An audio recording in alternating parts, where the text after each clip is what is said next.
It was just another lame school day, or so Inori Takafuji thought, until that goddess yanked him and his classmates into a whole new world. At first, Inori was hyped, ready for the glow-up of a lifetime. But life had other plans. Instead of the chill adventure he was dreaming of, he got tossed around like a rookie and resummoned to one world after another, getting hit with some extra powers every single time.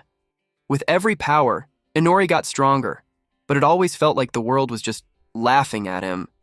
Was there even a real challenge waiting for this ultimate alpha, or was the adventure just going to be another breeze?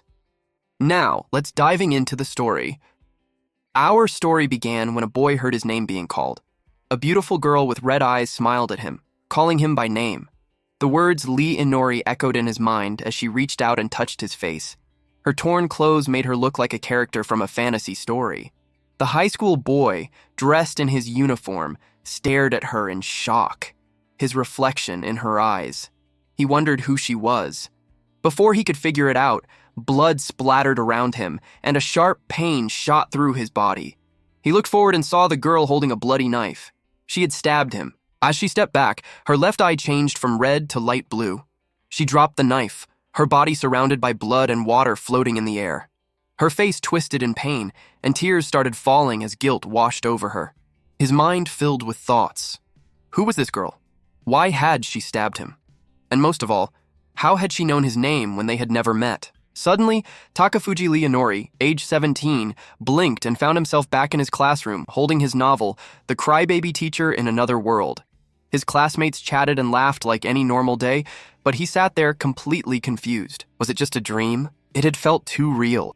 Before he could process it, a bright purple light flared up on the classroom floor. A magic circle appeared, glowing intensely before swallowing everyone in blinding light. When Inori regained consciousness, he found himself in a vast, empty void along with his classmates. Panic spread among them as they realized their classroom was gone. Fear and confusion took over, but before things spiraled out of control, a bright yellow light appeared behind them. A woman descended gracefully, introducing herself as the goddess. She told them to calm down and explained that they were in a space called the Gap of the Worlds. Then came the bombshell. The students had been summoned to another world to become heroes and defeat the Demon King. The class stared at her in shock. Heroes? That wasn't exactly what they had signed up for. The goddess told them they would soon arrive in a kingdom called Hyjin, in the world of Burj.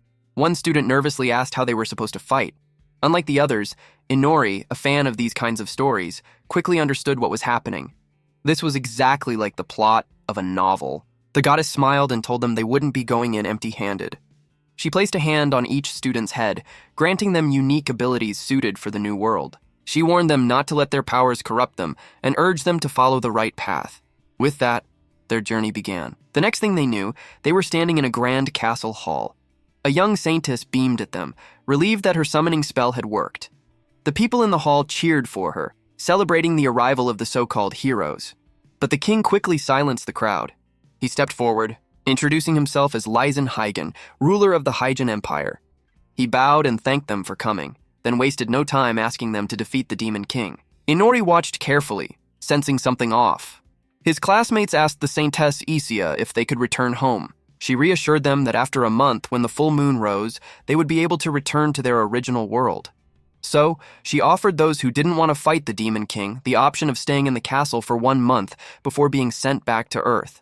It all sounded too good to be true, and Inori couldn't help but suspect a hidden catch. She left the choice open, fight for the kingdom or sit safely in the castle for a month.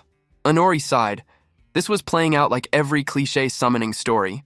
He waited for someone to step up and declare themselves a hero, but no one did. The students asked for time to think, and the king agreed to give them a month. Inori shrugged. To him, this was just a short trip to another world. The king announced a feast to celebrate, and Inori's mind immediately went to the food. But before he could enjoy it, a golden light glowed beneath his feet. He frowned, realizing that the last magic circle had been purple.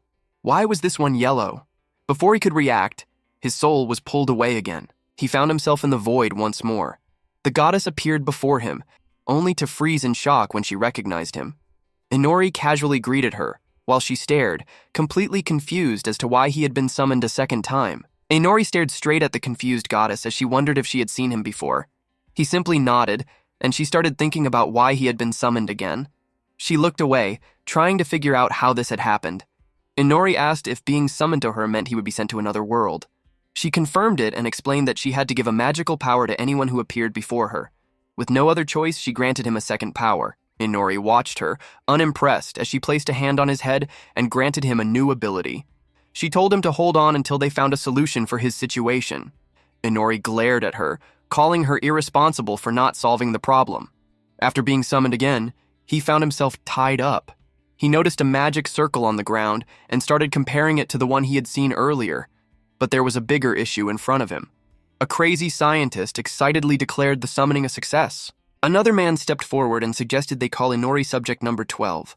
The doctor studied Inori closely and explained that he might have a powerful magic eye. Inori quickly realized that being called a test subject was bad news. The scientist pulled out a tool for removing eyes and got closer, talking about conducting careful experiments. His assistant supported him. Inori looked at them, uninterested, already guessing that this guy was completely insane. The scientist brought a scalpel toward Inori's eye, catching him off guard. He explained that humans summoned to their world often had a special magic eye, and he wanted to test if the theory was true. Inori started thinking that this magic eye might have been the gift the goddess had given him. The doctor then tried to hypnotize Inori to keep him under control, but nothing happened. The doctor was shocked, confused that such a strong spell had no effect. Inori scoffed, unimpressed by the weak magic. The assistant suddenly noticed that Inori had two different magic eyes, one for time and one for truth. The scientist and his assistant got excited, calling Inori the best test subject they had ever found. They prepared for more experiments, no longer needing hypnosis. Hearing their insane plans, Inori started panicking and struggled to break free. He tried using his magic, and suddenly, another portal with a green light opened beneath him. He escaped just as the doctor and his assistant were left with nothing. Inori found himself back in front of the goddess. She looked at him in disbelief, realizing this was the third time he had returned. Inori asked if she knew why this kept happening. She was just as confused, saying it was the first time something like this had ever occurred. She promised to investigate and sent him to another world. This time, he was summoned by a noble-looking girl and her elf-like instructor. The elf woman called him a humanoid monster that the young girl had successfully summoned. They treated him like a summoned beast and tried to force him into a subordination contract. But before that could happen, the magic circle activated again. He smirked as he reappeared in front of the goddess, who was clearly exhausted from seeing him return again. He asked if she had figured out the reason behind his endless summoning. She explained that he had a strong soul, which caused him to be summoned repeatedly to different worlds. She told him that if he formed a contract in any world, his soul would be trapped there, and the cycle would end. In his next world, he gained a stealing skill. Just as he was about to form a hero contract, the portal activated again.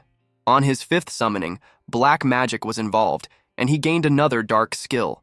On his sixth summoning, he somehow ended up as the reincarnation of a demon lord. When he returned to the goddess, she told him that his powers had reached an insanely high level. She assured him that the next summoning would be the last. She combined all his abilities and told him to check his status in the next world. Once again, he was summoned, this time to a grand castle where people were cheering for heroes. Inori immediately assumed it was another hero summoning. He noticed 3 high school students standing nearby. The first one was Ryuto Shinzaki. The second was a girl named Tamaki Kurasawa, followed by another girl, Aoi Isekai'd. The king looked at them and mentioned that the legend spoke of 3 heroes, but 4 people had been summoned. Inori suddenly realized he was never supposed to be part of this and felt his frustration boil over. The legend mentioned 3 heroes, and the 3 students clearly fit that role. He groaned, furious that he had been dragged into yet another random summoning as an extra. The king told the 3 students in front of him that they were the real heroes, while Inori was just some extra who had gotten caught up by accident. He seemed surprised, saying this had never happened before. A girl stepped forward and introduced herself as the first princess of the kingdom.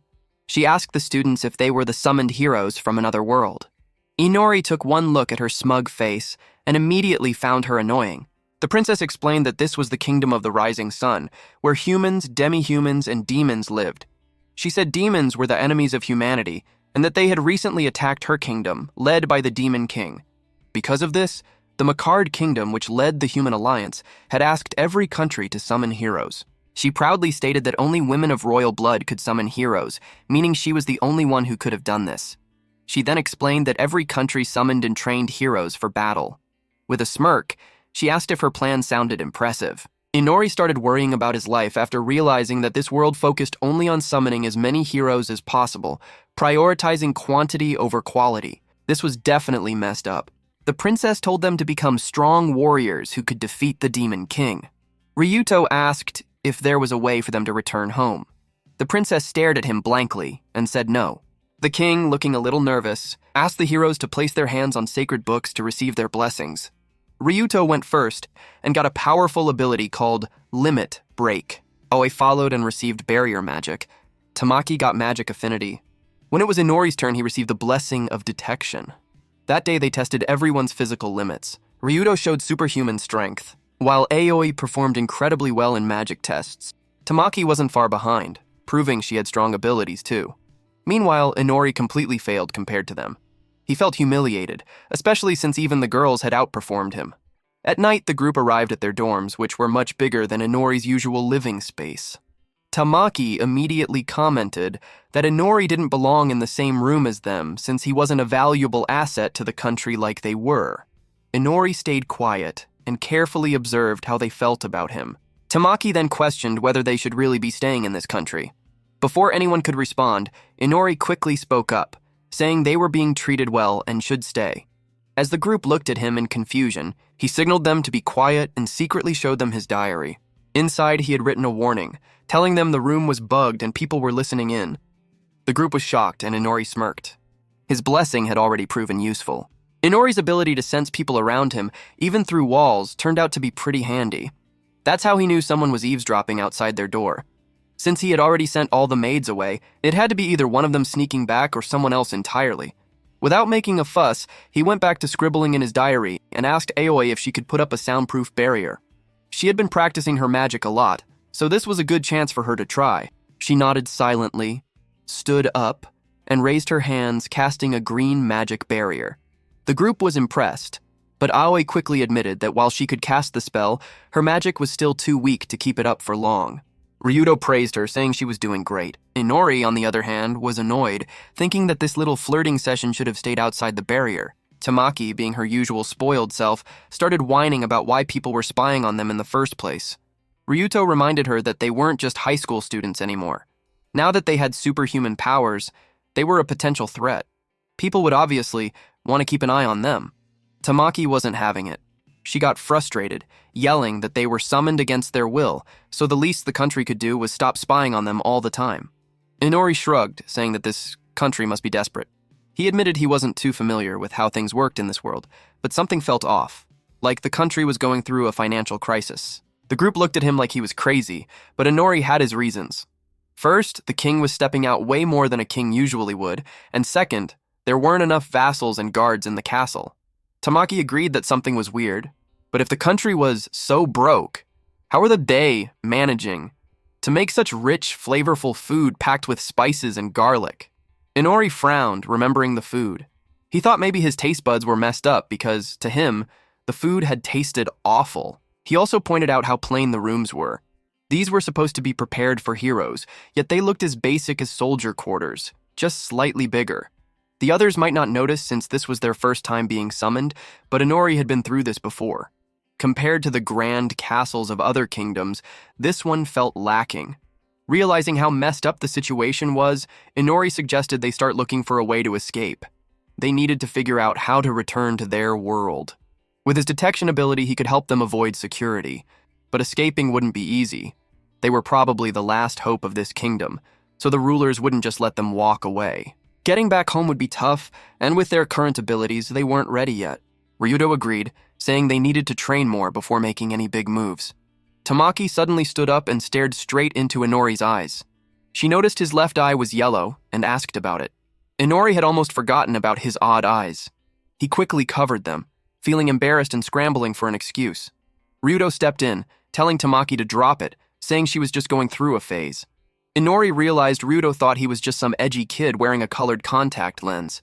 Instead of correcting him, he let him believe whatever he wanted. That night, Inori sat on his bed, thinking about his so-called evil eye. He recalled the goddess's words and checked his stats. His stat bar was filled with ridiculously high numbers, which made him happy at first, but then he realized he had no idea what the average stats were in this world. Without a comparison, he couldn't tell just how strong he really was. And if his stats were so high, why was his physical performance so low? He checked his skill list: Mystic Eye of Poetry, True Mystic Eye, Steel Skill, Dark Magic, and now Detection. All of these had stacked up over his multiple summonings. Thinking back on it, this was the third time he had been summoned as a human-type monster. Looking at his status, he realized he was labeled as a demon vampire. That explained why he got exhausted so quickly during the day. His abilities were reduced to 1/10 of their full power in sunlight. Everything started making sense. His dislike for the food, especially the garlic, and the way he kept noticing the blood veins on the girls. All clear signs of being a vampire. If that was the case, he needed to stop worrying about his outer strength and start figuring out what was happening inside his body. From now on, he was determined to get to the bottom of his abilities himself. After being summoned into different worlds multiple times, Inori gained a bunch of powerful skills. One of them, Skill Detection, lets him sense any living creature from miles away. Another, Weapon Creation, allows him to absorb magic from objects and shape them into weapons. He grabs a candle stand from his side and turns it into a dagger without breaking a sweat. He studies his eyes, realizing that his right eye, the poet's mystic eye, is packed with benefits. It helps him detect movement and gives him microscopic vision. Easy enough to understand. His left eye, the true mystic eye, though? A whole different story. This one supposedly lets him copy magic circles just by looking at them and store them for later use. It sounds powerful, but he has no clue how it actually works, so he decides to wait until he figures it out. Turning the dagger back into a candle stand, he shrugs it off, deciding he'll learn more about this world's magic later. There are plenty of other skills he doesn't fully grasp yet. The one ability he completely understands is vampirism. If Inori drinks a lethal amount of someone's blood, he can turn them into a ghoul. If a virgin drinks his blood and becomes a vampire, they'll turn into ghouls unless Inori interferes. He can also create servants by killing someone and soaking them in his blood. On top of that, draining someone completely lets him absorb their memories, making him an absolute menace. He can even steal skills from people he drinks blood from. The only catch, his abilities only work at night. Knowing this, he decides to build up his strength and get used to the harsh challenges of this world. The next day, Inori and his group stand in uniform as the Knight Commander of the Rising Sun Kingdom, Isekai'd, addresses them. She announces that she'll be teaching them martial arts. Inori is surprised that the kingdom has a female knight leading the army. He wonders if it's because of financial issues or just for image building. Isekai'd tells Tamaki and Aoi they have strong magical talent, but need basic martial arts training to improve. Normally, training starts with strength building, but since they've already surpassed human limits, they'll skip straight to learning techniques. She tells Ryuto, Tamaki, and Aoi that they can choose their own style once they master the basics. When she turns to Inori, she says he's different, so she'll be training him personally. She starts by making him build up strength like a regular soldier, but Inori struggles with the sunlight. He feels nauseous, his body barely holding up. Just when he's about to give up, the first princess shows up with another girl standing stiffly behind her. Inori immediately gets irritated. The annoying pigtail princess just had to show up. His eyes shift to the other girl, another princess, but something about her expression seems off. She stands there with a fake smile, looking almost unnatural. Isekai'd greets them and asks why they're there. The second princess politely says she's here to observe the training. The first princess, as usual, acts full of herself, claiming everyone should be honored by her presence. Meanwhile, Inori is already sitting on the ground, too drained to care. The second princess walks up to him and introduces herself. She says she wants to speak with him and takes him to a chamber in the royal castle. There, she tells him they'll be having an afternoon lesson. Inori finds it awkward that he has to take lessons alone with her, while the other heroes study with the first princess. The reason? The first princess straight up refused to teach him, so the second princess took on the responsibility. He looks at her, already plotting revenge on the first princess. Before the lesson starts, Inori interrupts her. He wants to ask a question. The second princess smiles and allows it. Inori asks if she's the younger sister of the first princess. Her smile fades as she looks away. No, she's actually the older sister. Due to some complicated royal drama, she was demoted to second princess while the first princess became the heir to the throne. Inori sighs, already expecting royal politics to be messy. He decides not to press further. The second princess starts explaining the kingdom's history. The Rising Sun Kingdom was founded when a past female hero defeated the Demon King with magic. In short, a witch saved the world and built this kingdom. Because of that, witchcraft plays a big role in their culture. Women hold a lot of power, and the throne is passed down through queens. The king, who marries into the royal family, only acts as a regent and can be stripped of power through divorce at any time. During the lessons, Inori dozes off and the second princess lets it slide, since he had been studying seriously earlier. That night, he sits on his bed, flipping through magic books. He makes a schedule for his upcoming lessons. His next class with the second princess is about magic ideologies, and after that, he'll start practicing magic. He borrows a magic book from the second princess, who throws in a sarcastic comment about him sleeping in class but still borrowing books. Despite that, she keeps smiling like a perfect doll. Inori finds it a little ridiculous how she never drops that smile. Flipping through the pages, he sees diagrams of magic circles. He wants to test his true mystic eye again. Focusing on a magic circle, he activates his left eye. It glows yellow, and the magic circle starts shining. But when he tries to store it in his memory, nothing happens. No matter how many times he tries, he can't copy the magic circles. Disappointed, he shuts the book. As expected, this eye isn't working the way he wants. Just as he's about to give up, he remembers something. He still has another eye. He activates his poet's mystic eye and grabs a pen. His eye glows red as he starts drawing a magic circle from memory. He recalls a magic circle used by a crazy scientist who once tried to hypnotize him. Thanks to his poet's mystic eye, he can recreate it perfectly. Once he finishes drawing, he activates his true mystic eye's power. A strange electric surge rushes through his body. Unsure if it worked, he rings a bell to summon his maid, Ms. Nala. When she arrives, he asks her to come closer. The moment she does, he uses the hypnosis magic circle on her. Her eyes go blank instantly. He waves a hand in front of her face. No reaction. That confirms it. His technique worked. To test it further, he asks her a random question. Without hesitation, she answers. Inori smirks, realizing the magic worked exactly as planned. But he's still confused. Why did it only work with this particular magic circle? Thinking it over, he concludes that his true mystic eye can only store and activate magic circles obtained from other worlds. After Inori successfully used the hypnosis magic circle, he realized that he could only use magic circles he had seen in the world when he got his special eyes. He started thinking hard, realizing he could only use advanced mind hypnosis magic from that world, but he refused to give up. He kept recalling the moment he was summoned over and over. Using his poet mystic eye, he started drawing the magic circles he remembered from his memories. He got excited because he had seen all the summoning magic circles himself. If that was the kind of magic he could use, then he would use them all. He carefully drew every magic circle he had seen before and used his Jin mystic eye to memorize and activate them. Within seconds, he managed to open a transportation circle right in his room. A bright light surrounded him, and the next moment, he was outside the castle, transported to a forest nearby. Using both his eyes together, he combined the long-distance vision of the poet mystic eye with the perspective shift of the god's mystic eye. This gave him the ability to teleport anywhere outside whenever he wanted. Since his powers were at their best at night, he decided to test different skills. The first was the black magic from his Jin eye. He was instantly able to manipulate objects around him. Then, he tried black magic domination, which let him control multiple objects at once. If it was a non-living object, he could easily move it as he pleased. The only limitation was that he couldn't control objects he hadn't already dominated. But by planning his movements carefully, he could still influence them indirectly. Next, he practiced shadow movement, a skill from dark magic. It let him slip into the shadows and move freely.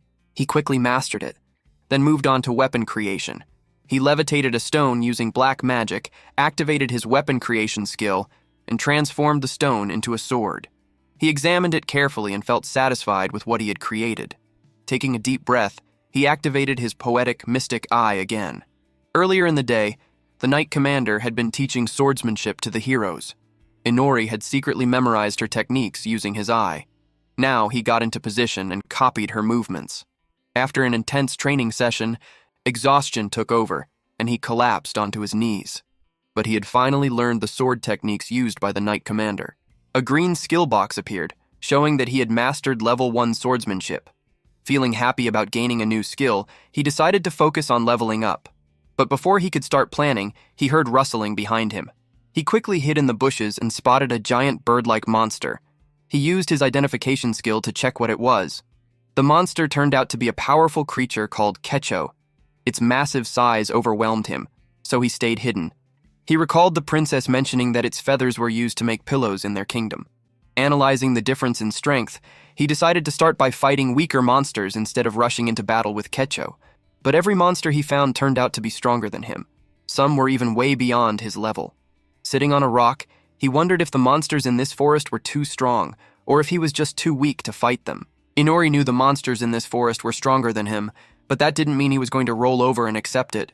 One-on-one, he stood a chance, but if they ambushed him, it'd be game over. After weighing his options, he decided to retreat to the castle and rethink his approach.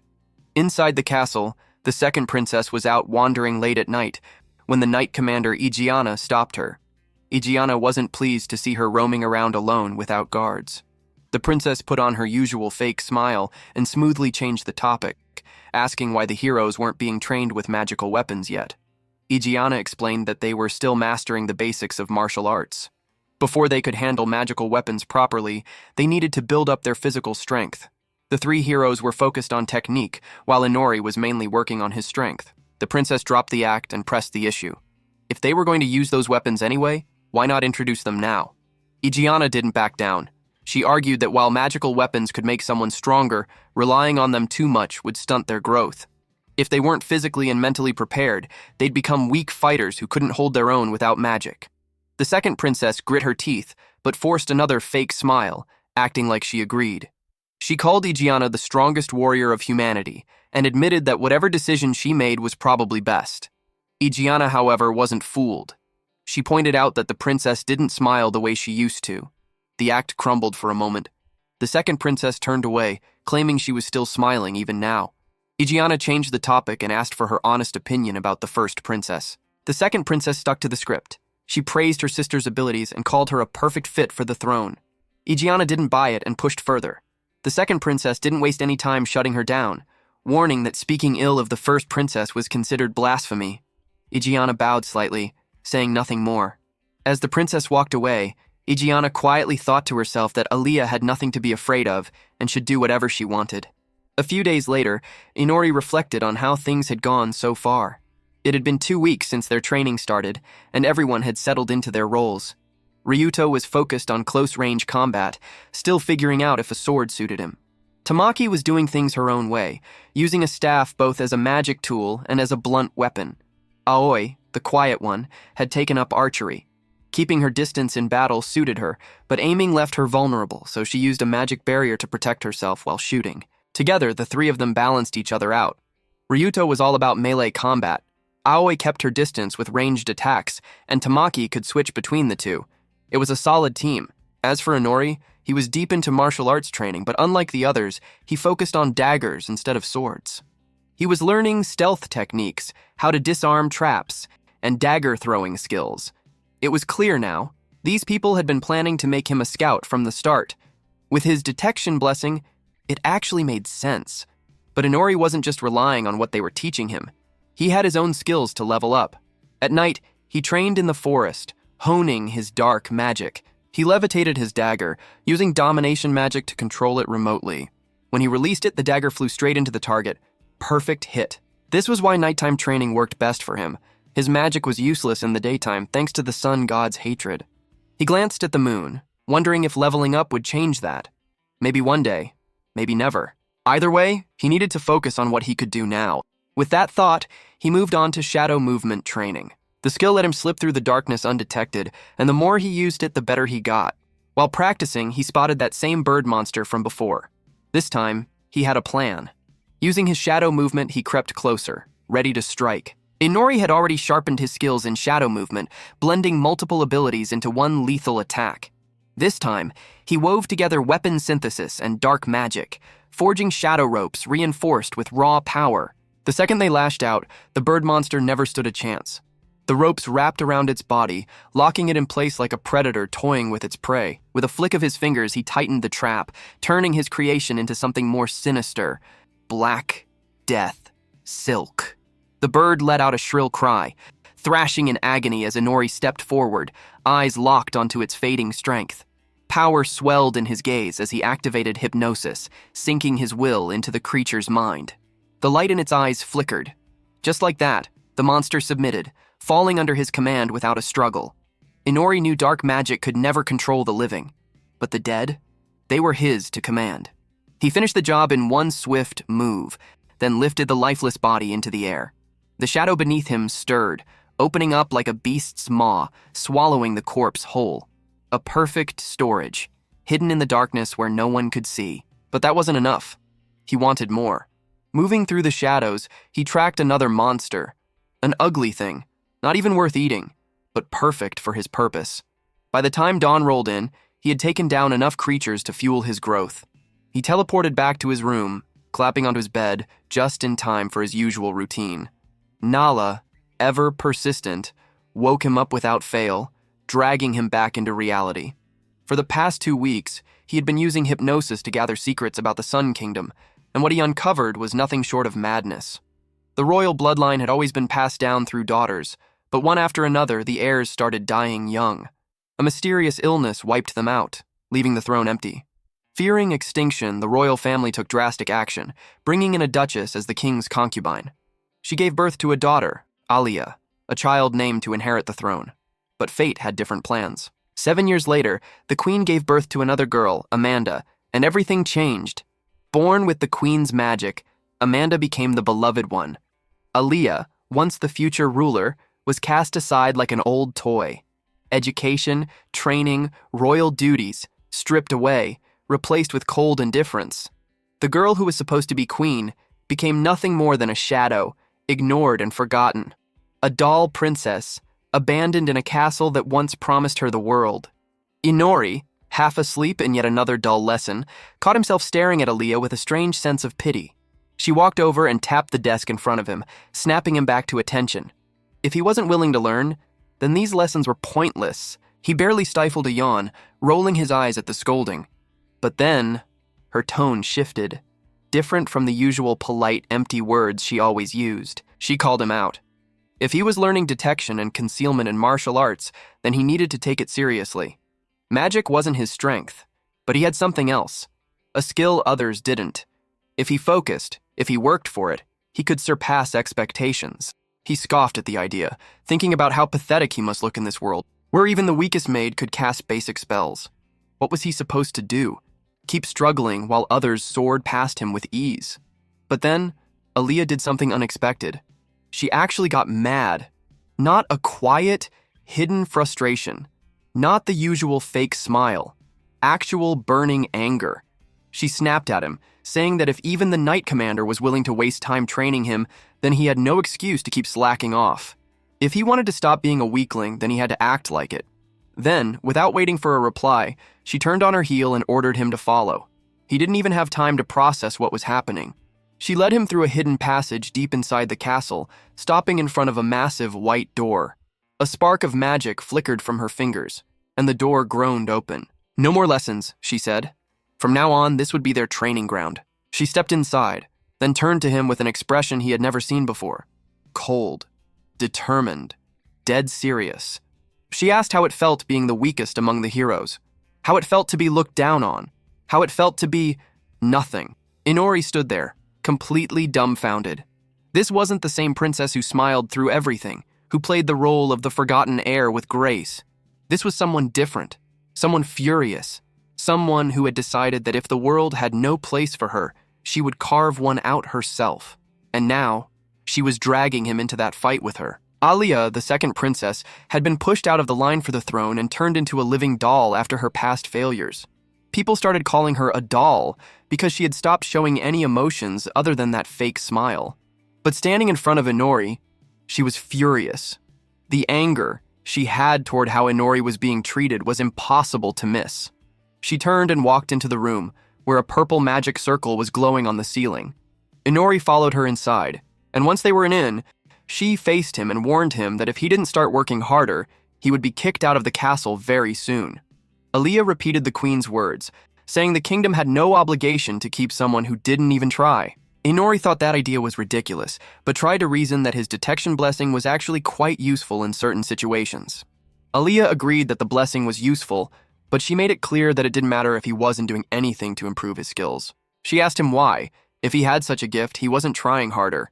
Inori thought back to all the times he had nodded off during her lessons, but it wasn't because he was lazy.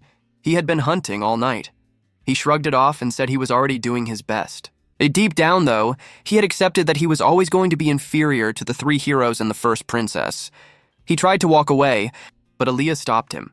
She told him the room was locked with a magic barrier, and he couldn't leave. No one would come to help, no matter how loud he yelled. Inori acted like he didn't care, asking how he could get out. Aaliyah snapped. She was done with his indifference and kicked him toward the door, telling him that if he got kicked out with his current skills, he would be dead in the forest. She added that, embarrassing as it was, he needed to survive in the castle first. At that moment, Inori realized Aaliyah wasn't the doll princess anymore. She stood there, a proud noblewoman, angry, but firm. She told him he could get stronger if he stopped being so blind to what was going on around him. Inori was taken aback by her intensity. For a moment, he couldn't help but laugh. He admitted to himself that he had underestimated her. He hadn't expected her to be this strong. He told her to relax, and that his drive to get stronger was much greater than the others, that he was just like her. Aaliyah froze, shocked by his words. She hadn't expected him to be this strong either. Her eyes widened, and she finally saw him in a new light. The dark magic swirled around him, and his eyes began to glow. Aaliyah recognized his power then, but it still felt like he was on the edge of being thrown out. Inori promised that he would find a way to stay in the castle, no matter what. From that point on, Inori started taking everything more seriously. He worked hard to gather information about the kingdom and showed that his detection blessing was more useful than people had realized.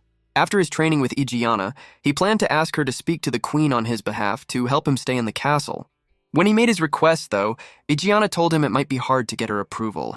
Inori felt embarrassed, admitting he might not have shown enough enthusiasm, but he promised he would work harder to improve.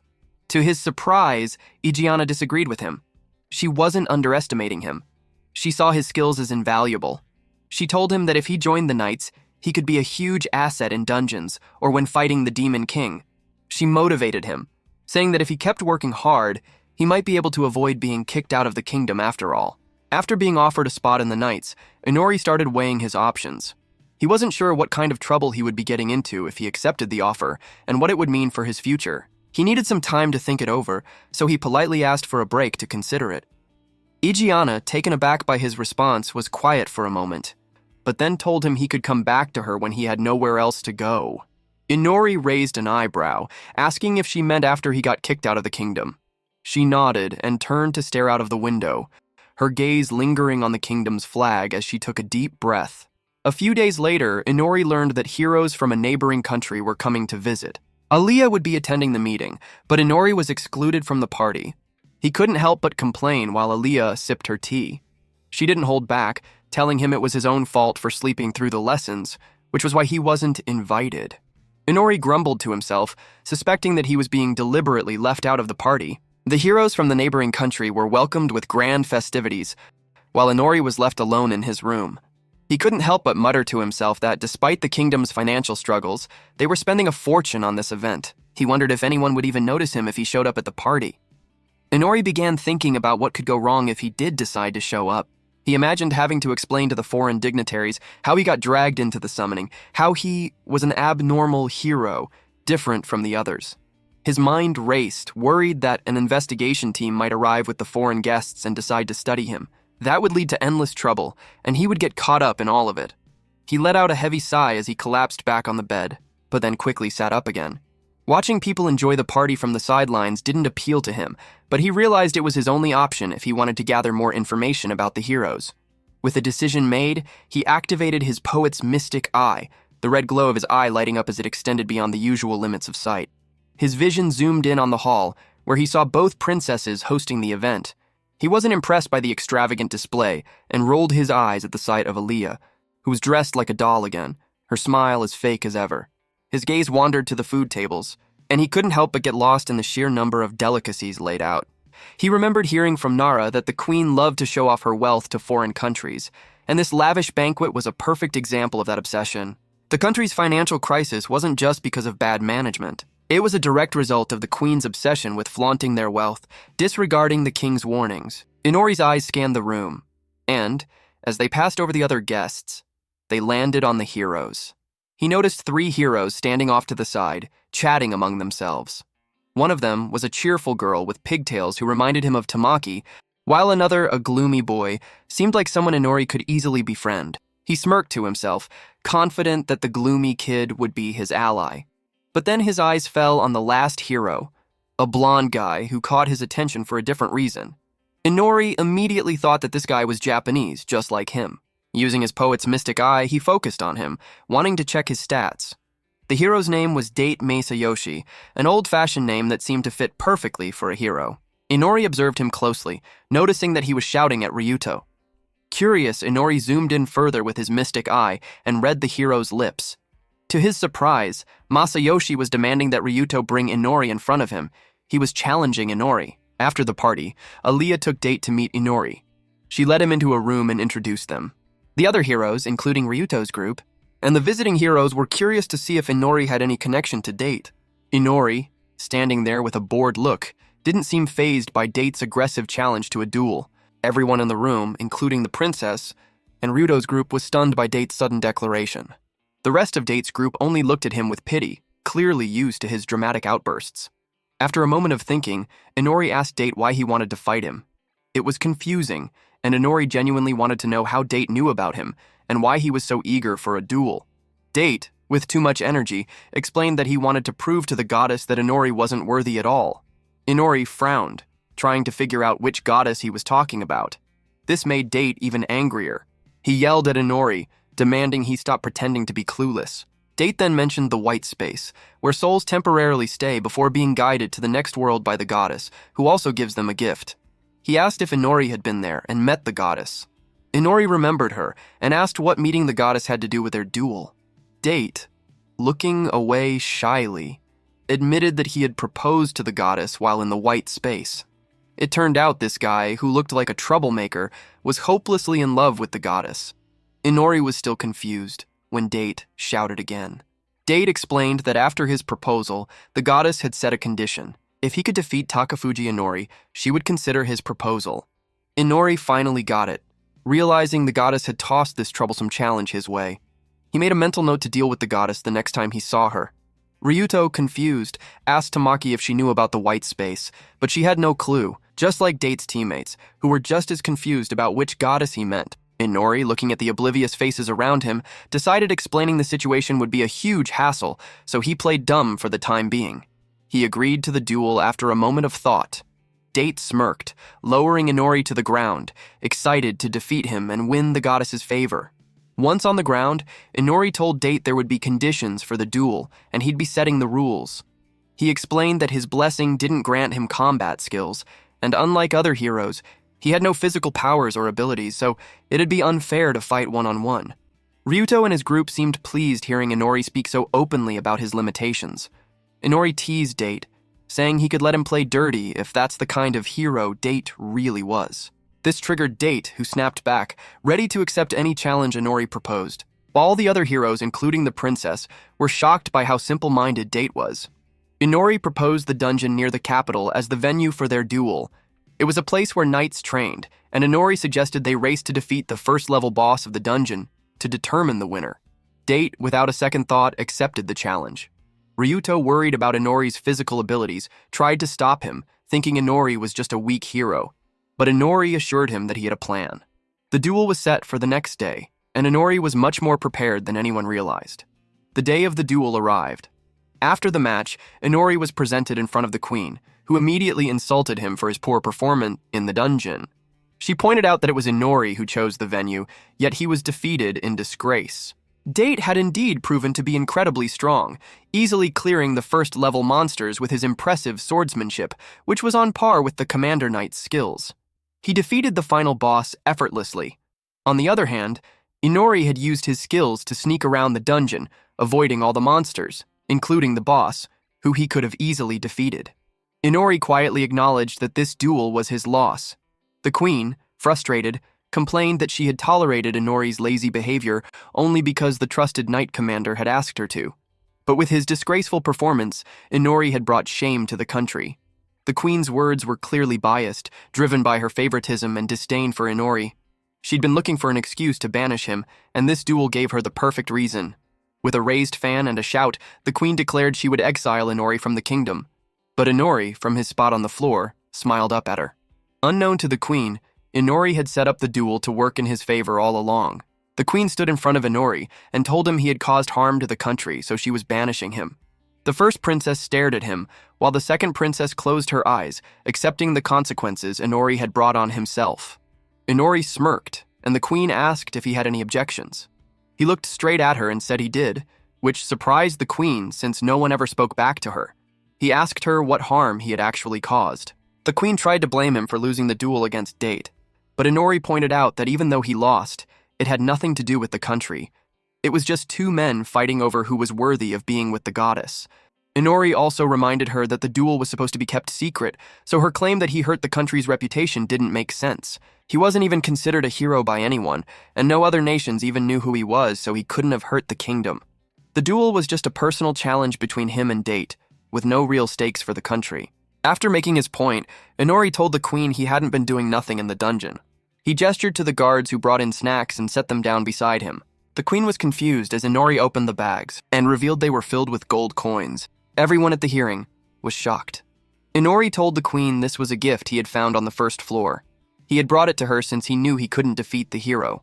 He added that he used his special ability to find the treasure. The queen, drawn to the gold, was distracted, and Inori made sure to use her love for wealth to solidify his position in the castle. Inori was clever. He used the duel to prove he had value and could bring more treasure in the future. The second princess watched, amazed at how Inori turned the situation around and convinced the queen while keeping the hero in good spirits. Later that night, Inori was able to practice again without worrying about being banished. With that problem solved, he focused on his hunting skills. After wiping blood from his face, he decided he was getting bored of just hunting kechos. Something felt off in the air. He looked around and noticed the forest didn't feel right.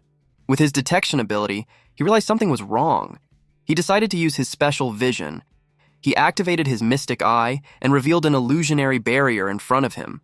His eye glowed red as he saw through the illusion. He touched the barrier, and it sent ripples through the pink layer, making him wonder if his skill from another world was helping him find this hidden barrier. Curious, Inori reached inside and hoped to find stronger creatures than the kechos beyond the barrier. He decided to step in quickly and check it out before the sun came up, since his powers wouldn't work once it did.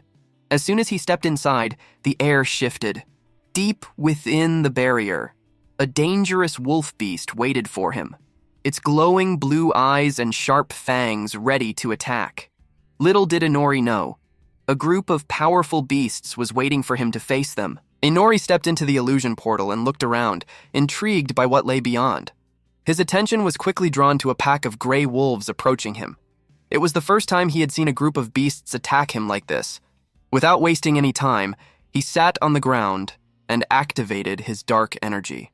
He used his dark death web ability, successfully trapping the wolves in its grasp. They struggled, but were stuck, hanging there like flies in a trap. Inori wiped the blood from his mouth and winced in pain. He noticed the strength of the wolves, realizing that defeating them together would be tough without taking some damage. He pushed them deeper into the shadows, wondering if drinking their blood might help him level up faster, considering they were stronger beasts. Inori moved into the shadows, drinking the wolves' blood to gain their power. Afterward, he continued to wander through the area. He came across a tree by a pond, feeling a little bored. The place looked oddly familiar, like a den for a boss monster. He couldn't shake the feeling that something big was waiting to appear. Ignoring the thought, Inori walked past the tree. Out of nowhere, a gigantic gray wolf attacked him, ripping off his arm in one swift motion. Shocked, Inori looked at the severed limb, then fell to the ground in pain as the wolf glared at him. Struggling to get up, Inori sat beside a tree, confused about what had just happened. He looked up and saw the wolf glaring at him again. His stats showed that this wolf was a phantom-type white Fenrir wolf, a mid-level boss. Inori realized defeating this beast wouldn't be easy. He considered his options. Escaping into the shadows seemed like a good idea, but he worried that the wolf would be waiting outside, trapping him there. Just as he thought this through, the Fenrir wolf lunged again. Inori barely managed to dodge, jumping out of the way just in time. Using his flying ability, he stayed just out of the wolf's reach. Inori felt a surge of excitement as he finally got to use his vampire abilities, something he rarely had the chance to do. With his abilities, he managed to keep a safe distance from the beast. The Fenrir wolf locked eyes with him and asked why he had come to its territory. Inori figured the ability to talk meant the wolf was a phantom beast. Inori clicked his tongue, casually saying he had gotten lost. The wolf, clearly annoyed, growled at the obvious lie. It explained that breaking through the illusion barrier to reach this place wasn't easy. Inori simply shrugged, saying that he had seen the illusion in the forest and got curious about what was inside, which led him to step through the portal. He then pointed out that the place must be important to the wolf, since it had set up such a strong illusion barrier.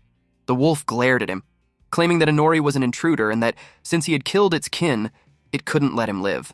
Inori looked down at the wolf, pointed out that this land must be of great importance to the wolf, considering how determined it was to protect it.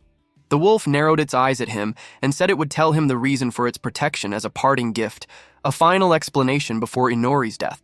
Inori looked down, feeling a sense of relief, glad the wolf was finally going to speak.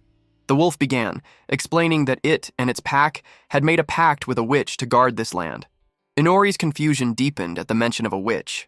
The wolf continued, clarifying that the pact was the reason they were eliminating all threats, even powerful monsters, from their land. Since Inori had intruded, he too would be eliminated. Inori calmly met the wolf's gaze, ready to face whatever was coming. The wolf threatened that if Inori stayed still, his death would be painless, but if he resisted, the death would be slow and filled with pain. As the wolf spoke, it froze when it noticed Inori's arm had already regenerated. Inori glanced at his arm, telling the wolf that the regeneration was thanks to his vampire abilities. He remarked that the healing was far better than he expected. The wolf now realized Inori wasn't just any ordinary person, considering how quickly he had regenerated his arm. The wolf glared at Inori, now even more determined to end his life. It lunged at him once more, trying to bite him.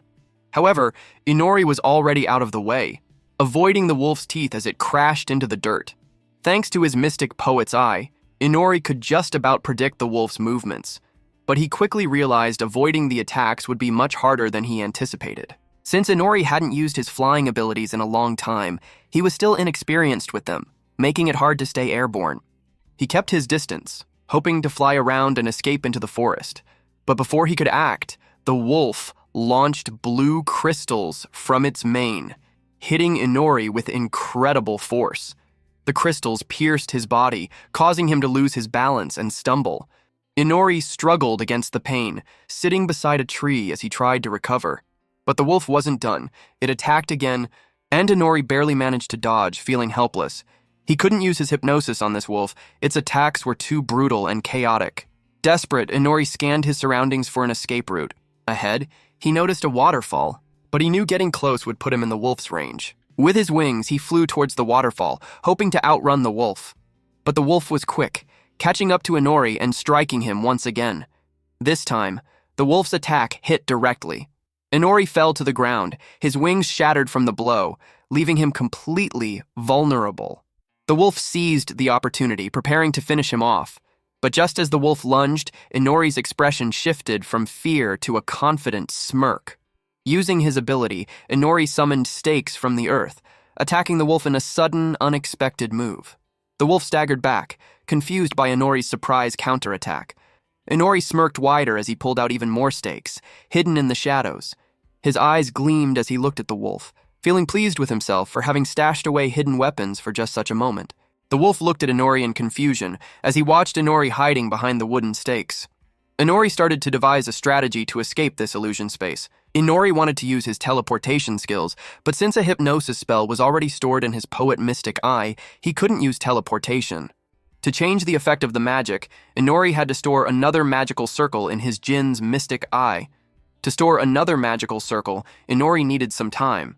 He pulled back his hand and took out a lot of daggers from the shadows. After preparing the dagger attack, Inori glared at the wolf to find an opening to attack. Inori's dark energy surged out of his body as he looked at the wolf. Inori launched his dagger attack on the wolf, but this time, it did not affect the wolf.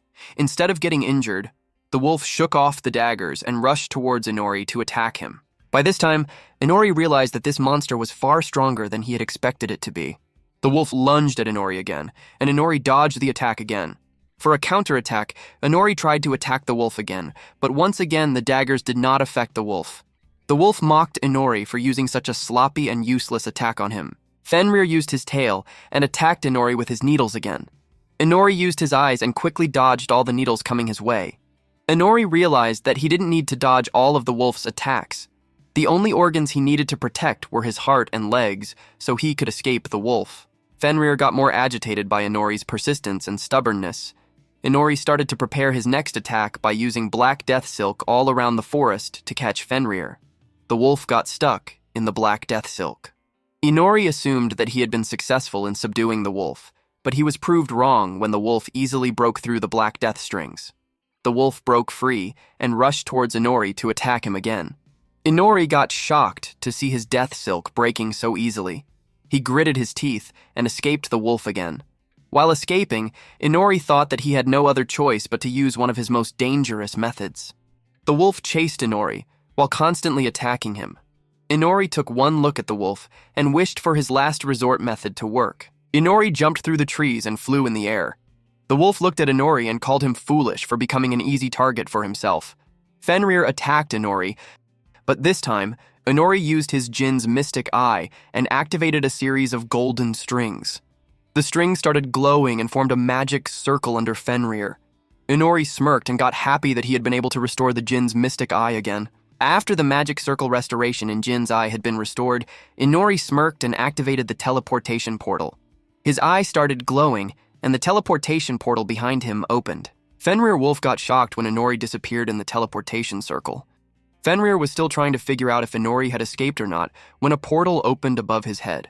Inori jumped out of the portal and took out his short sword. Inori exclaimed that his initial plan had been to escape, but after his teleportation portal started working, he changed his plan and decided to say a nice goodbye to the wolf before he left. The wolf looked above his head and noticed the blade in front of his eye. Inori sat on the wolf's head and stabbed its eye. Blood spurted out of his eye as Inori leapt off of the wolf. Inori jumped in front of the wolf and exclaimed that just taking hits from others wasn't his style. The wolf started to bash around the trees with his tail, hoping that one of his attacks landed on Inori. Inori jumped on top of a tree and looked down at the wolf. He knew that the wolf wanted to kill him because of his injured eye. Inori noticed that the wolf was looking in his direction. He assumed that the wolf was trying to pinpoint his location by locating his scent. The dark energy emitted out of the wolf, and Inori flinched from the overwhelming killing intent of the wolf. Fenrir lunged at Inori's location to attack him, but missed when Inori used his teleportation again. Fenrir bit on a bark as Inori disappeared again. This time, Inori transported himself out of the illusion world. The wolf got determined that he was going to kill Inori the next time he found him in this world. Meanwhile, Inori transported back to his own room. He lay beside his bed and thought that he hadn't landed enough hits on the monster. He promised himself that he was going to win next time. From that onward, Inori started to rework his equipment. He started inflating the fifth armory to obtain more metal for his weapon creations. He also collected some of the Fenrir wolf's fur in case of an emergency situation in battle. He looked at the fur, which was a soft bunch of blue hair. The system showed him the stats that this fur had the ability to harden, crystallize, and miniaturize. Inori picked up some fur and appraised it. The fur quickly hardened and formed a needle-like structure once it reacted to Inori's magic. Inori now understood why his dagger attacks didn't affect the wolf, because this fur was covering his body and avoiding any damage to Fenrir's body. Inori used his magic on the fur and got the idea that he could make some weapons out of the fur. He raised the fur in front of him and used his magic to make weapons out of the fur. With the help of his magic, Inori was able to change this fur into Gleipnir. The fur became a bunch of dark-colored strings. Inori held the strings in his hands while reading the stats, which said that this string was a strong element that couldn't be destroyed or torn, no matter how much force was used on it. Inori remembered his lessons where he learned that Gleipnir was a string used to shackle the Fenrir wolf in mythology. Inori inspected the string and got excited that the Fenrir wolf wouldn't be able to escape this string even if he tried his best. Inori got an idea and built a black glove made from this string to upgrade his defense. Inori used his abilities to build the glove in a certain way so that certain points of the glove shone when Inori used his magic. After the magic circle was clearly visible, Inori examined the glove. He suddenly got an idea and made a complete outfit using this Gleipnir thread. After he was all geared up with the Gleipnir thread armor, He glared and stated that it was time for him to get revenge. After gearing up, Inori transported to the illusion portal. Fenrir, alerted by the sudden presence in his turf, immediately noticed the disturbance. Inori stood in front of him and greeted the wolf with a smirk. He mocked Fenrir, causing the wolf to grow even more agitated. Fenrir snarled, calling Inori shameless for daring to step foot on his ground again. With a growl, Fenrir lunged at Inori. Inori mocked him for his damaged eyes, further enraging Fenrir. The wolf's anger intensified as he launched another vicious attack. Inori easily dodged each strike, moving with effortless precision. Despite Fenrir losing his sight, his attacks remained unnervingly accurate. This time, Fenrir was determined to ensure Inori wouldn't leave alive. Inori, surprised by the wolf's resolve, noticed that Fenrir's fury was outweighing the pain from his injury. As Fenrir attacked, Inori leaned back, preparing for the next move. Placing his hand on a nearby tree, Inori summoned dark shadow creatures. Shadow wolves emerged from the shadows and attacked Fenrir. Fenrir, confused, demanded an explanation from Inori. Inori smirked and taunted Fenrir, asking if he could recognize the scent of his own kind attacking him. Enraged, Fenrir demanded to know what Inori had done to his kin. Inori simply smiled and revealed that the wolves had been useful, so he made them his servants. Fenrir furiously shook off the shadow creatures and pounced on Inori. He dodged, but the wolf's attack landed squarely on his suit. Inori grinned, realizing that his suit was providing useful protection, buying him time to regenerate. As Inori continued dodging, the shadow wolves ran rampant throughout the forest. Just when Inori found himself cornered, he smirked and activated his teleportation skills. Fenrir, gritting his teeth, turned his gaze to Inori, who was now floating above his head. Fenrir leaped into the air to attack Inori, but Inori stayed calm, still smirking. He told Fenrir that he hadn't planned to escape at all. Instead, it was Fenrir who would be trapped. Black Gleipnir threads appeared around the wolf, ensnaring him. Fenrir looked around in shock, realizing he was completely surrounded. He demanded to know what Inori had done. Inori smirked again, explaining that the threads binding Fenrir were spun from the wolf's own fur. Inori was pleased to see Fenrir now had no chance of escape. Inori looked down at the furious Fenrir, who roared with frustration. Fenrir demanded an explanation for the trick Inori had used on him. Without hesitation, Inori used his dark magic to command the Gleipnir threads to shrink. As the threads tightened, Fenrir roared, struggling to break free, but eventually gave up and accepted his fate. Inori explained that the thread was made from Fenrir's own fur, which had kept the wolf from sensing its presence. He revealed that the constant provoking and attacks were just a distraction, allowing the thread to entangle Fenrir unnoticed. And with his final move, Inori had used teleportation to trap Fenrir within the threads with no escape. Inori grasped the threads and bid farewell to Fenrir. The wolf, realizing his fate, understood that his life and pact with the witch had come to an end. Inori drank Fenrir's blood, leveling up 5 times and gaining new skills during the battle. Among these was a new ability, Vessel of the King. As he was still processing the ability, Inori heard the shadow wolves calling his name. Confused, Inori wondered how the wolves could speak. The wolves, just as confused, asked Inori to make the phantom Fenrir his servant, just as he had done with them. Inori, seeing the wolves' pleading expressions, listened to their reasoning. They explained that Fenrir had fought for his land until his death, and they wanted Inori to honor him by making him a servant. Inori agreed, glancing at Fenrir. He expressed that he was tired of all the fighting. Back at the castle, Inori sat down to dine with the other 3 heroes. Ryudo pointed out that the first and second princesses didn't get along. The girls nodded in agreement, while Inori complained about the garlic in his food. Tamaki, casually eating, remarked that the second princess was too reserved, which was why the sisters' relationship was so strained. Aoi disagreed, saying she didn't believe the sisters hated each other, noting that she had seen the first princess stealing glances at the second princess. Ryuto, grinning, suggested that Inori could help mend their bond. Inori, unimpressed, argued that Tamaki and Aoi, being girls, would be better suited for the task. The trio disagreed, insisting that Inori was the best option because he was closer to the second princess. Ryudo pushed Inori to talk to the first princess about her relationship with her sister. Inori quickly refused, stating that the stuck-up first princess wouldn't listen to anything he had to say. Ryudo reassured him, claiming the first princess would listen to Inori if he spoke directly. When Inori questioned why she would listen, Ryuto smirked and explained that the first princess was smitten by him, which would make her do whatever he asked.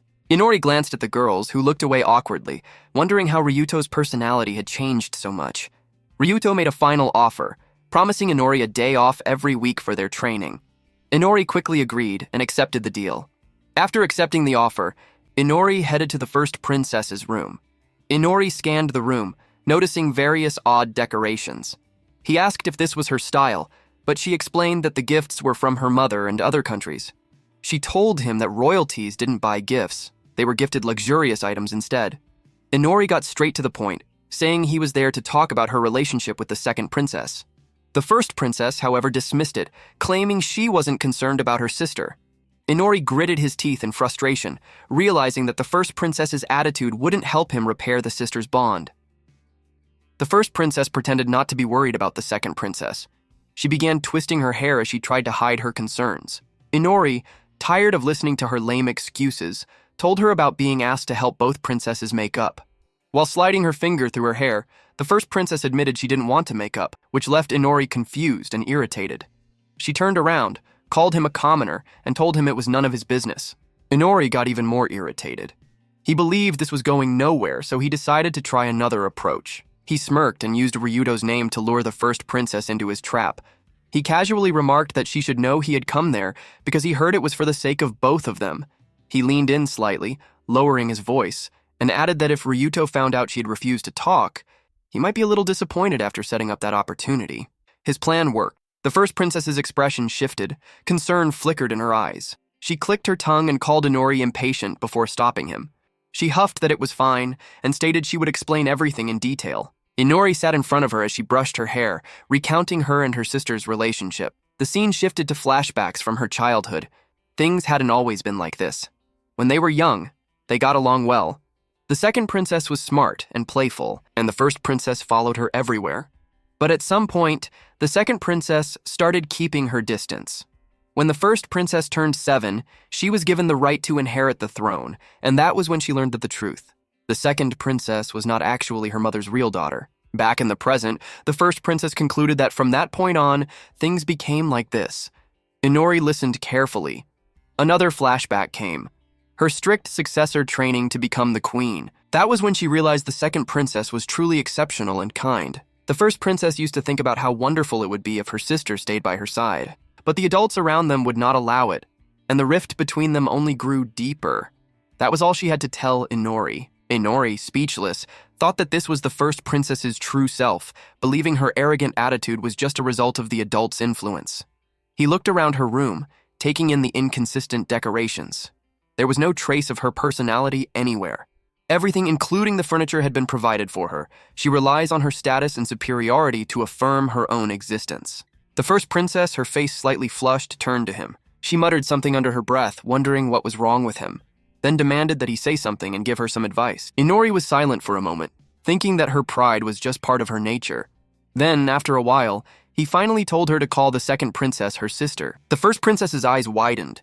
She stared at him in shock, asking if he really thought that was befitting a princess, and questioning how she could say something like that or what the maids and everyone around her would say. Inori smirked, tilting his head slightly, and teased her by asking if the maids were of higher status than the first princess in that country.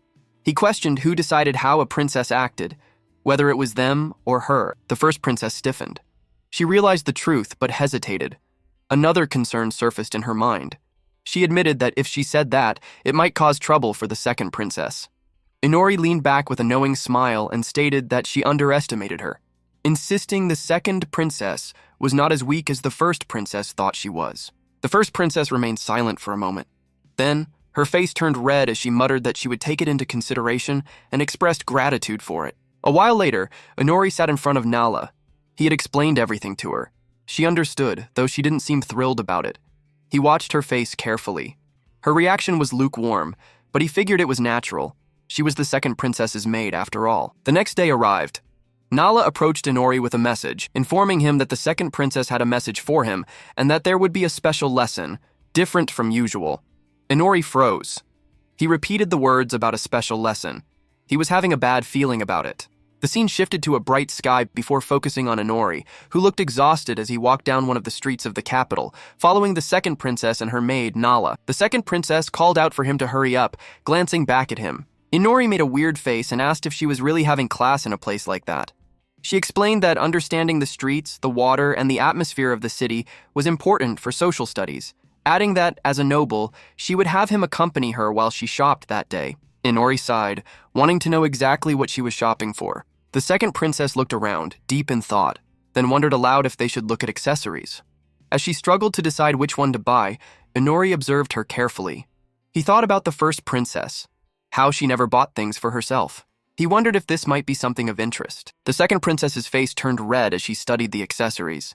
After a moment, she turned to Inori and asked which one he thought looked prettier. Inori, uninterested, replied in a dismissive way that they both looked good. She pouted slightly, looking away, and admitted shyly that it wasn't for her. Before Inori could ask, Nala stepped in, explaining to him that they were there to buy a birthday present for the first princess. She further informed Inori that she had passed on his message from yesterday to the second princess. The scene then shifted to a flashback. Yesterday, the second princess had blushed as she decided she would go out today to buy a present for her younger sister. Back in the present, Inori now understood the situation, but one question still lingered. He asked why she was seeking his opinion. The second princess hesitated, before explaining that because he had met the first princess yesterday, she thought maybe he knew her taste better than she did. Inori sighed, shaking his head, clarifying that one conversation wasn't enough to know everything. Besides, the first princess seemed used to receiving gifts, so he believed whatever the second princess chose would be fine. The second princess's face fell slightly, interpreting his words as if he was saying her gift was useless. But Inori immediately boosted her confidence by insisting that the important thing was who the giver was, and that anything chosen by her would be great. His words touched the second princess's heart. Nala, watching from the side, thought he was so kind. But poor Inori just wanted to sleep. Nala appreciated everything Inori had done so far. Seeing a smile on the second princess's face made her truly glad. After that, they all decided to have lunch. 5 days later, Inori found himself specially invited to the first princess's birthday party. As he looked around, he observed the extravagant meals and the high-status guests gathered there. Inori, however, was wondering about the second princess. He hadn't seen her anywhere. Just as he looked around, he finally spotted her, standing behind a pillar, looking incredibly nervous. He thought it was just talking to her younger sister and wondered why she was so anxious, but interrupting them wouldn't be easy. The first princess was currently deep in conversation with Ryuto. Inori decided to help. He casually walked over to the second princess, startling her. Before she could react, he pushed her forward, making her stumble slightly. She looked at him in confusion, but soon realized where she had ended up, right in front of her sister. The entire room went silent. Everyone stared in shock except for Inori, who stood there calmly. There was an awkward silence between the two sisters as the first princess stared at the second princess's face. Meanwhile, the second princess, embarrassed, looked away from her younger sister. The second princess stood there, holding the gift she had purchased for the first princess behind her back. The crowd observed them in stunned silence. Inori, amused, thought about the chaos that had erupted just from the sisters facing each other. He mused that after everything he had done, she should just hurry up and give the gift already. The second princess took a deep breath, gathering all her courage. With a slightly trembling voice, she handed the gift to the first princess and offered her birthday wishes. The first princess's eyes widened in shock. She hesitated, looking shy, but eventually took the gift. As she unwrapped it, her expression shifted. Her eyes sparkled with surprise. Without a second thought, she decided to use it immediately. The second princess, taken aback, watched as her younger sister carefully held the accessory. Then, stepping forward, she helped place it in her sister's hair. The first princess twirled slightly, turning to her and asking how she looked, using a rare softness in her voice. The second princess, warmth filling her eyes, responded with heartfelt affection that she looked beautiful. A bright smile spread across the first princess's face. She whispered her thanks to her elder sister, happiness evident in her tone. The crowd, witnessing the emotional moment, erupted into cheers. Then hesitantly, the first princess looked away, her cheeks slightly flushed. She murmured if she could ask for one more gift. The second princess tilted her head, wondering what it was. The first princess, still avoiding eye contact, fidgeted with her fingers. She stated that from now on, she would call her older sister. The second princess froze, her heart skipping a beat. Seeing no response, the first princess hesitated again, asking if it wasn't okay. The second princess's mind drifted to the sweet memories of their childhood. times when they had played together, laughed together, and had no distance between them. Her eyes grew teary. She finally whispered that she was really happy about it. Tears welled up in both their eyes as they embraced each other. Inori, watching from the side, sighed in relief, thinking that finally this problem was resolved. But just then, his eyes caught sight of the king and queen. They too were wiping away their tears, deeply moved by their daughter's reunion. Ryuto approached Inori, chuckling, remarking that it was a good idea to leave this to him. Inori, expecting a well-earned reward for his efforts, turned to him with a raised eyebrow, but Ryuto only giggled and continued watching the sisters. Inori stared at him, unimpressed, thinking that this was what made him a hero. Shaking his head, he decided to step outside. He muttered that he was going to get some fresh air, walking toward the balcony. As Inori leaned against the railing, staring at the city lights, he heard soft footsteps behind him. The second princess appeared, her expression gentle. She thanked him and mentioned she had come there to talk. Inori glanced at her, telling her to go ahead since no one was around. She took a deep breath, a confident look on her face, and stated that she knew he had used detection, calling it such a useful blessing. Inori smirked slightly, noting that it was better to express emotions sometimes, like she had done back there. The second princess immediately frowned, irritated, and retorted that she didn't want to hear that from someone as blunt as he was. Before Inori could respond, the scene suddenly shifted, a splash of blood, screams echoing in the air, and people running in terror. Back to Inori, his expression darkened. He thought it looked like the second princess would no longer be called the doll princess. Then, in the distance, a loud, chilling scream tore through the evening. The second princess turned sharply, her face paling in shock. Inori too stiffened, his eyes narrowing as he looked toward the source of the chaos. The second princess rushed toward the hall, but Inori grabbed her arm, stopping her in her tracks. Her face turned blank as her eyes fell on the gruesome sight before her. A severed head rolled across the floor. The king and queen had been decapitated. Screams filled the hall. A man stood in the shadows, his head lowered, a blood-stained sword in his hand. The chaotic noise around him seemed to irritate him. He suddenly raised his voice, shouting for everyone to stay silent and calling them foolish and corrupt. The army had arrived, and no one dared to move. The man's voice rang through the hall. He accused the queen of wasting finances despite the country's impoverishment, and blamed the king for doing nothing to stop her. Then he declared they were no longer alive. The scene shifted to the thrones, where the lifeless bodies of the king and queen sat, their heads missing. The man lifted his chin proudly, proclaiming that he was Viteri, someone with true royal blood, and that he would take the throne. He announced Igiana would be the queen. The first princess staggered forward, kneeling beside her mother's severed head. Her eyes glistened with tears, but soon rage burned through them. She screamed at Viteri, calling him a madman, her voice trembling with fury. Power surged around her as she activated her abilities, launching an attack at him. But before the attack could reach its target, Igiana stepped forward. With a swift movement, she neutralized the attack by cutting off the first princess's arm. A sharp, agonized scream tore through the air. The first princess collapsed, trembling in shock. The delicate gift from her sister slipped from her hair and landed on the floor beside her. The heroes froze in terror. Igiana turned to Ryuto, warning him not to move, and threatening that if he attacked, he wouldn't die peacefully either. Then, she pressed her blade against the first princess's throat. Viteri's voice echoed across the hall. He called everyone there the children and people of the witch, accused them of betraying the witch's will, and declared the summoning of heroes a grave sin, one that could only be forgiven by death. The first princess's gaze dropped to the fallen gift. Tears welled up in her eyes. Her thoughts drifted to her sister, but in the next moment, Igiana's blade sliced through her neck. She whispered for her to return to the witch's side. The second princess stood frozen, staring at the horrifying sight. Her body trembled, her breath hitched. She tried to scream, but before the sound could escape her lips, Inori clamped a hand over her mouth. He whispered harshly that if she made a sound, she would be discovered. Then, his gaze shifted toward Igiana.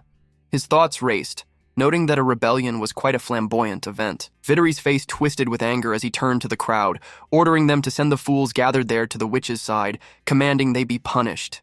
Fear spread like wildfire. The citizens, frozen in terror, had no time to react before the soldiers began their slaughter. Viteri looked up, his voice echoing through the blood-stained hall, accusing all the nobles present of corruption and claiming they deserved to die. Meanwhile, Inori tightened his grip on the second princess, keeping her restrained. He told her to calm down, his voice firm. Tears streamed down her face as she struggled against him. He warned her that if she went now, she would die too. She sobbed, her body shaking. He explained she had two choices. Die a worthless death here or escape and survive. Splashes of blood filled the surroundings. Ryuto sat beside the lifeless body of the first princess, his fists clenched, his body trembling with rage.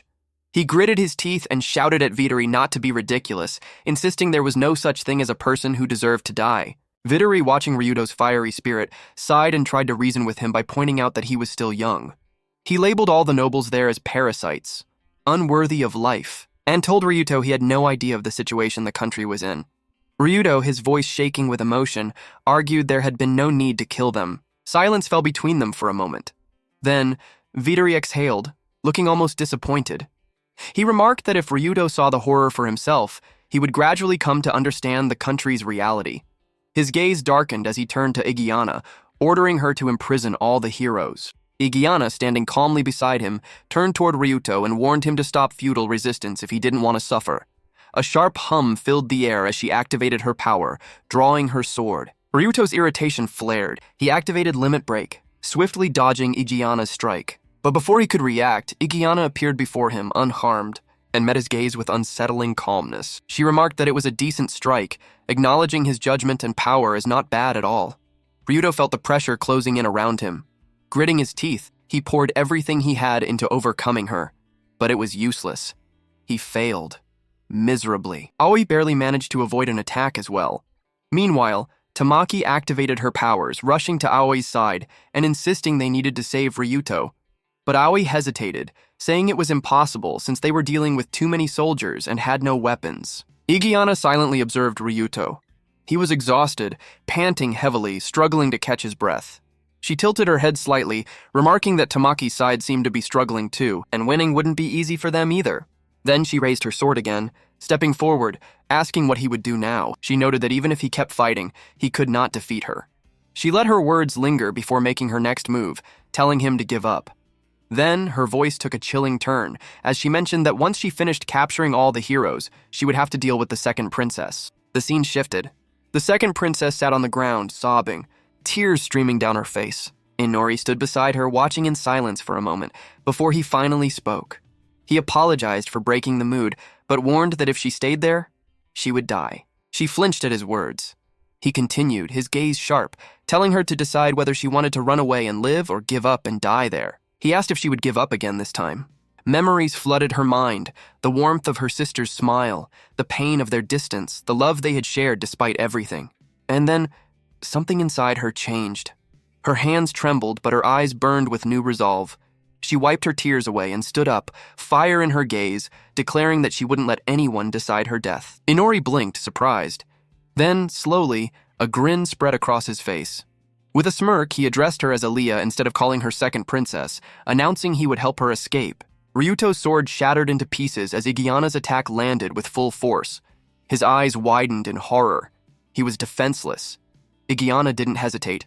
With a cold, merciless expression, she raised her leg and drove the sharp heel of her high boot straight into his stomach. Ryuto gasped, blood spilling from his lips as she lifted him off the ground with ease. The pain was unbearable. Then, she let him drop. His broken body hit the floor with a dull thud. Tamaki stood frozen in shock, her mind barely processing what had just happened. Her gaze darted to Ryuto, lying motionless at Igiana's feet. Her heart pounded. At that rate, they would all die. She clenched her fists, silently deciding she had to save Ryuto first. But before she could even move, Igiana appeared right in front of them as though she had materialized out of thin air. Tamaki and Aoi recoiled in terror. Igiana calmly ordered the soldiers to seize them. The soldiers wasted no time. Within moments, Tamaki and Aoi were restrained, their struggles useless against the overwhelming force. Tamaki thrashed against the soldiers' grip, demanding they let go of Aoi immediately. But her words meant nothing. Vittori turned to his men, instructing them to throw all the heroes into prison. Igiana nodded. She glanced down at Ryuto, lying in a pool of his own blood, wondering aloud if she had spent too much time on him. Then her focus shifted. She heard footsteps, someone was running, that someone being Aaliyah. But Igiana only scoffed. It didn't matter. Whether Aaliyah escaped or not, the result would be the same. There was no way Aaliyah could get away on her own. Somewhere deep in the palace, Aaliyah and Inori ran for their lives.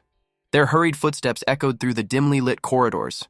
Inori glanced ahead, then quickly to the side, telling Aaliyah that the right corridor was no good and they would take the left. Aliyah nodded in agreement. Her mind raced, wondering how Inori could track their enemy's movements so easily. It was almost as if he had been waiting for that day. As they ran, Inori suddenly asked if she could use magic. Aliyah, taken off guard, blinked and admitted she only knew the basics. Immediately, Inori grabbed her hand and shoved her forward. Aliyah stumbled, confused, demanding to know what was wrong. Inori's voice was urgent as he said that in 10 seconds, 3 soldiers would appear from that corner. His breath was ragged, but he kept going, telling her to do something about them. Aliyah's chest tightened. She asked if they couldn't just avoid them. Inori refused, stating it was not an option, as they couldn't dodge anymore. Aliyah swallowed hard. She had no choice. She closed her eyes, then activated her magic. Inori started counting down, and as he reached one, Aliyah attacked. A sudden burst of energy filled the corridor as her aid-hole spell struck all 3 soldiers at once. Inori stared for a moment, then smirked. Of course she did it. Aliyah was an elite. Aliyah exhaled, relieved, and thanked the early casting for their success. Then she turned to Inori, noting he looked like he was struggling. Inori took a deep breath, agreeing that it was tiring, but reminding her that the enemy wouldn't wait for them. He straightened up and mentioned that a little further ahead, there was a spot with less security, suggesting they get there first. Aliyah nodded, and with that, they ran. As they sprinted through the dark corridors, Inori's mind raced. The soldiers might still hold them off, but he couldn't imagine Aliyah facing that captain. The captain was on another level, and Inori was far from fit to fight properly himself. They had to ensure he didn't find them. Eventually, he slowed down, panting heavily. He remarked that it seemed the security was thin around that area, and that no one seemed to be in the bedroom. He glanced at Aliyah and asked if she was okay with him checking the escape route there. She repeated his statement about no one being around, her heart racing with concern. This was likely the servants' quarters. As she looked at the pools of blood on the floor, nausea washed over her. What lay before them was horrific. Brutally injured bodies of the servants were strewn everywhere. Inori surveyed the area, realizing there were no guards because that place had been abandoned. It felt like the massacre was meant to include even the servants. Suddenly, Aliyah gasped, crying out Nala's name. Inori turned to see her kneeling beside Nala's lifeless body, who had been brutally killed. Aliyah pulled Nala into her arms, tears streaming down her face. Inori felt a heavy sadness grip him. He remembered the time spent with Nala, and it devastated him to see her like that. Aliyah whispered a farewell, crying her heart out. After some time, she wiped her tears and looked at Inori, telling him she was okay now and thanking him for waiting. She then asked how they should escape. Meanwhile, in the prison, the captured heroes sat in despair. Igiana surveyed them, declaring that it was the kingdom's most secure prison, designed to seal away the most heinous criminals, and that without magic tools, breaking out was impossible. She told them to stay quiet. Tamaki scoffed, asking if, since it was so secure, they could at least take off their shackles. Ryudo chimed in, telling Tamaki not to bother. He reasoned that since a coup involving hero summoning had occurred, the Hero Alliance wouldn't stay quiet, so they were likely being used as hostages. That was why their shackles wouldn't be removed. Igiana was taken aback, remarking that for someone so tense, Ryudo's head was surprisingly clear. She looked into his eyes, filled with a fierce hatred, causing the girls to shudder. Igiana recognized that look. Memories flooded back of a time when she had shared that same burden, the helplessness, the naive lack of resolve. After a final glance at Ryuto, she departed, telling him he was still young and advising him never to forget those feelings if he wanted to survive in that world. She added that if he had managed to keep his judgment cool back then, perhaps he could have saved Tamaki and Aioi. Ryuto flinched, anger boiling within him. The girls sat in shock, speechless at Igiana's words. Back to Igiana, she considered Aliyah and Inori. It seemed they had escaped better than she had anticipated. Once she finished equipping herself, she would join the search for the second princess. She ordered the soldiers to move ahead, determination in her eyes. The scene shifted to Aliyah, who pointed at an area on the map, suggesting that if they aimed for that spot, it might work. Inori glanced at her, asking what was there. Aliyah explained there was a hidden door leading to the underground waterways. If they went through there, they should be able to escape the castle. Inori considered it, asking if it was a secret path known only to the royal family. Aliyah confirmed it was an emergency escape route for the royal family, though she wasn't sure if it was still usable. Inori stood up, remarking that since they had no other options, that settled it. Aliyah glanced back at the fallen corpses, guilt washing over her as she felt powerless. Her gaze lingered on Nala's lifeless body, and she whispered her thanks for everything. With soldiers searching for them, they rushed out of the servant quarters. Inori kept thinking that a path only the royal family knew about might be worth checking, if it still existed. They continued running through the corridor, but suddenly Inori stopped and warned Aaliyah it was an ambush. Aaliyah's eyes widened. Inori explained there weren't just 10 or 20 soldiers. Breaking through would be nearly impossible. They were closing in behind as well, so retreating was just as difficult. Aaliyah's worry deepened as she asked if there was any way to sneak past them without being seen. Inori shook his head, saying it was impossible because it looked like the soldiers already knew about the hidden door. It was completely locked down. His thoughts turned dark, wondering if they had tortured someone for information or if they already knew. Either way, escaping wouldn't be easy. Aaliyah clenched her fists, insisting she wouldn't give up and wouldn't just sit there and let herself be killed. She vowed to fight until the very end. Inori stared at her, momentarily stunned, then smirked, relieved her spirit wasn't broken. He felt she was someone he could still rely on. He quickly explained that he had used detection and found out an army from a neighboring kingdom was heading their way. Whether they were there to save the royal family or not, one thing was certain: soldiers from another country were approaching. Aaliyah's eyes widened, asking when they would arrive. Inori informed her it would be around sunset in about 15 minutes. He exhaled, mentioning that if they could hold out until then, they might survive, but they wouldn't be able to avoid combat. Aaliyah took a deep breath, determination hardening her expression. She asked if they would last until sunset. Inori estimated their chances at about 50-50. He took off running, saying they would head where there were fewer soldiers, instructing her to cover the rear. Suddenly, soldiers spotted them. They shouted that the second princess had been found and ordered everyone to surround them and fire magic arrows. A barrage of arrows flew toward them. Aaliyah quickly raised her hands and used barrier magic, forming a shimmering shield to block the attack. She gritted her teeth, silently swearing she would survive those 15 minutes no matter what. Aaliyah's clothes were torn and bloodied from the arrows as she struggled to protect both herself and Inori. Inori yelled at her to turn right, pulling her into another corridor. The arrows slammed into the walls, narrowly missing them. Aaliyah barely dodged the attack, her heart racing. The soldier in command ordered his men not to let them escape, instructing them to surround and fire on them. Inori's worry intensified. The soldiers were moving faster than he had anticipated. He used his ability to detect their movements and warned Aaliyah they were coming from the left. Aaliyah, her face injured and desperate, realized what had to be done. She activated a magical barrier just in time to block the soldiers, but they managed to break through it, confusion on their faces. They continued to move, dodging the incoming threat, but found themselves cornered in front of a dead end. Aaliyah's fear spiked as she looked at the impassable wall in front of them. Inori, panting heavily, apologized, explaining they had no choice but to escape there since there were too many soldiers, and urging her to hold on just 3 more minutes until sunset. But then the soldiers arrived and both felt the panic rising. The commander ordered another volley of arrows.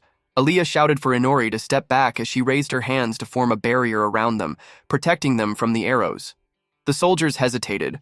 One asked if they should charge, but the commander advised against it, instructing them to keep attacking with bows. More arrows came at them, but Aaliyah's barrier magic was weakening. She thought she couldn't keep this up, her strength fading. She had to hold on just a little longer to avoid fatal blows. The arrows continued to rain down on her, and dust from the attacks filled the air. The commander's voice ordered the next volley to be readied. Aaliyah, bloodied and exhausted, barely managed to maintain her barrier. She asked Inori if help was almost there, her voice strained but clinging to the hope that reinforcements were on the way. The commander grew confident, seeing no counterattack. He thought they would surrender soon enough, pleased by their lack of resistance. But as the dust settled, the soldiers were confused. One of the enemies was gone. They realized the other one had disappeared. Aaliyah, panting and trembling, looked around and called out for Inori. She began to sob, fearing he had used her as bait. She remembered that he had promised to escape with her and questioned if everything about the reinforcements had been a lie. She collapsed on the ground, despair overtaking her. Just as the soldiers prepared to fire again, the sun set completely. Suddenly, a strange aura filled the air. Inori appeared, grinning and standing tall. He apologized for keeping her waiting, telling Aaliyah that from that point on, it was his time. The air trembled as a heavy darkness spread across the battlefield, swallowing everything in its path. Soldiers felt their breaths hitch as an overwhelming aura crushed them, their vision stolen by the void. Then, from the darkness, Inori emerged with piercing eyes that gleamed in the abyss. Without hesitation, he summoned Fenrir and commanded it to slaughter everyone present. A massive shadow burst forth, tearing through the soldier in a single merciless strike, leaving nothing but scattered bodies. Panic surged as one of the surviving soldiers screamed, demanding to know what was happening. But before he could react, Inori appeared behind him, whispering coldly that no one would come to his aid, no matter how loud he screamed. When the man's trembling gaze turned to Inori, he questioned if he was truly the same person he once knew. Inori ignored him, only asking Fenrir if his task was complete. The beast confirmed that the soldier before them was the last one alive, though it was disappointed by how weak they all were. Inori agreed, noting that compared to Fenrir, they were nothing more than mere insects. Realizing there was no escape, the soldier fell to his knees, begging for his life. But Inori, with eyes void of emotion, told him it was only fair. He had killed many before, so it was his turn now. As the soldier's eyes widened in horror, Fenrir struck, silencing him in an instant. Amid the carnage, Aliyah clung to life, struggling to stop her bleeding with the last of her magic. Inori observed her with indifference, stating that it was already too late. Aliyah had lost too much blood. Yet, the wounded woman still had questions, her voice weak but unwavering. She demanded to know where Inori's power came from and why he hadn't used it from the start. Inori dismissed her glare, explaining that his abilities only awakened after sunset, which was why he had told Aliyah to endure until nightfall. If he hadn't cared, he wouldn't have bothered keeping Aliyah alive this long. Hearing this, Aliyah was left speechless. Inori studied her, recalling how even now, despite everything, Aliyah's eyes still burn with determination. She had not given up, not even in the face of death. Then, there was only one answer left. Without hesitation, Inori stated that he would be blunt because time was short and asked if Aliyah was still a virgin. Shocked, Aliyah demanded to know how Inori could tell. With a blank expression, Inori explained that if it were true, then there was still one way for her to survive. But it came with a price. She would have to become something no longer human, bound to Inori as his servant. It was a choice between certain death or an existence beyond mortality. For the last time, Inori told Aliyah to decide, and in that moment, silence filled the battlefield, as if even fate itself awaited her answer. The princess was shaking, but she managed to whisper her wish. She wanted to keep live as a human, to protect those she loved, but her words got stuck in her throat. Memories of her little sister and her loyal maid flashed through her mind. They had always been by her side, but now they were both gone. Rage started to boil deep inside her. With her anger reaching its limit, the princess cried out. She said she didn't care what she had to do, even if it meant selling her soul to a demon she wanted to live. Inori heard her answer and just gave her a sly grin. He said it was a good answer, and, just as she guessed, he was probably closer to being a demon than a god anyway. Then, without warning, Inori bit the princess's neck, giving her a strange new power. The princess's body began to change in a way no one could call normal. Her skin turned paler, her eyes sharper, and the fangs that grew in her mouth were a sure sign she was turning into a vampire. Inori tossed her a cloth to cover herself, and then he glanced at the shifting shadows behind him. He ordered his shadowy minions to turn the nearby corpses into ghouls and handle the soldiers waiting outside the party venue. He also told them to protect the new vampire princess until she woke up. The order came with a twist, told them to have some fun while they were at it. Meanwhile, over in the royal throne room, all the soldiers who had joined the big revolution were kneeling to their new king, Bitray. They saluted him and reported news that the second princess was trapped and on the verge of death. Bitray simply nodded and told them the start of a righteous kingdom was close, and that nobody should lose heart now. His men answered with a loud yes, showing their loyalty. Bitray then closed his eyes, his mind full of dark thoughts about all the hunger and sickness haunting the country. He remembered the orphans everyone left behind and the friends who kept believing in justice. He knew he was just as guilty for staying silent and doing nothing all this time. But starting today, he decided it was high time to make their homeland a better place. But out of nowhere, a shadow moved at his side. A dagger flashed, and in an instant, the new king fell dead. The kingdom lost 2 kings in just one day. Not far away, Igiana shivered as she sensed something dangerous in the air. She just couldn't shake off a heavy feeling of dread. Back in the throne room, panic exploded. The soldiers screamed Bitray's name, unsure where the attack had come from. Their answer came quickly. They turned and saw Inori standing tall, holding up Bitray's severed head like some kind of wicked trophy. Inori declared that their whole plan had flopped and asked what they would do now, since they had nothing left to fight for. Their new king is dead. How funny. The soldiers lost it with anger and grief. They roared at Inori, cursing him and swearing to avenge their king. Honestly, Inori just laughed, a sly and cruel smile on his lips. He said he was loving this mess, and with a flick of his magic, he summoned several black swords that shimmered near him. He told them, Since things had gone this far, they might as well keep killing each other until the very end. He said that if they kept struggling, it would make him even happier. With that, he sent all his magic swords flying at the furious soldiers, still wearing that wild, thrill-seeking grin. And that's how things went down in the kingdom, a straight-up mess of rage, magic, and madness, with Inori loving every second of chaos he'd stirred up. The sounds of soldiers screaming echoed through the night, and some of Igiana's direct army picked up on it right away.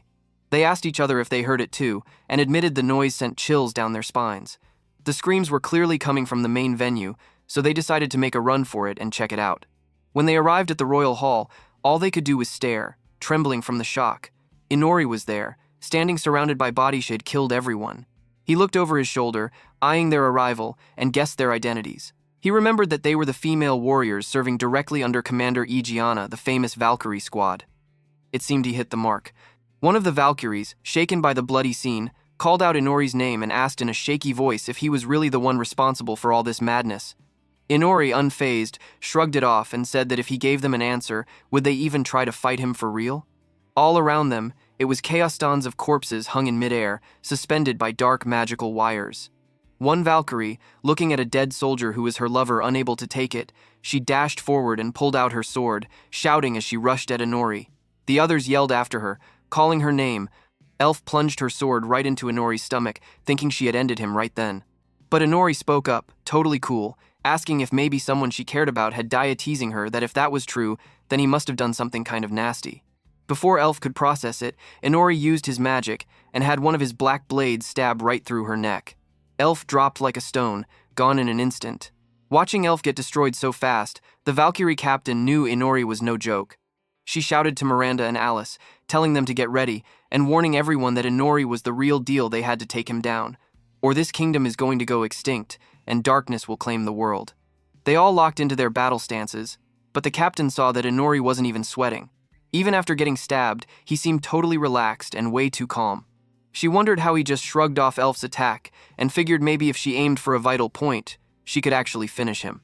Looking at his new toy, Inori noticed that one of the Valkyrie weapons was glowing with power, a magic tool, not some cheap soldier weapon. Just to be sure, he used his appraisal skill to check it out.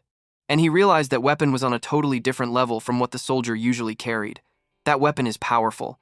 Suddenly, one of the squad's mages popped off an ice skill and froze Inori's feet to the ground. She let everyone know she had trapped him. Another Valkyrie swooped in and hit Inori with her own skill, the power and speed way higher than other usual attacks. No wonder she was in the strongest squad. Even Inori had to admit it, these magic tools were crazy strong. With Inori locked down, the captain charged and managed to slash a big chunk off his face. She stared, thinking there was no way he was surviving that. She was sure he'd finally been killed. But Inori was just thinking about how annoying all these magic tools were. He took matters into his own hands, literally, and sliced off his own frozen foot to escape the spell, then jumped high into the air. The captain was totally shocked that he could still move. She figured he must be dodging a follow-up strike, which was a bad move because she was ready to catch him right when he landed. But Inori had more tricks. In midair, he whipped out his magic threads and caught Miranda and Alice, tying them up in an instant. The captain freaked out, calling their names as her teammates struggled and groaned. Inori gave her a wicked smile, saying he would honestly love to play around with their teamwork, but he was on a tight schedule. He offered to go one-on-one, saying he would love a duel with her, the deputy commander, for a real warm-up before he faced her boss. So there they were, the room covered in chaos, with Inori grinning like he owned the joint, ready for the next round like it was just another game. The captain listened to Inori's words and just shook her head in disbelief.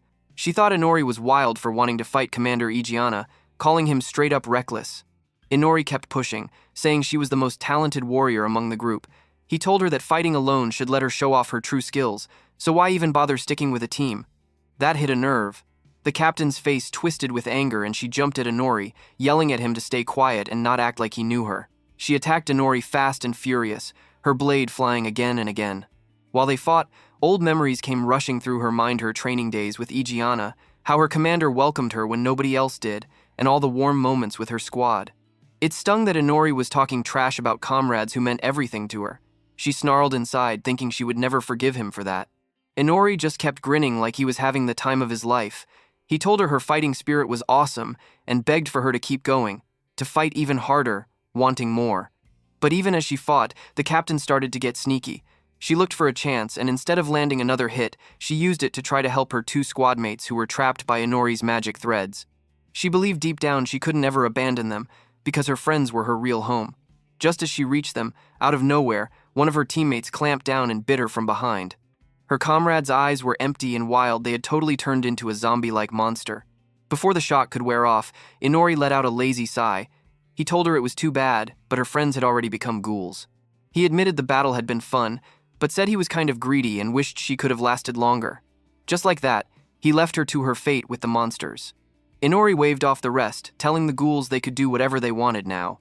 The scene got ugly fast. The captain's own friends, now ghouls, jumped and bit her, bringing her down on the spot. Inori didn't even look back or care about the screams echoing behind him. He just shrugged and mumbled. Now it was time for the last act, for the main menu in the list. Meanwhile, Ijeana, the commander, came running after catching a horrible feeling in her gut. Her instincts always got sharper when things went bad.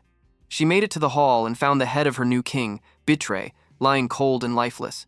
She could only whisper Lord Bitre's name, her heart sinking. From far above, Inori's voice floated down, sounding way too casual for the situation. He said the moon was beautiful tonight, claiming it was a famous line for confessing in his own world. Then he spread his wings wider in front of the shining moon, as if telling the world that he was the true villain, looking totally at ease while the whole world went crazy below. Ijeana snapped her head up and glared at Inori, rage burning in her eyes, recognizing him immediately. But Inori just smiled down guiltlessly and told her that the head was his own special gift for her. Commander Ijeana glared up at Inori, pointing at his wings. She said those wings could only belong to a demon. She figured anyone with those belonged to people who had sold their souls for power. She asked if he had really gone that far, giving up everything that made him human. She demanded to know what he was even living for now. Inori looked at her, totally puzzled. He told her he honestly didn't know what she was getting eighth, guessed he was just living. That was it. Nothing more, nothing less. Ijeana scowled at his answer, saying his so-called just living thing was way too stupid. She shouted back that she fought for the nation, and in a world like theirs, a strong reason to keep going was everything. It could be family, dreams, or even revenge. It didn't matter, as long as you meant it. She even accused herself, thinking if she had taught Inori better, maybe he wouldn't have become this demon today. Hearing her words, Inori just stood there silent for a moment. Then he slowly floated down, landing right in front of her. He told her her speech was impressive, really noble. Even after being double-crossed by the demon who killed their leader, she still looked out for him like he was her student. But now the coup was over, and he wondered what nation she thought she was protecting anymore. She tried to argue about Lord Bitre, but it was pointless now. Chill as ever, Inori snapped his fingers and his shadow army materialized around him. He told her things weren't about we and us anymore. The soldiers who had trapped them, the ones who had killed all those people inside, it was the Valkyrie squad and all her other army who caused the whole mess anyway. There was no one left now but her. Their lives could still be saved, he said. Maybe he could turn them into a vampire, but only if she was willing to offer herself up. It would be funny enough to see the so-called righteous bullshit commander commit suicide in front of him. He sat down on the body of one of her fallen lieutenants, looking straight up bored. He figured he had been hoping for a real tough fight, but now it just felt like some weak teacher versus student after-school spar. He thought maybe he'd use mental tricks to force them all to fight, but honestly, even that sounded dull. He finally decided just him and Ijeana, no more games, and he'd try to spare as many other soldiers as possible. But right then, Ijeana moved. She lifted her sword high, then drove it into the ground. She called for a moment of silence for all her comrades who had suffered and lost their lives, her eyes burning with fire. With her sword shining bright thanks to an artifact hidden inside, she made a fierce promise to offer Inori's life for the sake of her friends, both those she had lost and those who were about to die. Everyone could feel the tension crackling in the ruined hall. It was all or nothing between the last commander and the guy who turned the whole night upside down. Things are gonna go into crazy shit, guys. Inori saw all this and still seemed totally unfazed. He asked if the commander was really just planning to abandon her own knights. The commander glared right back and insisted she never abandon them. The Knight Corps was her whole life, and if it came down to it, she'd be the one to end them herself. Inori just scoffed. He pointed out that if she really did that, there'd be no royalty, no soldiers left, and the country would probably fall to pieces. But as he walked calmly closer, he said it didn't matter. The people were still there. Even if the nobles were corrupt, the soldiers were wiped out, and the royal family pretty much gone. Those were just minor things to him. The commander held her head high and replied that as long as the people survived, her fight for the nation would never end. That was her one true reason to keep living. Her aura flared up, stronger and brighter than ever before, filling the whole ruined throne room with burning energy. When Inori saw this, his bored expression transformed into wild excitement. Finally, it seemed like he was getting the fight he'd been waiting for. The commander saw the goofy grin on his face and called him out, asking why he looked so hyped. Inori tried to hide how pumped he was, quickly telling her he was sorry for underestimating her, and admitted that lying or bluffing now would be lame. So, for once, he gave her his honest answer. Then he snapped his fingers and activated his own terrifying skill, raising all the corpses in the room into new ghouls. The commander stared in shock, rage flashing in her eyes when she realized what he'd just done. Inori explained that those things were nothing but failed corpses that hadn't fully become vampires. There was no way to save them now. He bragged that he had wiped out all of her squad. Now, she was just food for his monsters. Inori then pointed, and all the twisted ghouls rushed towards the commander. For a second, Ijeana just stood there, head bowed, pure disappointment on her face. She said flat out that Takafuji Inori was now truly beyond redemption. She declared him her enemy, and she vowed for this country that even with her dead, she would make sure to bring down the demon in front of her back to the abyss. With that, she activated her ultimate skill, and the room exploded with power. Inori had to dodge fast turns out. This was Ijeana's ace move, unlocked by the artifact sword in her hand. The ancient weapon, something that people called a weapon created by an old god. The entire undead horde got wiped out right away. Even as shields, they didn't stand a chance against that explosion. Inori could feel his heart pounding from all the excitement. He finally found it. This was the feeling he'd been chasing. He summoned every magic blade and shadow wolf he had left, showing that now he was all in. He no longer called her commander. Now she was just Ijeana. He declared that he would use everything he had to take her on as a true enemy. This was exactly what he wanted, a real battle against a strong rival, a fight that would drive him to transform and become even stronger, aiming to rise to the very top of the world. The room was trashed, shadows and lightning flying everywhere. Finally, for both Inori and Ijeana, there was no turning back. Suddenly, a creepy hand tried to grab Commander Ijeana's foot, but she snapped into action real quick. Using her crazy strong power, she smashed a bunch of nearby zombies with one move, leaving only dust behind. Inori watched all this with a relaxed, cocky grin, thinking that her old teammates, the Valkyrie squad, had all turned into zombies and were now screeching like monsters. He wondered how long Ijeana could keep fighting like that before running out of steam. As she took in the scene, Ijeana's mind flashed back to when her squad had been living people, her friends and trusted allies. But now, here they were, trapped as undead freaks. She refused to leave them stuck that way, so she showed them mercy by wiping them out one by one. Even when Inori's pet shadow wolf monster came rushing in, Ijeana just handled it like it was nothing, slicing it down in an instant. Ijeana then shot a look at Inori, as if she thought he was just standing around wasting time. It seemed to her that if he didn't want to jump in, then she would have to make the first move. She stood tall, totally unfazed, and practically dared Inori to come at her. Up above, Inori was hovering and honestly looking kind of stressed. He figured sneak attacks weren't going to work, not even if he tried going at her from behind. Her power felt just as nuts as before, and with her being unstoppable in close combat, he realized it'd be really tough to beat her face to face. He remembered a chat he'd had with Aaliyah. She had openly wondered if he wanted to know about Commander Ijeana's true strength. Aaliyah said Ijeana had always been strong, but when she was picked to lead as Knight Commander, the Queen had given her this super powerful artifact, an old weapon handed down from way back in history. It was a sword that could get even sharper and stronger when magic flowed through it. Back on the battlefield, Commander Ijeana kept smacking down waves of zombies without even breathing hard, while Inori launched blade after blade of magic swords at her from a distance. Each one shattered as it near her, nothing could cut her down. Inori couldn't help thinking his knives, even the ones boosted with dark magic, got busted to pieces so fast, like calling that sword sharp was a flat-out understatement. The sword Ijeana held just sliced through anything, no problem at all. Out of nowhere, Ijeana unleashed some awesome magic.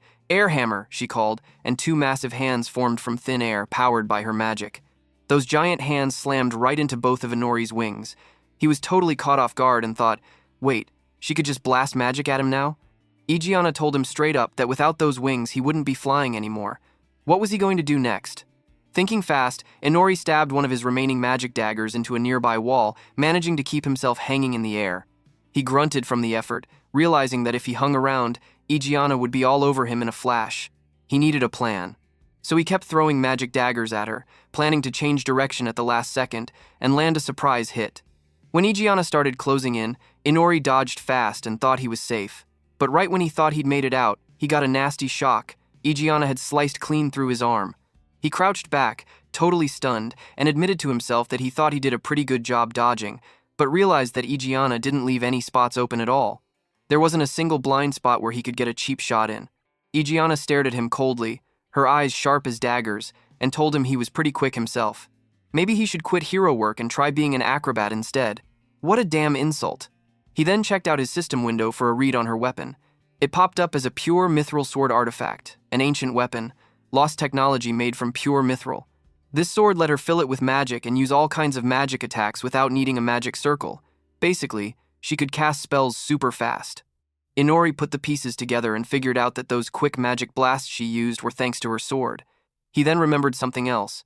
Mithril weapons were supposed to be extra dangerous to demons. He pointed this out, almost just to see how Igiana would react. Commander Igiana nodded and said quietly that he was spot on. She asked if he'd heard all this from the second princess, acting impressed he even bothered to study up. That wasn't what she'd expected from a supposed slacker like Inori. He grinned a little and thanked her for noticing, as if it was no big deal. But now, Igiana's whole vibe changed. Her eyes glowed with serious energy, and her aura burned even brighter. She turned to Inori and asked if he was just showing off, because she was sure he had more wild tricks waiting up his sleeve. What was he going to try next? The game was clearly heating up, and neither one was backing down. Inori took a breath, and then asked Igiana something that was bugging him. He wanted to know how she was able to react so fast, even when someone attacked her from a blind spot. He guessed she was spreading a thin layer of magic all around herself and the whole area, using it to sense enemies coming from any direction. He wondered if he was right about that. Igiana, who always liked giving honest answers, confirmed it. She explained that her power was called the Detection Blessing. Inori couldn't help letting out a grumpy sigh. With an ability like that, he thought his own detection skills were totally useless. That was just monstrous. But Igiana quickly pointed out it wasn't perfect. Because she always spread her magic everywhere, it meant others could easily find where she was hiding. That's why her power didn't work well for sneaking around or spying. However, it was the best thing ever for fighting, since it boosted her reaction speed and was all about battle. And then, she made it clear just how sharp her senses were by noticing the magic threads suddenly wrapping around her feet. Inori saw that she'd caught on and just smiled, acting like he'd been joking the whole time.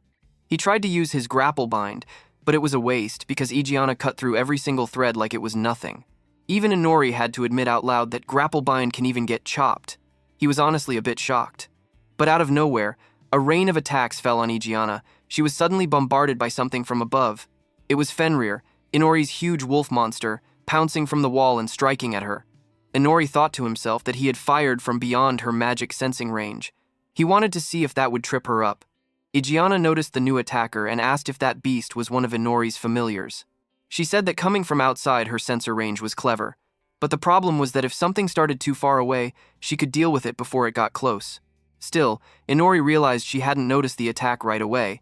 It was just that her reactions were so wild, she still had time to bat it away.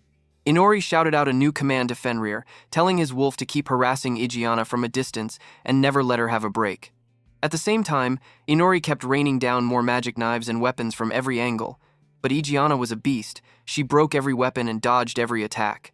Inori wondered if maybe they could win by making her spend all her magic on defense. But then he figured it was pointless, since she had been fighting at this insane level from the beginning without showing any sign of slowing down. If things kept going like this, Inori would just run out of undead minions and magic weapons first, not her. He knew he had to try something new. He put all the puzzle pieces together. There was that magic layer covering everything, so she could sense enemies. She had the strength to handle all-out attacks, and her ancient weapon could cut even his bounding magic. Her insane reaction speed let her strike back at snipers from way outside her sensor bubble. It seemed like a total contradiction. How could someone be both far outside the range and close up at the same time? That contradiction, he thought, was the trick he needed. So Inori decided that if he wanted to get past her, he had to charge straight at her, even if it was risky.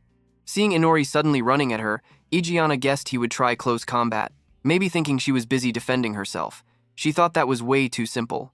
Igiana said she wasn't out of ideas for protecting herself, hinting that she had more secrets up her sleeve. She rushed at Inori, viciously swinging her sword, and managed to chop off his arm. She announced that this was the end for Inori, and she was finally going to finish him by cutting off his head with her pure mithril sword. But Inori just broke out laughing. He yelled back that it wasn't over yet. Then suddenly, something crazy happened. Beneath Igiana's feet, one of his shadow wolf popped up and bit her leg with a big chomp. Igiana gasped, totally taken by surprise. Inori explained that the only way to attack from outside her magic senses and at super close range was through his own shadow. That was the trick to breaking her guard. Igiana started to panic for real. She thought maybe she should chop at the shadow wolf first, but then she realized Inori was right in front of her with no weapon and no defense. She thought she'd just take him out quick. But in that moment, Igiana saw something she couldn't believe. Inori's arm, which she'd just cut off, had grown back instantly. She looked at him, totally shocked. Inori just grinned, letting her know she'd made a big mistake and let her guard down when it mattered most. Igiana started to freak out. She quickly thought that maybe only the pure mithril sword would hurt someone as weird and strong as Inori. Suddenly, out of nowhere, Inori's magic ropes pulled him backwards and stopped right in front of Igiana. Inori laughed, knowing he had set another trap. Igiana froze in shock. Something weird flashed in Inori's eyes. It was his mystic eye power called hypnosis. Inori shouted that she shouldn't have looked into his eyes. Igiana realized this had been his goal all along, to get himself to stop just outside her sword's range. But before she fell under the hypnosis, she swung her mithril sword and cut through the magic trap right away, smashing the spell to pieces.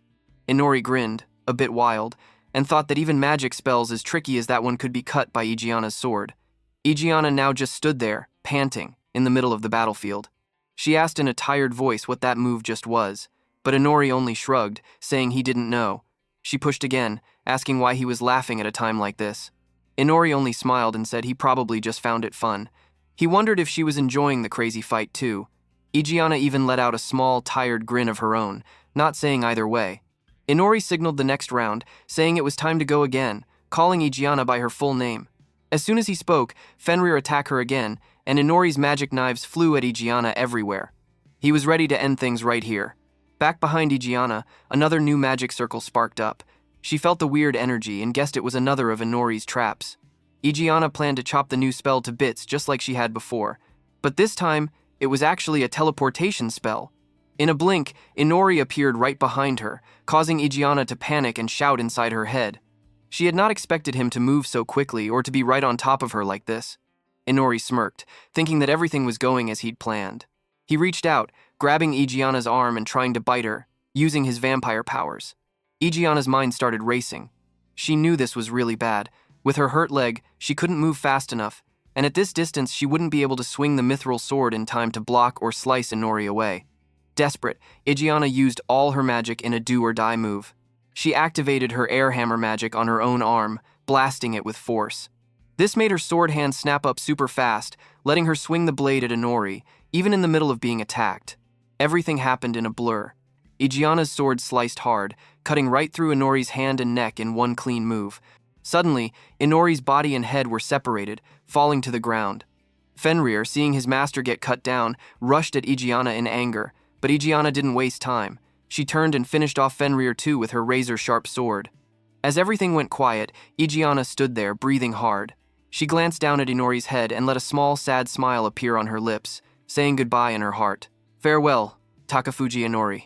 Igiana looked up at the big, bright moon hanging in the sky and let out a heavy sigh. She thought quietly to herself that fighting Inori had actually been fun. She couldn't even remember the last time she'd pushed herself this hard in a battle. Still, she couldn't let herself rest just yet. Her next goal was to find and deal with the second princess. But all of a sudden, something wild happened. Inori's severed head suddenly sprang to life. With sharp vampire fangs, his head lunged forward and bit down hard on Igiana's arm. The next moment was pure chaos. From behind, Inori's body rushed in, tossing out magic ropes and yanking his own head back towards him, all while kicking Igiana away. She went flying right into the wall and collapsed with a groan, feeling the pain for real. Meanwhile, Inori calmly picked up his own head, stuck it back onto his body, and twisted his neck as if nothing weird had just happened. Igiana, now backed into a corner and looking pretty freaked out, spoke with disbelief. She said that even mithril, cutting straight through the neck, had done nothing to stop him. Inori explained, cool and collected, that everyone in this world thought mithril was the secret weapon against demons, but that was only true here. He was from another world, and for him, mithril didn't work the same way. He'd already figured this out back when the sword first cut his left arm. Igiana managed a little smile. She realized now that Inori hadn't bothered to heal his arm back then on purpose. She told him it was a smart move. Seeing Igiana getting weaker, Inori started putting more pieces together in his mind. He guessed that maybe, for vampires, the brain didn't actually matter much.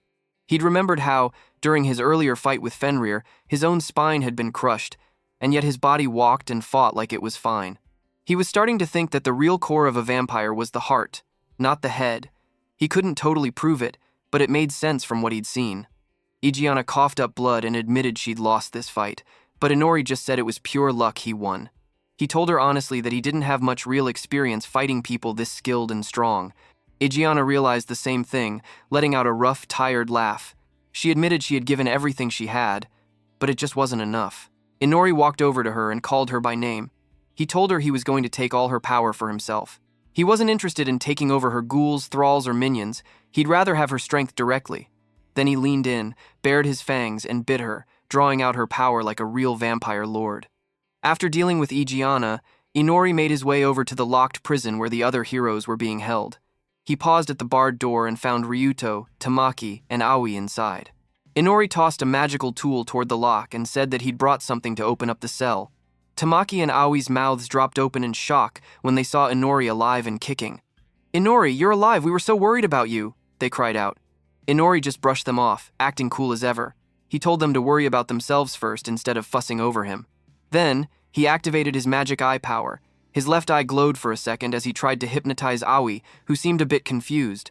Ryuto, still shaken and not totally sure what was going on, demanded to know what Inori was up to and why he was messing with his teammates. Inori calmly said Ryuto could relax and that he wasn't planning on hurting anyone. But right after, Inori turned his powers on Ryuto. Ryuto felt himself freeze, unable to move his body at all. He asked what kind of spell this was and why he couldn't move. Inori was genuinely surprised Ryuto stayed conscious, even with the hypnosis working. He wondered if maybe it all depended on a person's willpower or just how stubborn they were. Shrugging, Inori reached out and touched Tamaki and Aoi on the head, letting his magic do its work. He had a simple favor to ask them. He wanted the group to help clean up the whole mess left behind from the fight and rebellion. When he heard what Inori wanted, Ryuto was shocked and confused, yelling out, "Clean up!" He couldn't believe what Inori was asking. Inori just answered calmly, saying a lot of things had happened, so it would be better if everyone just thought he was dead. Then, he handed a special magic staff to Tamaki and told her to use it to burn everything inside the castle grounds. He even made it clear, don't leave anything behind, not even the bodies. Tamaki, who was still stuck in Inori's hypnosis, accepted the staff and wondered out loud if she could really pull off something that huge. Inori replied that deep inside she was holding her power back, but if she let go of that limit, she'd be able to do it. He also asked Aoi, the quiet hero, to put up a barrier so they wouldn't all get roasted by the fire. Ryuto, watching all of this, was totally losing it. He shouted, freaking out, asking if they were all serious about burning down the entire castle. With the staff in her hands, Tamaki felt powerful energy fill her. She said it felt like she could really do it now, so she was just going to burn everything. Ryuto panicked more, calling out to her to wait, because there were still people in the castle who were alive, and it would be terrible to burn them too. But Tamaki just answered that it would be okay, and that she'd do her best. Ignoring Ryuto's desperate yell to stop, Tamaki let loose with her big skill, Flicker. Huge flames burst out and raced through all the rooms and halls of the castle. Inori, standing behind the barrier Aoi put up, could hardly believe the power in front of him. Even though he removed Tamaki's limiter, her fire was still crazy strong. It was almost too hot even inside the barrier. He thought to himself that, as expected from the blessing given to a true hero, the magic was on a whole other level. After that, Inori turned to Ryuto with a serious look and told him that his job was to tell everyone the truth about what happened. From far away, everyone could see the bright, giant fire lighting up the sky where the castle used to stand. Near the burning ruins, Alia, the second princess, saw the whole place go up in flames and started remembering everything, every shout, every crash, every bit of her old life. She thinking about her sister, her mother and father, her family. She then closed her eyes and silently said goodbye to her life as a princess. When she opened them again, her eyes had turned red and her hair was now a dark shade, mixed with red. She quietly walked away from the ruined castle, ready to start a new life. Inori was waiting in the shadows and called out to Alia, asking if it was over now. Alia looked at him seriously and asked if the cleanup was finished. Inori was surprised she knew about that, but she explained that when she became his servant and took his blood, his memories and thoughts came along with it. She admitted she didn't expect her new hair color, though. Inori thought it was kind of funny. Even as his servant, Aliyah had managed to survive. He wondered if she cared that much about her hair color and decided maybe he'd never understand the way a servant felt. Aliyah replied that it felt like she was tied to Inori's words and ideas now and probably couldn't disobey his orders, even if she wanted to. It would even be tough to hurt him. Inori nodded, saying he thought that was a good thing. Aliyah grumbled, clearly annoyed, then smacked Inori right on the cheek and stormed off, angry. Inori rubbed his sore cheek and called after her, saying it wasn't so bad. He tried to cheer her up, telling her the new color actually looked good on her. Aliyah paused and a small smile crept onto her face. She said honestly that even though she had lost so much, she still had a bit of freedom, a chance to live, and something new to look forward to. She added that she had a new goal, to become strong enough that she could break free from Inori's control. Inori looked surprised, asking if she really meant it. Princess Aliyah said, with determination, that one day she would become stronger than him and truly be free. Inori just grinned and told her he liked the sound of that. He dared her to try, saying if she could beat him, he'd really let her go. Inori stood up and said it was time to get moving. He smiled and told Aliyah that since she now had her new goal, they should go to the place he had been using as a base. Aliyah was surprised and asked how he knew about that spot. Inori just shrugged and explained that after everything that happened, it seemed a lot safer than any of the nearby towns. He led her to a hidden place in the forest. He said it used to be Fenrir's old den, and thanks to the magic barrier still around it, it was the perfect hideout. He told her they could also practice their skills there and plan for what they would do next. Looking at the hut, Aliyah looked around and asked when Inori had even built it. Inori told her it was actually an old shack that had almost fallen apart, but when he tried using his weaponsmithing skills, he accidentally fixed it up pretty well. Inside the cabin, Aliyah noticed it was really small for 2 people. Inori joked that of course it was small compared to a huge castle, and told her that they couldn't live like royalty anymore, so she'd just have to get used to it. He even pointed out there was only one bed, so he wondered what they would do about that. Aliyah sat down and said she had never really thought of herself as a princess anyway. Then her cheeks turned red as she nervously said maybe it would be fine if they just slept together for now. She added that she survived because of him, and she didn't want to owe anyone, so this was the only way she could repay him. Inori grinned and teased her, saying it was rare for someone to offer before even being ordered. Aliyah got flustered and said she was ready. Inori told her to take off her cloak, so she stood up and awkwardly removed the fabric that was wrapped around her.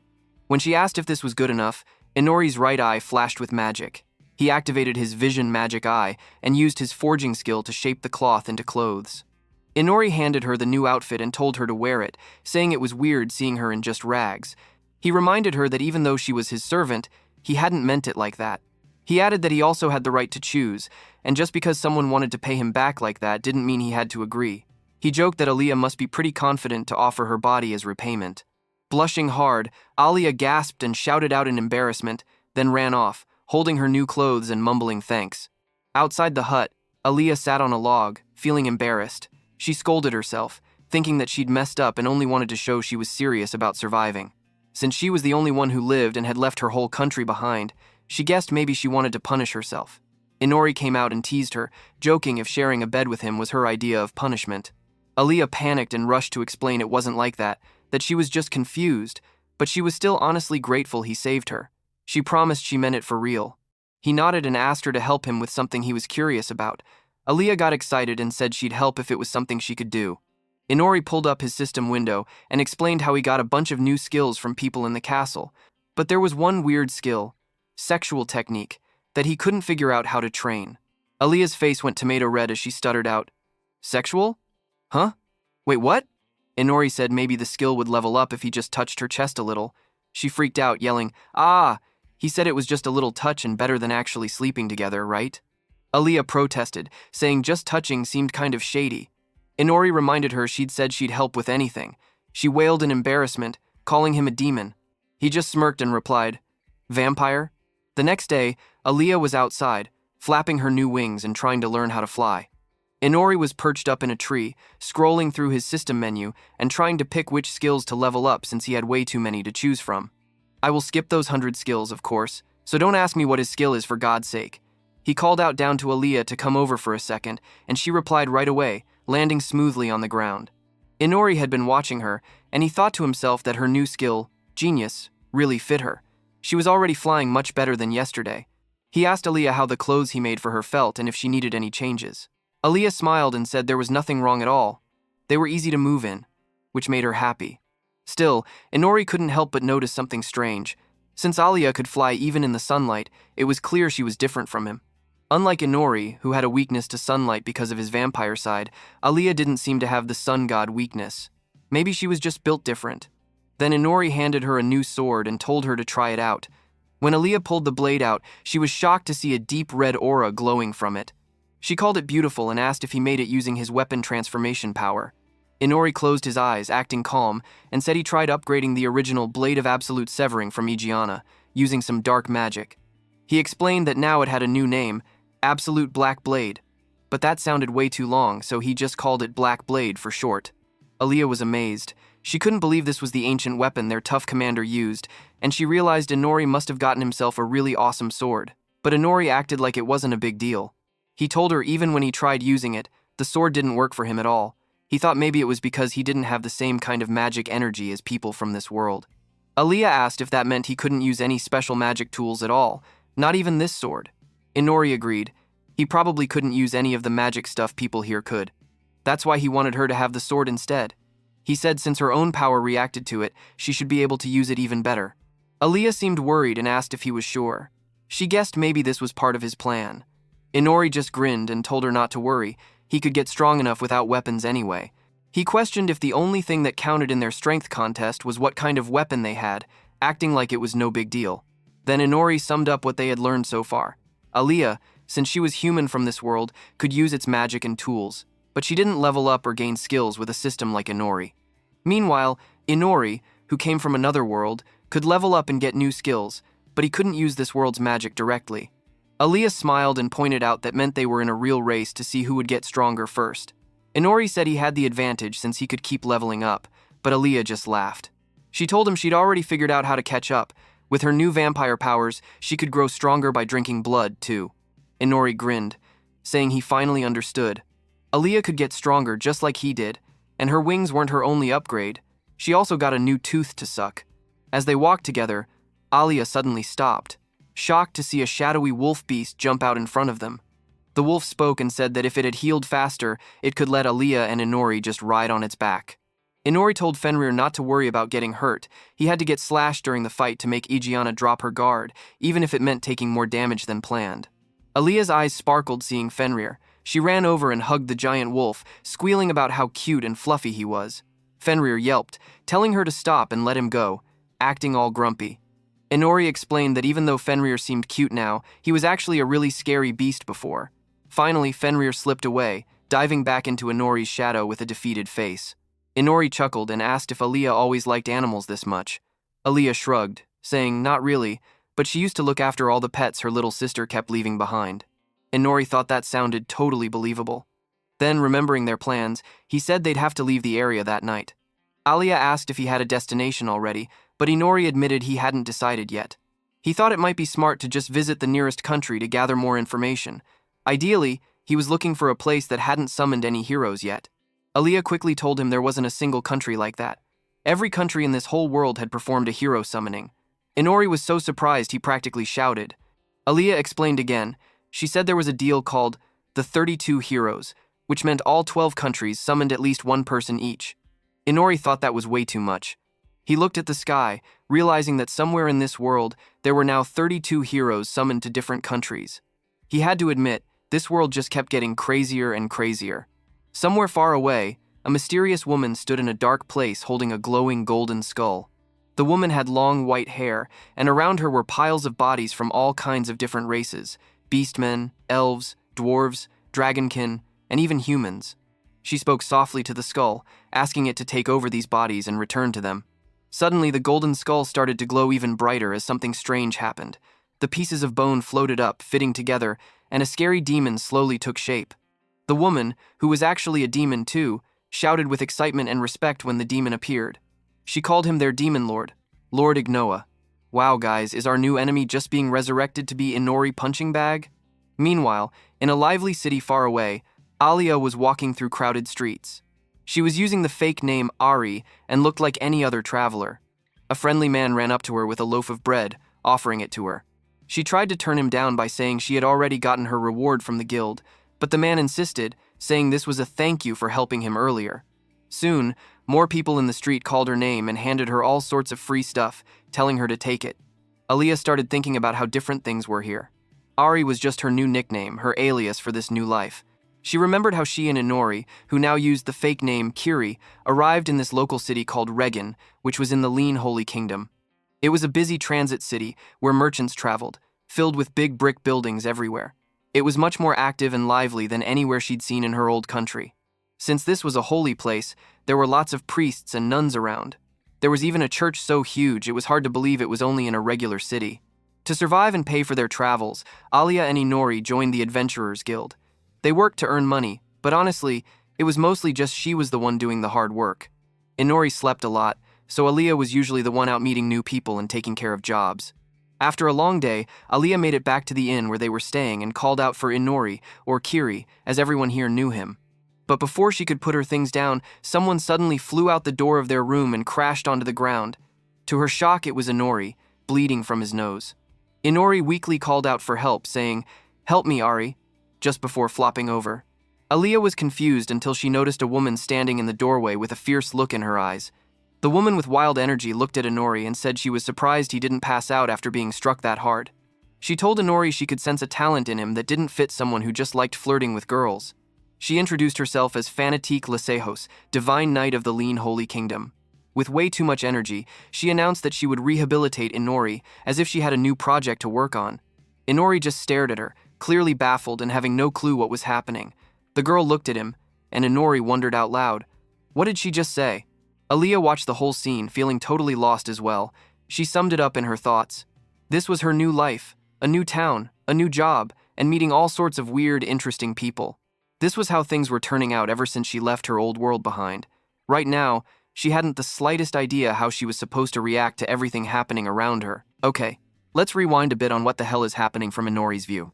Inori, who decided to change his name to Kiri after joining the guild, just chilled at the Adventurers Guild every day and got totally wasted. He looked like a pro at being a drunk. The guy had more empty bottles around him than friends, that was for sure. And guess what? He always told the annoyed waitress to put everything on Alia's tab, not his. He didn't even feel bad. The waitress usually just sighed, because what else could she do? But Alia? She wasn't wasting her time like him. She worked her butt off, took every guild quest she could find, and soon people started calling her Ari, the Black Rose. Alia looked super cool in her black dress, with her black hair and a fancy purple glow when she beat up monsters at night. Some folk in town were totally obsessed with her style. She became kind of a big deal, super popular, and with all that money from quests, Inori really didn't need to worry about paying for anything. He just kept drinking and doing nothing. Now, some other adventurers watched Inori with serious side-eye. They just couldn't figure out how a guy like him could hang with someone like Ari. They even started whispering that maybe Inori had some dirt on her. Dude just sat there, looking too relaxed for someone holding so many secrets. Anyway, Inori's only real buddy in the place was this big bearded dude. He used to drink alone, but now he just sat around grumbling at Inori. The bearded guy acted like he was Inori's parent or something, always telling him to get a real job and stop leeching off a girl. Inori just told him to chill and mind his own business. To be honest, Inori had a wild excuse for all the daytime drinking. He said it was for training his poison resistance skill and for gathering information from other drunk adventurers. But the plan kind of backfired. Everyone except the old guy started avoiding him, so his info game was super weak. The only plus? His poison resistance was actually getting better. So, yeah, success? Maybe? Hard to say. One afternoon, just as Inori reached the might fall asleep at the table stage, the tavern door jingled. In walked this insane-looking woman with silver hair and armor that looked way too holy for a bar. Inori's face went bright red. He totally thought she was a cleric, and maybe she shouldn't be hanging out in a dump like this. So, probably making the worst choice ever, he waved at her like they were old friends and invited her for a drink. His drinking buddy told him to zip it, but that never worked on Inori. The silver-haired lady, Fanatique, smiled at him, but she said that drinking too much was bad news for your body and you really needed to have some self-control. Inori tried to get a closer look at her weird church symbol and reached for her headpiece, but, bro, that was a mistake. Her friendly smile turned scary real quick. She told him it was a holy symbol and he shouldn't touch it. Turns out, that wasn't a cute way to start a talk. Fanatique just punched Inori so hard, he flew across the room and landed with a bleeding nose. It looked kinda epic, but also, ouch. Just then, Alia came through the door, carrying groceries, and saw the whole thing. So now her master Inori was laid out on the floor, and Fanatique literally grabbed him by the face and picked up his head like a toy. Some adventurers started clapping, calling Fanatique a true hero for taking Inori down. They said maybe she could finally beat some sense into the day-drinking loser. But Fanatique just picked him up like he was nothing, threw him over her shoulder, and said she was doing all of this in God's name.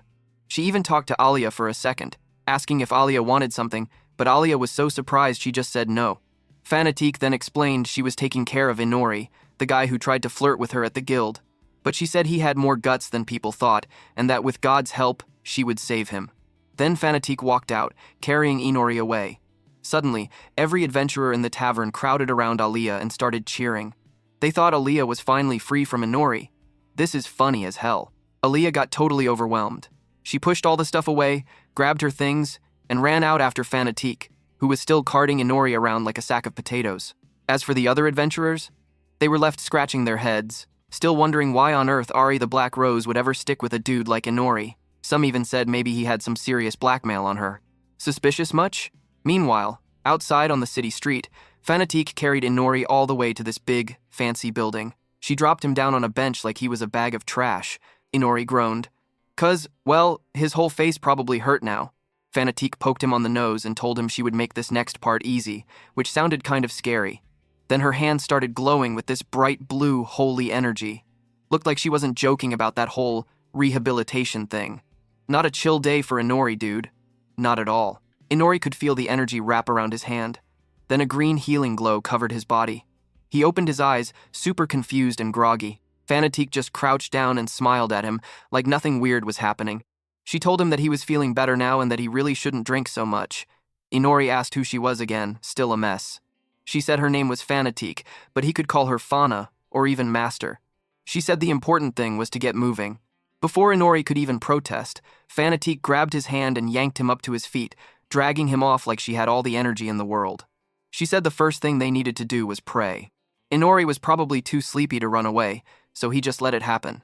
Now, Alia was watching all of this from around a corner. She peeked out, and oh man, she looked totally stressed. She wondered when Fanatique started holding Inori's hand and if people in the outside world were always this friendly. She decided that Fanatique was a super dangerous woman. Suddenly, Fenrir popped his head out of a puddle right next to her. He said he could smell strong, divine protection from Fanatique. Alia realized maybe that was why she felt so uneasy, and asked if that was why Fenrir was trailing them. Fenrir tried to play it cool, but yeah, he was definitely curious. Fanatique pulled Inori right into a huge, fancy church filled with sunlight. This place looked like the main event for all the region's prayer fans. She acted super proud, saying this was one of the biggest churches around, and Inori was really lucky to see it. Then she completely forgot his name, and just asked again. Inori replied that his name was Kiri, because of his alias in the city. Inori looked up at this massive, hooded statue at the front of the church. It kind of looked like it knew secrets.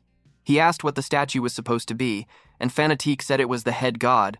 She told him not to stress, just watch her and pray the same way, with 5 fingers together, to represent the head god and 4 goddesses.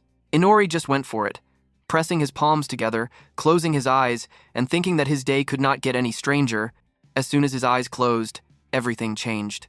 No more church, no more prayers, just a dark, watery world in his head. He suddenly had the creepiest feeling that somebody, or something, was watching him. He felt a weird connection. He thought it had to be Fanatique's fault, but nope, it wasn't her, and it didn't feel like magic or anything in this world. It was like something was staring directly into his soul. That would freak out anybody, even a seasoned vampire. Suddenly, a giant blue eye opened in the dark void, looking right at him. Inori got mad. He hated it when someone touched his mind without asking, so he pushed back. With one angry thought, his own eye glowed red, and he blasted out a wave of dark power that shattered the connection. Back in the real church, he staggered, still feeling intense and angry. Fanatique leaned in, still super cheerful, and said that his prayer looked very passionate and that his heart must feel cleansed now. She seemed so proud of him and said it was time to move on to the next part of her plan. Inori was left a bit dazed. He stood in the church, staring at the statue. The weird feeling of being watched was gone, but now he was more curious than ever about that strange power. He thought he'd need to come back and see what was really going on. Meanwhile, somewhere far away in a place that looked like heaven made of water and light, A goddess with long white hair and shining eyes sat on a golden throne, surrounded by other powerful goddesses. She said the connection with Inori had been broken. One blue-haired goddess was shocked because it was crazy that any human could do that.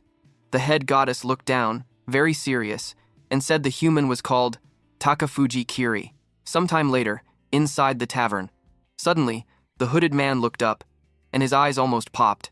He told Inori that he had gotten pretty handsome. Bro, that was a weird compliment, but our boy indeed looking handsome right now. He looked like he just lost a fight with a train. Inori then told the truth. He had been through a lot. Then, it all flashed back to the forest. Fanatique, that wild, high-energy Templar lady, was the reason Inori looked like a disaster. She was totally going off on him, punching him over and over with her fists blazing with blue, holy energy. Each hit slammed into Inori like he was some kind of training dummy, and Fanatique didn't even seem tired. She just kept yelling for him to keep up, and said they should keep going. If you think that sounded bad, well, it got worse. Inori was thinking that this woman, who called herself Fanatique the Templar, was definitely not normal. His mystic eye glowed as he tried to understand what was going on. He realized why the attacks hurt so much. Light element blows were a serious problem for vampires and demons. Fanatique seemed pumped that Inori could figure out her attacks, but she also teased him that his body just couldn't handle it yet.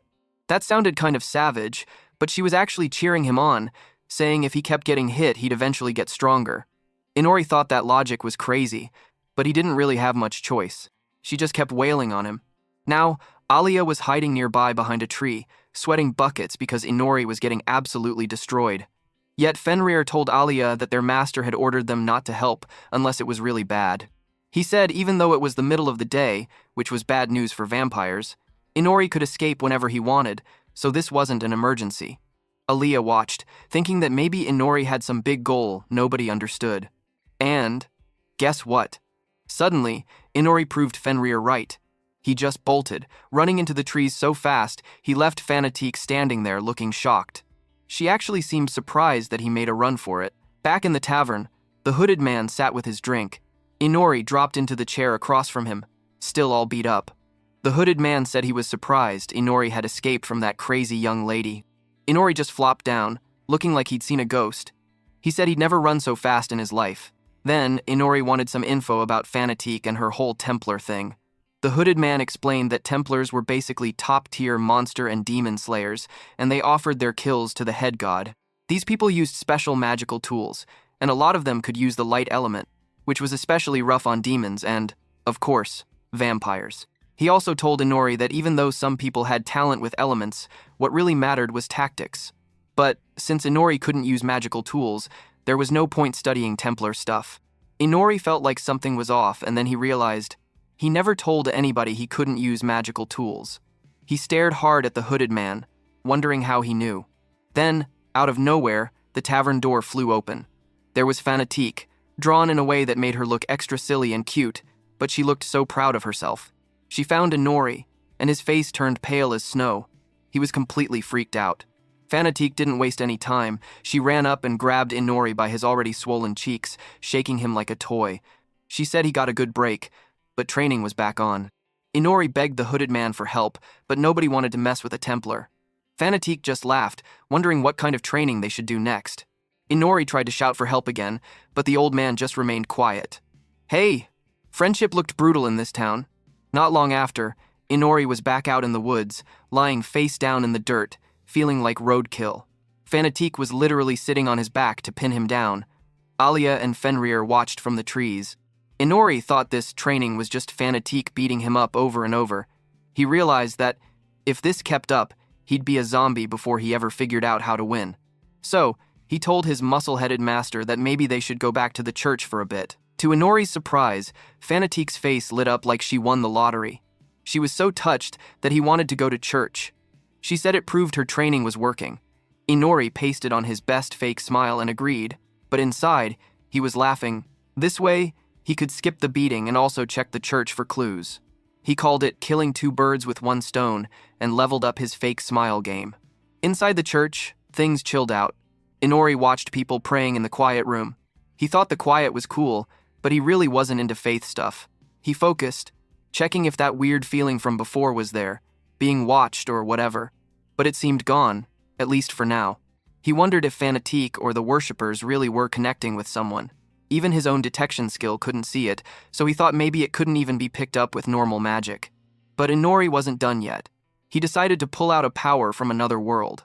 He turned on a scanning skill that made his vision look like a digital grid, like some kind of super high-tech game. He scanned every single thing in the chapel, people, the walls, even the big goddess statue at the front. At first, nothing interesting popped up. The worshippers' clothes were normal, the walls were just walls, even the statue looked kind of boring. But then, his scan picked up something deep inside the base of the statue, a weird, glowing substance hidden inside. A text box popped up in his mind, calling it the Stone of Holy Light. It explained that the stone came from the roots of the divine tree and was used to hold the goddess's power. Every church was supposed to have one of these things. Inori wondered if maybe this was how the goddesses talked to their followers. He noticed there were 5 statues in the church, so that probably meant there were 5 goddesses. What a squad, right? He felt a little proud of himself for finding the stone and called it a good day for gathering info. But then he looked over and saw Fanatique completely starstruck. He was blushing and staring at someone across the hall. Turns out, it was Sir Raven, a dude with light brown hair and kinda old. Fanatique said he was the captain of the 4th Division of the Holy Knights and a huge hero in Regin. She got all hyped talking about how Raven saved Regin from a monster stampede 10 years back and kept protecting the city ever since. It was her first time seeing him up close, and honestly, she looked like a real fan. Inori realized that this guy was Fanatique's boss. She told Inori she wanted to go say hi, so he should just go back for now. Inori watched Raven from a distance, thinking maybe he should use his skill and check the guy out, just in case he was as scary as Fanatique. But as soon as Inori tried to scan him, Raven's eyes shot wide open and stared straight at him. Dude, it was like Raven knew someone was watching him. Inori looked away quick and tried to act like nothing happened, but he figured out that using his skills to check out strong people wasn't exactly safe. Meanwhile, Fanatique chatted with Raven, but Raven started talking about how he smelled a scent of his own kind and glanced to where Inori had walked off. Uh-oh, was he onto something? Back outside, the day wasn't over. Out on the training grounds, Aaliyah is sitting on a rooftop, watching Fanatique chase Inori all over again. She thought Inori had been stuck training with Fanatique every day since, and now he was learning all about fighting against magic tools. Fanatique yelled that Inori was good at dodging, but she wanted to see him do more than just defend himself. She wanted to know if he even had a weapon he liked. Inori said he didn't, remembering that his real weapon is dark magic. Fanatique, of course, got excited and decided Inori needed to pick out a proper weapon. She told him he had to go weapon shopping tomorrow because no real adventurer fought empty-handed. She even got so excited about getting to meet with Lord Raven that she canceled training for the next day, but told Inori not to buy some random junk. Inori realized this wasn't really a break. He still had to get a weapon. Sunset hit, and Inori watched Aaliyah still sitting on the rooftop. He asked if she had found a way to defeat him, but Aaliyah said nope. She didn't have any bright ideas. They ended up sitting together on the roof. Things were a little awkward, but Inori finally asked if Aaliyah was free the next day. He explained that Fanatique told him to pick a weapon, and he didn't know good shops in Regin, so he wanted her help. At first, Aaliyah looked surprised, but then her eyes lit up like a little kid's. She jumped up super excited, saying she was free and would totally help out. Aaliyah suddenly bragged that he really needed her help for everything. She then told him it was time to get ready and dragged him off toward the inn. Damn, Aaliyah is so cute. As she pulled him along, Inori was kind of speechless. He thought Aaliyah was just a bit too excited about all this shopping, but she said nope. She was totally ready for it. The next day, Aaliyah was getting way too excited about all the food stalls. She pointed out every snack like she was on a mission to eat everything in town. Inori had to remind her that they were supposed to be looking for weapons, not stuffing their faces. But Aaliyah said it was fine because the weapon shop was totally in that direction anyway. Soon, they ended up in a weapon shop that seemed pretty decent. Inori tried out some big swords and did his usual appraise trick. He thought the shop looked nice, but most of the weapons were fancy magic tools, not really his thing. Aaliyah wasn't helping much either. She picked out this giant, colorful scythe with a silly monster face on it and said it was cute and not a magic tool. Inori told her that weapon was rejected and wondered where she was even finding stuff like that. Aaliyah, of course, started pouting because she thought it would look perfect on Inori. Inori then told her maybe she should pick out something simple for herself too, since she usually hid her own flashy black katana. Aaliyah agreed and said, it would be great to find something easy to carry and cheap. That's when Aaliyah's eyes shot wide open. She spotted a blue mithril dagger in the display case. Inori checked it with his mystic eye and said it was high purity, mithril, could even boost magic, and was just the thing for her. Aaliyah hesitated about the price, but Inori said don't worry. He had more than enough cash thanks to all the monster hunting, and besides, the only thing he spent money on was booze anyway, so he'd buy it for her. Aaliyah blushed but didn't argue. After they paid and left the shop, Inori looked at what he bought and realized none of the weapons really worked for him. Aaliyah asked if Inori knew the real meaning of the dagger, but Inori had no clue. She just smiled and kept it a secret, then shouted about another weapon shop across the way. They headed down a tiny alley toward a super small, sketchy-looking shop. As they walked up, Aaliyah noticed a big spider chilling in a web and totally froze. Inori teased that maybe the shop owner was just lazy and told her to hurry up. Inside, though, the place was clean and organized, with all kinds of weapons shining on the walls. An old man with a monocle stood behind the counter and greeted them. He explained that this place only did custom orders. Every weapon here was made special for each person. Inori asked if that included weapons without magic, and the old guy said that wasn't a problem at all. They prided themselves on making whatever the customer needed, no matter how unusual. Inori's red eye glowed as he used his appraisal skill again. Suddenly, he quickly said he wanted to place an order, which shocked Aaliyah because he was usually so slow with decisions. The old man said thanks and told them both to come with him. They needed to watch Inori's movements, check his bones, and listen to what he wanted in a weapon. On the way, Inori mentioned the spiderwebs outside. The man joked about a retired old spider living in that hidden spot, and the shopkeeper said that Spider was actually an elder and his friend. Inori thought that was kind of weird and apologized for making a fuss. After that, Inori and Aaliyah chilled out in a cafe, sipping tea. Inori complained that shopping took forever, but at least they didn't waste time running around to tons of shops. Aaliyah was super pumped about the tea and said it tasted amazing. Inori didn't really get the hype, because it felt no different from what he used to have at the castle. Aaliyah said, maybe all the good vibes were just from being in a nice place. She said she'd always wanted to try this spot, and Inori joked that she could have come on her own, since she had money. But Aaliyah wasn't having that. She said that having someone to chat with made it way better. Aaliyah then asked why Inori picked up his weapon so fast at the last shop. He spilled a secret, that he'd scanned the shop with his appraises skill and realized all the weapons were top quality. So, he trusted the old shopkeeper, who reminded him of a serious old butler, even if the guy didn't seem like the best merchant. I mean, there were spiderwebs at the entrance. Suddenly, Fanatique appeared at their table out of nowhere. Inori was shocked. He thought she had a meeting to go to, but Fanatique said it was done, and she spotted the them on her way back. Then, she turned suspicious, asking if Inori was flirting with girls again. Aaliyah got all flustered and said she and Kiri were just companions. Fanatique was amused and didn't really believe it. Then, out of nowhere, a man in a white mask, which I am going to call Mask, showed up by the table. He looked at them right over the fence, commenting on why Fanatique jumping instead of using stairs like a normal person. Mask said followers of God had to be role models, yet this crazy girl wasn't giving off role model energy. He then introduced himself, saying he was Fanatique's overseer, sent by the church to keep an eye on her. Inori was confused. He wondered if Fanatique was in trouble. Fanatique admitted the higher-ups at the church were kind of nosy, probably because people around town were gossiping about her and Kiri hanging out so much. The church had strict rules for priest nights, telling them they had to be super pure, just said she had to be a virgin. Suddenly, Mask switched gears and started listing all the wild rumors floating around town. Alley of the Black Rose, that's Aaliyah, had a drunk freeloader named Kiri tagging along. The whole city was talking. Mask confessed that, actually, he was really curious too. The dude even whipped out a Black Rose fan club card. He was fan number 005, and asked Inori for advice on winning over cool women like Aaliyah. He even bowed and called Inori master. That was just wild. Fanatique totally lost it and yelled that as a priest, Mask shouldn't even be asking about stuff like that. But then Mask and Inori just started chatting and hanging out like best bros, while Fanatique grumbled and stuffed her face with cake. Aaliyah watched, saying that guys got along so easily. While Fanatique munched, she suddenly noticed the mithril dagger Aaliyah just bought. She pointed out that, in this world, giving someone a mithril dagger was pretty much like a marriage proposal. Aaliyah went red as a tomato and looked ready to explode. Fanatique joked that Kiri was slick to do that, but added that he probably didn't even know what the gift meant. Aaliyah was stunned. She clearly hadn't thought about it before. Just then, Fanatique called for Mask since it was almost curfew. She then said bye to Aaliyah, who seemed a bit shy after all that dagger talk.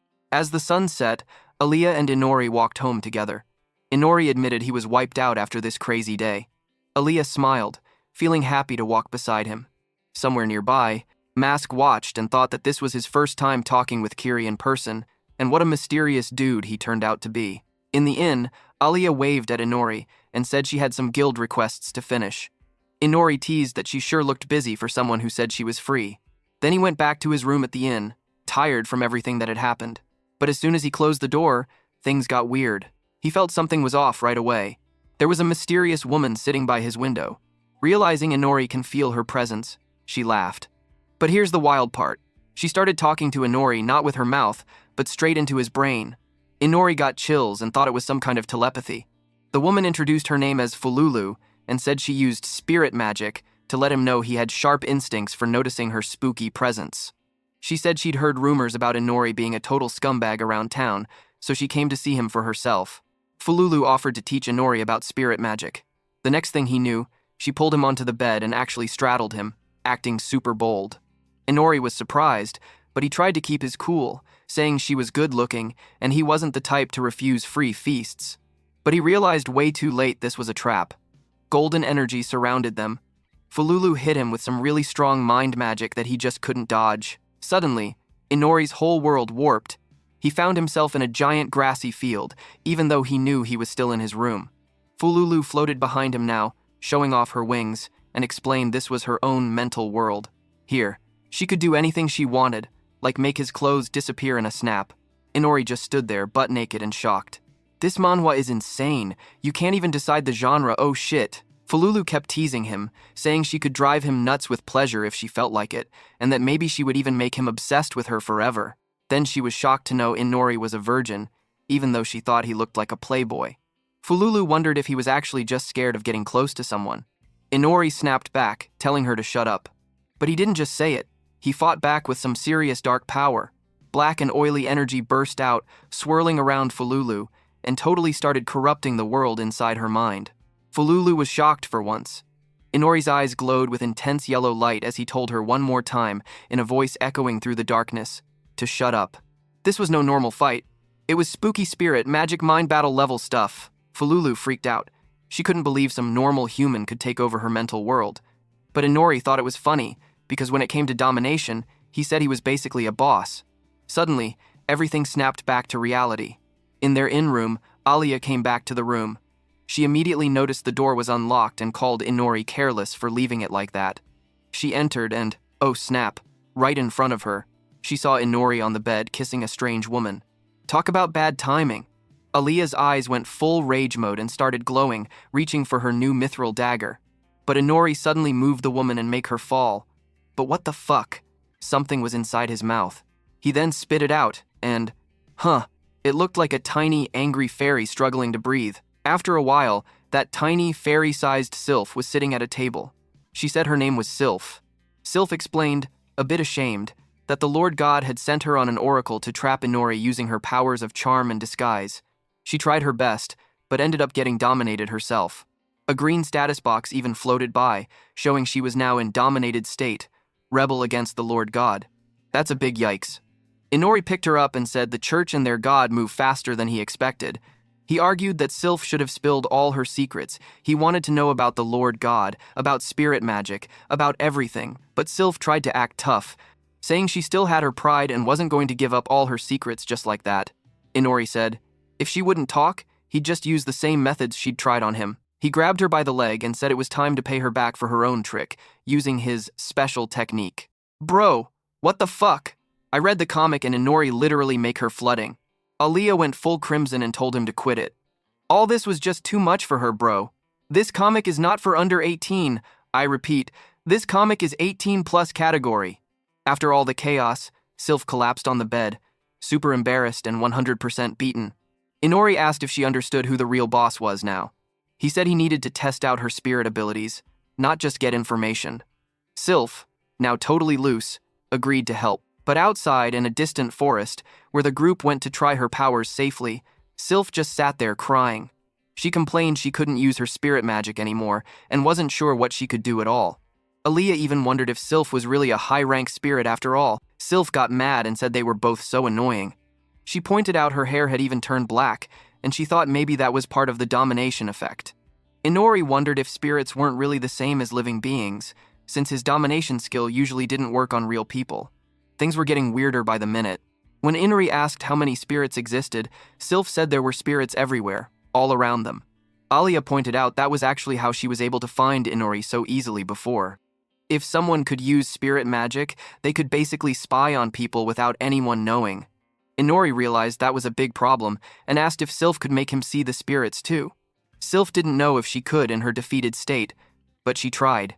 Suddenly, little glowing green orbs, the lesser spirits, started floating all around them in the forest. Alia and Inori were amazed. Sylph finally got her groove back for a second, sitting proudly on Alia's head and bragging that, as a high-rank spirit, she could always hide herself from other people's magic. That made Inori pause. He saw the potential right away. But that fairy had another surprise.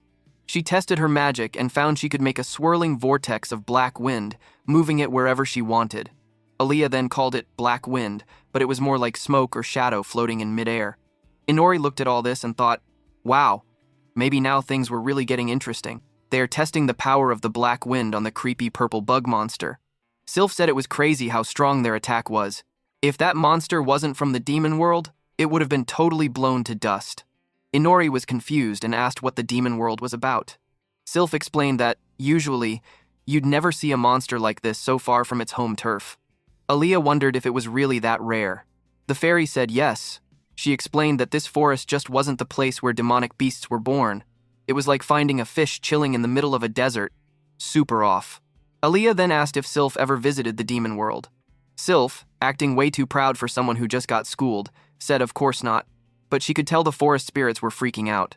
The spirits seemed to hate the light too. Inori, now that he could see spirits, just admitted he didn't know much about their moods. Alia explained a bit more, telling everyone this area was supposed to be protected by the Ryson Holy Kingdom, a bunch of priest knights who were really tough against monsters from the demon world. So, it was definitely unnatural that this beast just turned up here by itself. Inori wondered out loud where the heck it came from. From far away, a shady figure with glowing blue eyes watched the group. Talk about bad news, right? Is this the new villain? Yeah, I am ready for the fight arc. Later on, Inori and Alia went to the weapon shop to pick up Inori's order. The owner, old Sebastian, handed Inori a fresh new longsword. Inori checked it out, using his mystic eye, and was pretty hyped. The sword felt like it was meant for his arm, easy to control, solid and sharp. The owner said this would actually be his last sale in town, since he was moving away, and Inori was his final customer. They parted ways with a good vibe. Back on the street, Alia pointed out how lucky Inori was to have enough cash for the sword. Inori just said that Fanatique gave him the money. Alia, sounding like the team's mom, freaked out. She said Inori better go thank Fanatique right away, and without waiting, dragged him all the way to the church. Meanwhile, Fanatique was busy doing prayers with other knights, so Inori waited with his new sword, looking a little awkward. Finally, they chatted outside on a bench.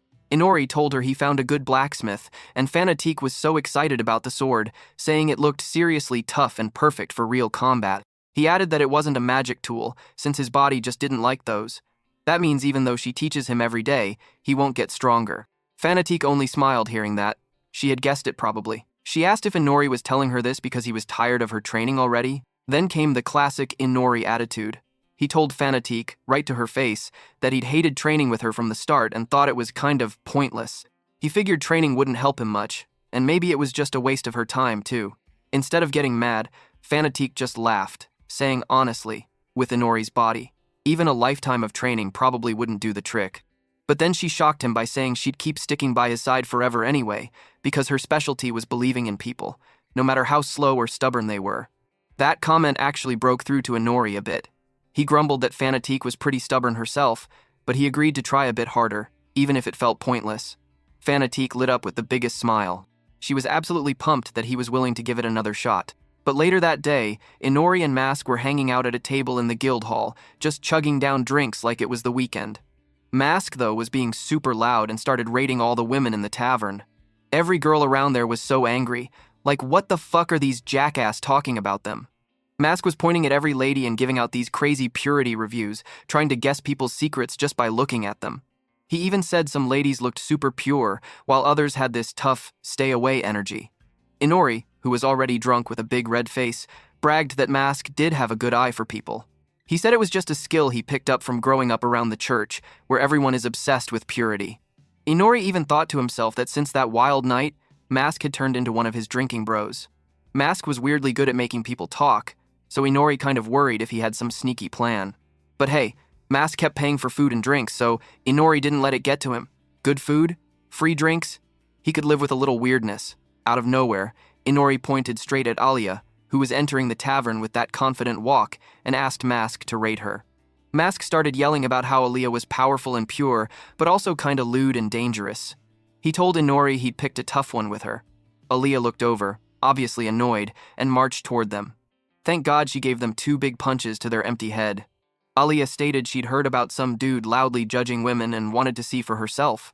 She threatened to ban them if they didn't stop, and then apologized to everyone like she was their mom. Inori whined to Mask, saying wasn't Mask supposed to be Fanatik's chaperone? Mask said he only had to watch either Fanatik or Alia, not both. Besides, Fanatik was busy with church exams, a promotion test for priest knights. Mask explained this town was famous for those tests, and Fanatik had come here to try to move up the ranks.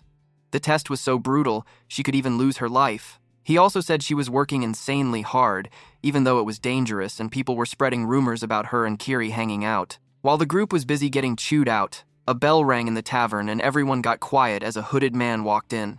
Inori called out for help, begging the old guy to bail him out. But the hooded man said it was Inori's own fault and that he should handle the mess himself. Inori called him stingy, but the old guy just said that wasn't the point. Mask quickly decided to leave so things didn't get worse, and promised Alia he'd apologize again later. The hooded man then told Inori he should pick better friends. Inori shot back that nobody liked the old guy anyway, probably more than they disliked him. They both kind of just nodded, like, yeah, that stung, but maybe it was true.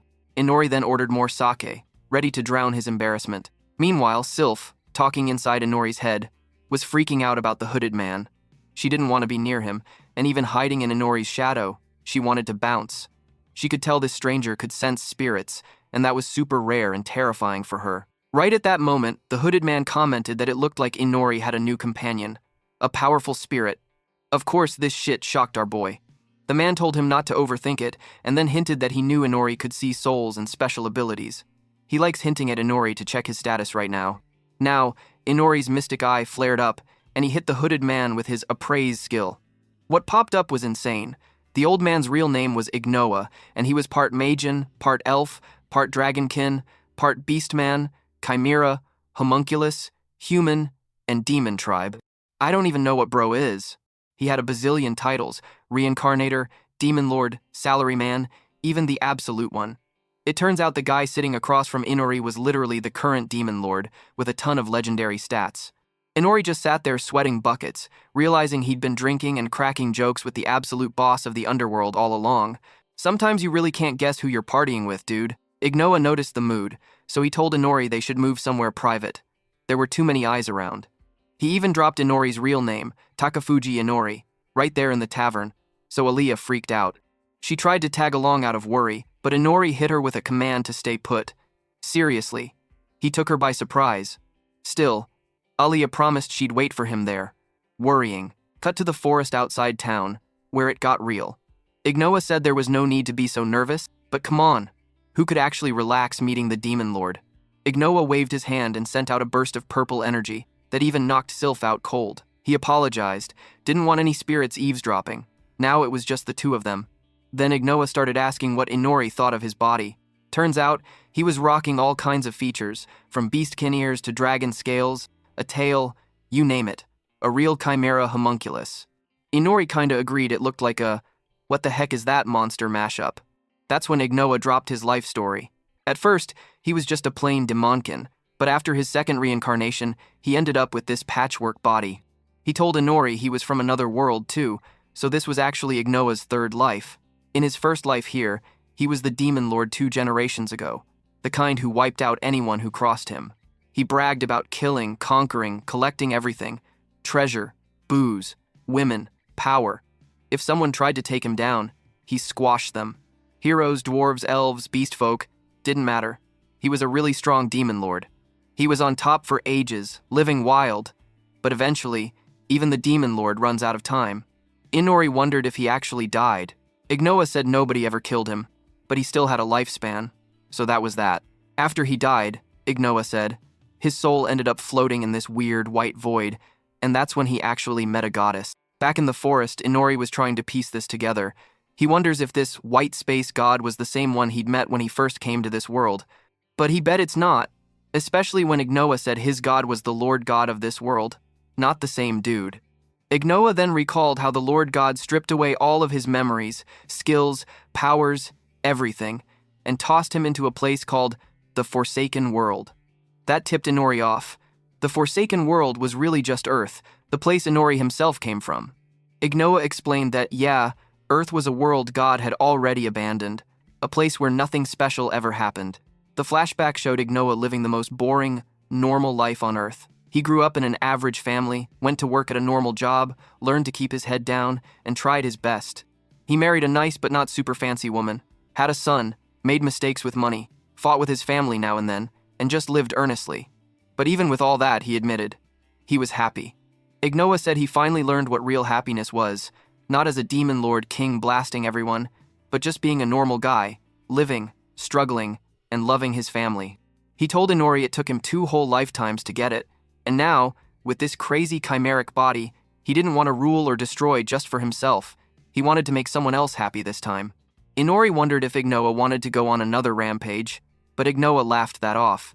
He explained he was made from all 6 main races of the world: demons, humans, beast folk, elves, dwarves, and dragonkin. The same 6 races that were always at war, splitting up the land, and hating each other because of the way God set things up. Ignoa looked around and told Inori that this world was purposely designed by God so everyone would stay divided and fight forever, and even people like Ignoa got avoided just for being mixed. Inori just shrugged and didn't really get it all since, well, he was new to this whole place. But Ignoa made it clear. Mixed bloods were shunned, races were oppressed, and there was non-stop conflict. That's why now, Ignoa said he wanted to destroy this broken world and make something better. He told Inori straight up. He wanted his help.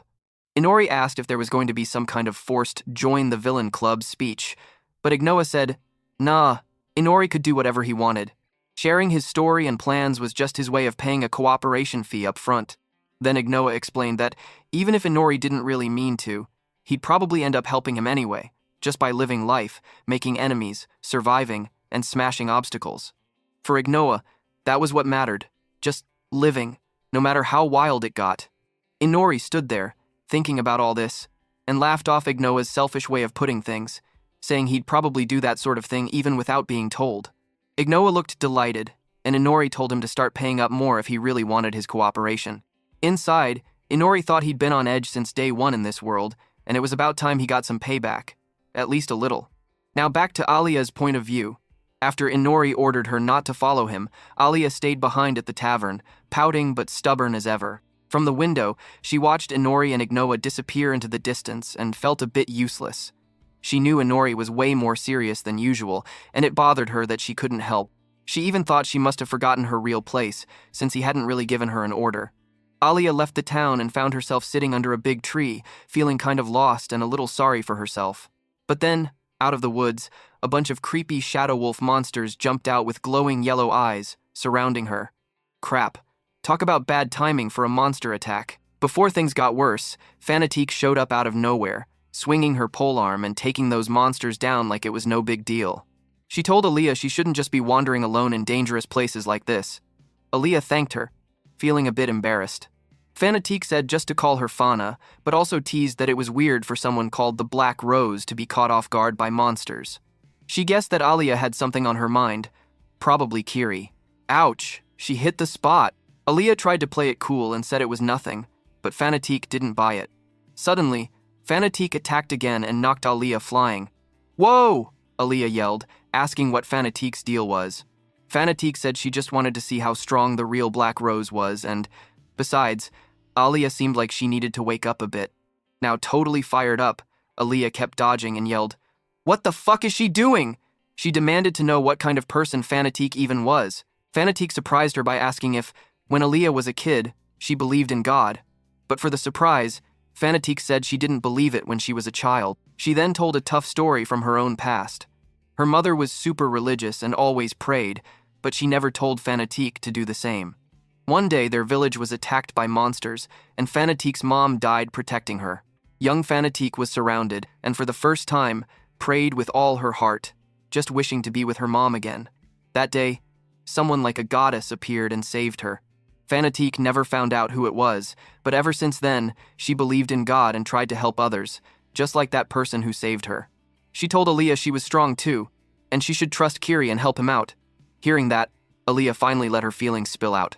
She admitted that she wanted to help Inori so much, but she couldn't do anything and felt left behind.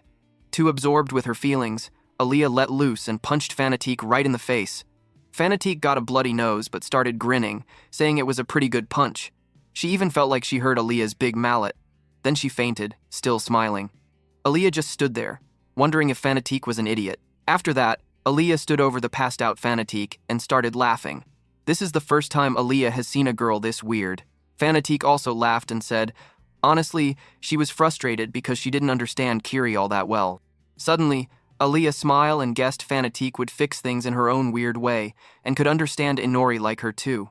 But Aaliyah thanked her for snapping her out of it.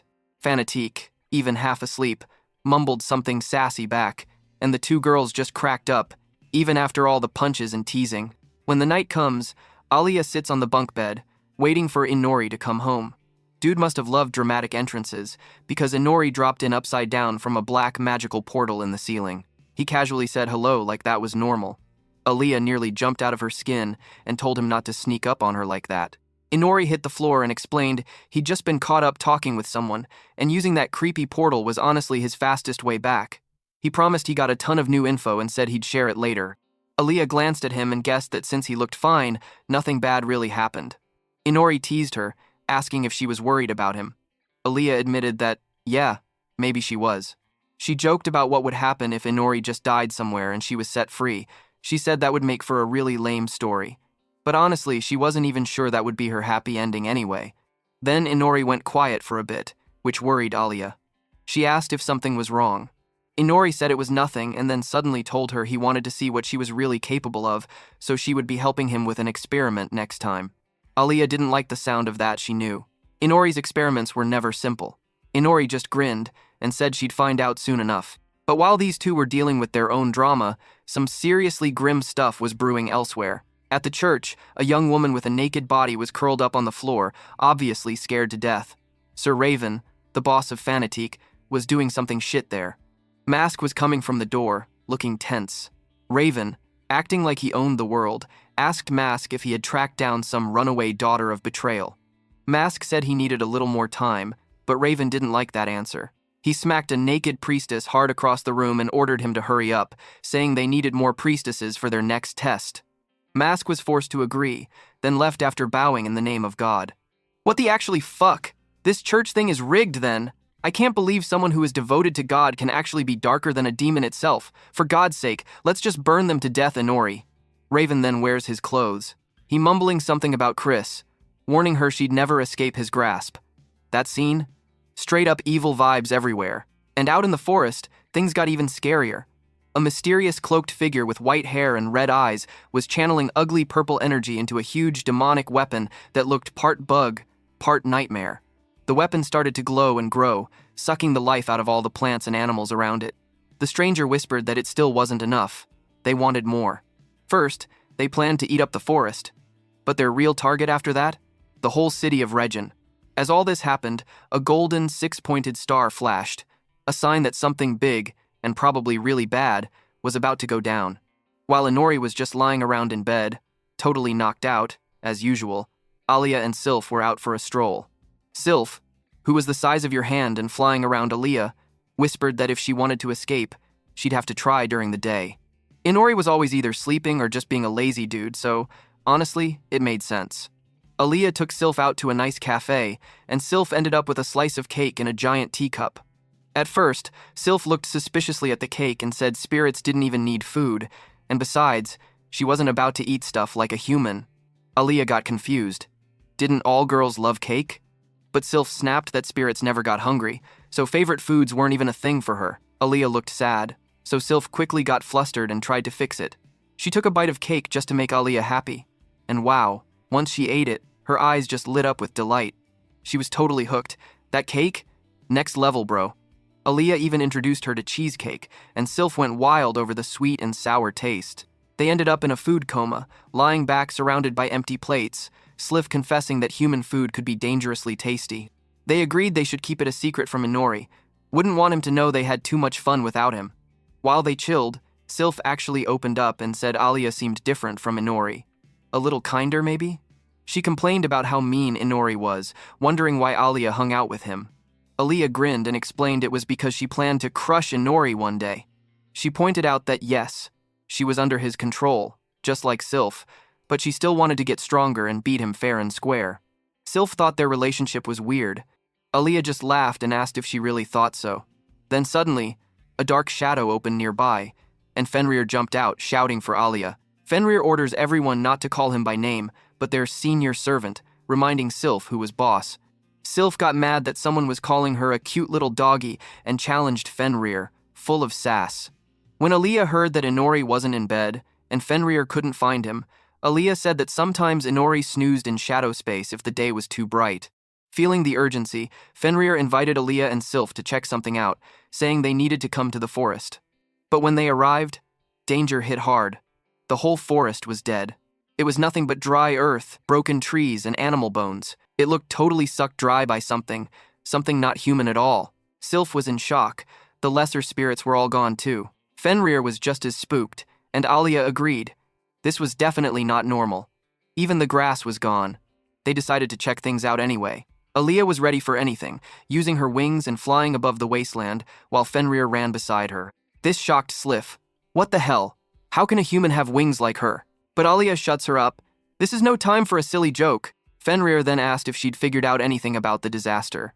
Aaliyah, sharp-eyed as always, said the trail of destruction looked pretty fresh. She guessed that if she added up Fenrir's info with her own, she could even track where the culprit was headed. But honestly, she had no idea who could do something this insane. Sylph, who could always sense spirits, got nervous and said the ones up ahead were totally freaked out. She suggested maybe they shouldn't go any further. But Aaliyah, sensing the danger, dashed ahead to a ridge and gasped. Down on the plains behind the mountain, she saw something wild. A massive mob of purple insect monsters stampeding by the hundreds. Aaliyah realized these were the same kind of magic beasts she had fought in the forest, but now there were way more, like an army. Sylph screamed that they'd be spotted, so the crew hurriedly dove into another patch of forest for cover. Aaliyah quickly put the pieces together. She said this mass of beasts was a monster stampede, a nightmare event where monsters gather and attack whole cities every few years. But this time, she figured out the horde was heading straight for the city of Regin, full of innocent people. Remember how kind the people were to her. She couldn't watch the town get destroyed. As she worried, she remembered that Regin wasn't prepared for this at all. Usually, the church or the Adventurers Guild would be on high alert, but this time, no one was ready. The timing just didn't make sense. Sylph whispered that maybe they should warn Inori, because this was starting to feel seriously bad. Aaliyah agreed and told him to split up and find Inori right away. Fenrir wanted to know what Aaliyah was planning. Aaliyah admitted that Inori wasn't the type to help a city unless he absolutely had to, not his style. If Regin was in danger, it was up to her to take the first stand. She wondered if she should talk to the guild or the church, but realized it would take too long. She suddenly remembered the feeling of losing something she called family, like her sister. So, she decided, she's going to do something about it herself, even if she has to fight that horde alone. Sylph freaked out, pointing out the beasts were way too strong. Fenrir, sniffing the air, agreed. There were just too many, and they were not weak monsters. But Aaliyah ignored the warnings and drew her black katana, which began to glow with a ferocious red power. Aaliyah shouted that she wasn't the same person she used to be. Then, as the monster horde roared closer, one of the beasts spotted them. Sylph screamed. Aaliyah just gritted her teeth, saying she was tired of standing by and watching disaster strike. One magic beast blasted blue energy at Aaliyah, but she stood firm. Fenrir told her she was leaking too much magic power, so her sneak attack wouldn't work. Still, Fenrir was impressed Aaliyah might not have perfect techniques, but her courageous heart was incredible. Fenrir said this land had once been protected by his own comrades, so he'd lend Aaliyah his power now. Suddenly, Fenrir transformed into a colossal, shadowy wolf the size of a bus, his real form. Even Aaliyah was shocked by how huge Fenrir got. Fenrir declared he would fight by Aaliyah's side. As a monster lunged, Fenrir went toe-to-toe with the beast, and Alia chopped into it with a gorgeous, blazing red slash. Fenrir laughed and told Alia she had some real skill. Alia grinned and said she'd gladly accept Fenrir's help. They'd fight together as a team. After that, they keep killing the monsters one by one. Fenrir tore through enemies like an unstoppable truck, his jaws and claws mowing down one beast after another. Alia followed his lead, swinging her magic sword, which glowed bright red with every strike. Sylph, keeping a safe distance, and after seeing all the chaos, who could blame her, just stared and thought those two were insanely strong. Fenrir told Alia to finish the monsters off completely, because if she only cut them in half, these gross things would try to crawl back together and attack again. Alia took that advice and went all in. She slashed a beast with a full-powered swing, taking it down for good. But swinging this magic sword took a ton of energy. Alia could feel her magic draining fast, and she started trying to save her power by switching to long-range vacuum magic. But dang, it didn't even work. The monster's shell was too tough, and bounced her spell right off. Fenrir thought using less magic was smart, but guessed these monsters were way too resistant to tricks like magic. In a flashback, Fenrir remembered the sword's original owner, Aegiana. That woman didn't just blast magic wildly. She only used her power for a split second, right when her blade hit, holding back and fighting super efficiently. That was the difference between Alia and a true master. Alia suddenly remembered that her awesome sword used to belong to Knight Commander Aegiana and figured Fenrir actually knew all about her fighting style. But then things got a little freaky. Alia started feeling her vampire hunger take over. With no time to rest or recharge, she just bit down into the neck of a fallen monster and sucked its blood to get her energy back. Dude, even Sylph nearly passed out from shock. She could only watch in horror as Alia started using her vampire powers on the battlefield. Fenrir, meanwhile, found the whole thing hilarious and said it was his first time seeing someone power up by feeding on monster blood. After that, Alia felt way better and went right back to the fight, faster and stronger than before. Out on the edge of the plains, that creepy cloaked figure watched in secret, no doubt plotting trouble. Oh man, things went from epic to absolutely terrifying in seconds. The creepy cloaked figure suddenly clapped her hands. Just like that, a whole new army of monsters crawled out from every corner and started charging straight at Alia. She was totally shocked. All the little bugs, even the tiniest insects, started moving together with scary coordination, wrapping around her body like a living trap. Fenrir and Sylph both freaked out and shouted at Alia to keep moving and to fly away as fast as she could. But luck just wasn't on her side. Out of nowhere, a giant centipede monster lunged at her, clamped down on her arm, and chomp! It bit straight through the arm that was holding her sword. The sword dropped to the ground, and Alia was left without her weapon. She stared in absolute panic and horror. Her heart was pounding, and she could hardly believe what just happened. After a huge monster threw back Alia, Fenrir shouted for her, worried that she was died for real. Feeling the urge to help, Sylph unleashed her black wind attack and created a wild vortex that completely blasted one of the monsters. Fenrir checked Alia and told her to run away, but the monsters kept coming. Alia lay on the ground, half-conscious, barely able to move. Everything went blurry. Then she saw something wild. A ghostly vision of her little sister Amanda, who looked as sad and bloody as she did the day she died. Amanda mocked Alia, saying she was just as helpless as before, and even asked if Alia was going to save herself and leave everyone behind again. But Alia just stared at her and, the first time in forever, smiled. She realized this wasn't really her sister, just her own weak heart tormenting her. Even so, Alia gently reached out, happy just to see Amanda's face again, even for a moment. The phantom faded away as Alia wept. Her sadness turned into hard resolve. She looked at her hands, remembering how weak she used to be, and swore to herself that she would show Amanda how much she had changed. She wanted her sister to watch over her and be proud, but there was no time to breathe. The monster kept attacking her, and Fenrir yelled for her to jump on and escape, but Alia insisted Fenrir and Sylph run instead. She was going to keep fighting, even on her own. Just when it looked like she was done for, bam! Inori appeared out of nowhere. He swooped in, caught Alia at the last possible second, and then did something wild. He used his magic thread and offered his vampire blood to her, knowing it was the only way to save her. He said that having pride was fine, but it didn't mean anything if she died. Alia, completely shocked, could barely process it. Inori floated in the air in full boss mode, wearing his formal suit and surrounded by a purple, vampiric aura. He reminded her that for a vampire, blood is life itself, and since he was going so far as to share his own with her, she should try valuing it a bit more. Bro, what a rescue! Aaliyah, still bloodied and missing her arm, could barely believe he came back for her. Inori just looked at her, kind of annoyed, and said she had lost her cool in the fight and totally missed what was really going on. Classic Inori. Cool under pressure, a little bit sassy. Then crap got serious. A giant monster attacked. Inori jumped in, tearing into the beast in one cool move. He then explained to Aaliyah that these bugs were tough on the outside, but their eyes, joints, and insides were exposed.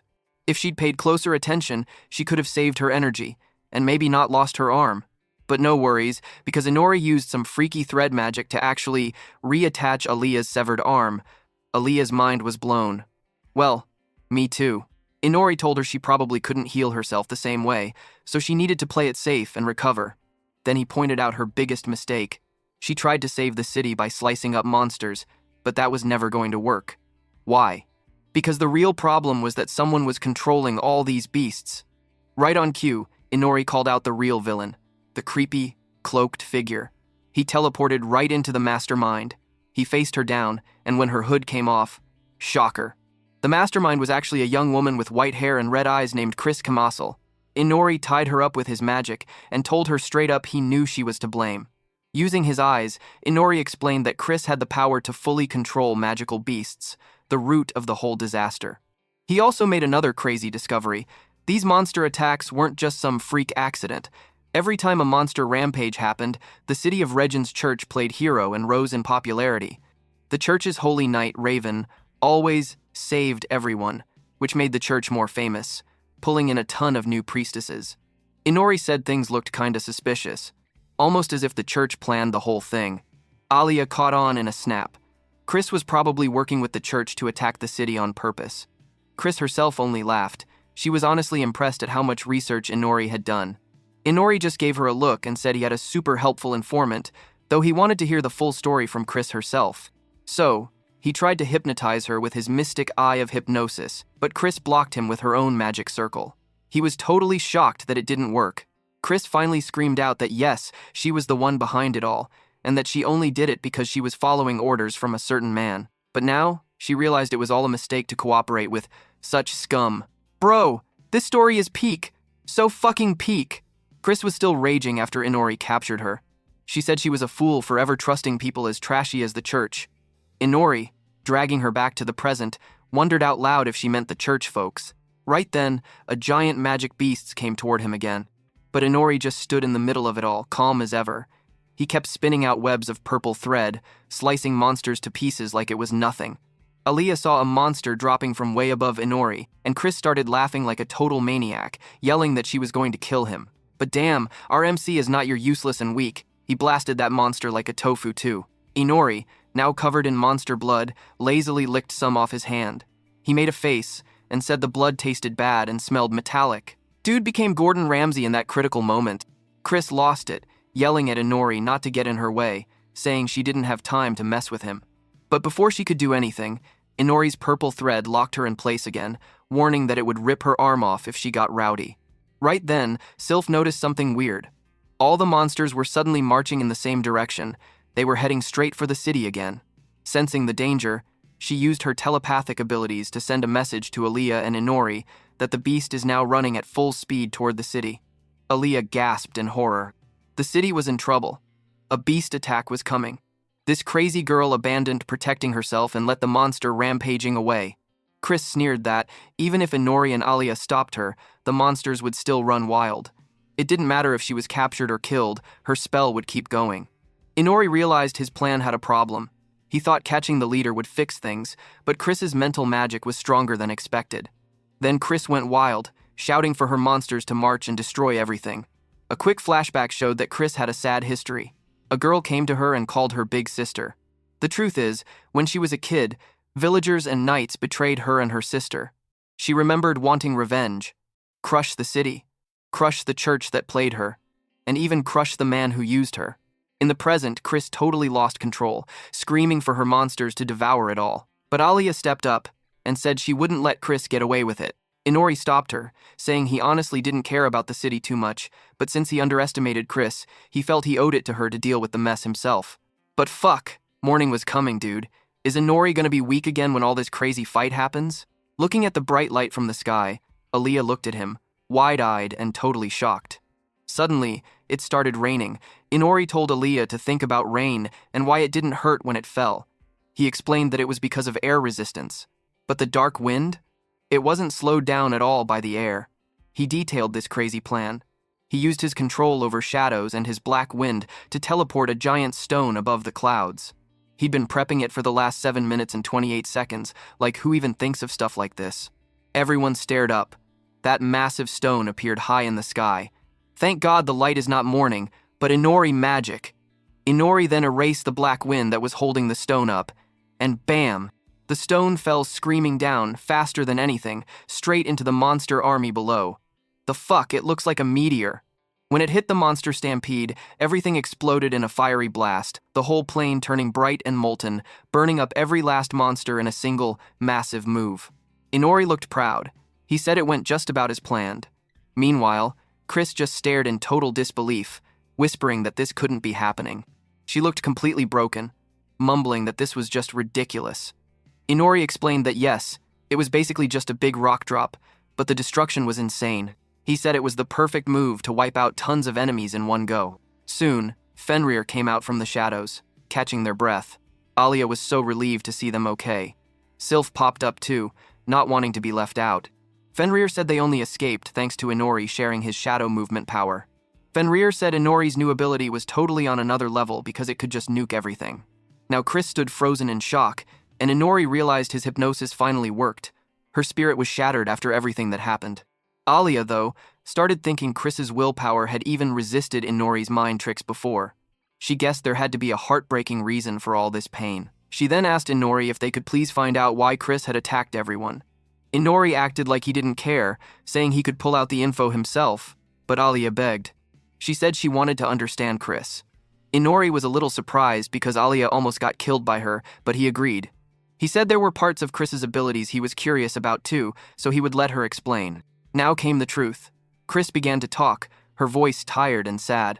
She said she had a little sister who was so sweet and kind that it even shocked Chris they were really sisters. But Chris had dark magic, and her body even showed it. A weird bug kept following her. Because of that, everyone in the village hated the two sisters, calling them tainted. Even though life was hard, the church's orphanage took them in. For a bit, things got better. They had warm meals. Chris was happy just to see her sister smile again and wanted that happiness to last forever. But after a month at the orphanage, everything changed. A shadowy man appeared and targeted Chris. The memory flashed. Chris was beaten, tortured, and abused. The man even raped her. It was horrible. She didn't understand why, but she accepted it, just so she and her sister could have a home. As time went on, the man made things worse. She got to see her sister less and less, but Chris hung on, thinking as long as her sister stayed safe, she could endure anything. Then came the real shocker. Inori asked who this man was. Chris answered that it was Raven Vegan, the so-called hero of Regin. Guys, shut up. Let me pray. I hope this fucking man die and never come back from the deepest part of hell. Back to story. Everyone was still trying to wrap their heads around Chris's real story. Aaliyah was stunned. She asked if the hero Raven was really the same guy. Inori said that, yup, Raven was the man he saw at the church. Chris's voice was tired as she explained how Raven took her in and forced her to train in dark magic. She didn't have super strong magic, but she kept pushing herself. She created magic beasts for a whole year, lots of them, and fed them with the monsters Raven brought her. When the time was right, they used these beasts to create a fake monster rampage around the city. She had to watch while Raven, pretending to be a hero, gathered the church knights and defeated all the monsters, right in front of everyone. Sadly, a lot of people died too. For the first time, Chris realized she was part of hurting all those people. Meanwhile, Raven became the hero everybody loved. After that, Chris was locked up and forced to keep making monsters, and she wasn't even allowed to see her sister anymore. She could only send letters.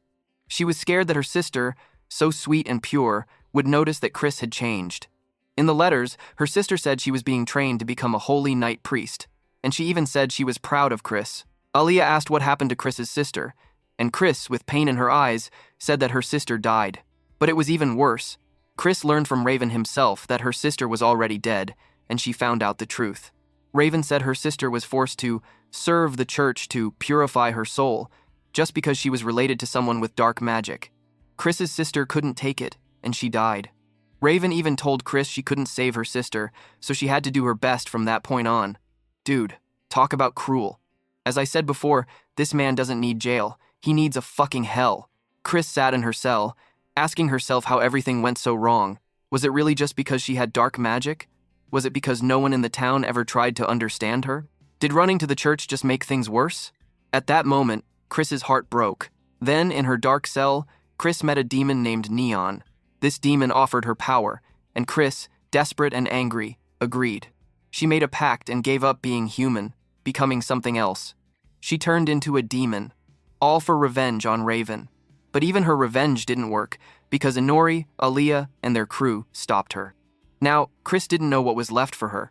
She told Inori about Neon, and Inori quickly guessed this demon probably wasn't connected to the demon lord he knew, since people actually died. Then Inori asked Chris one final question.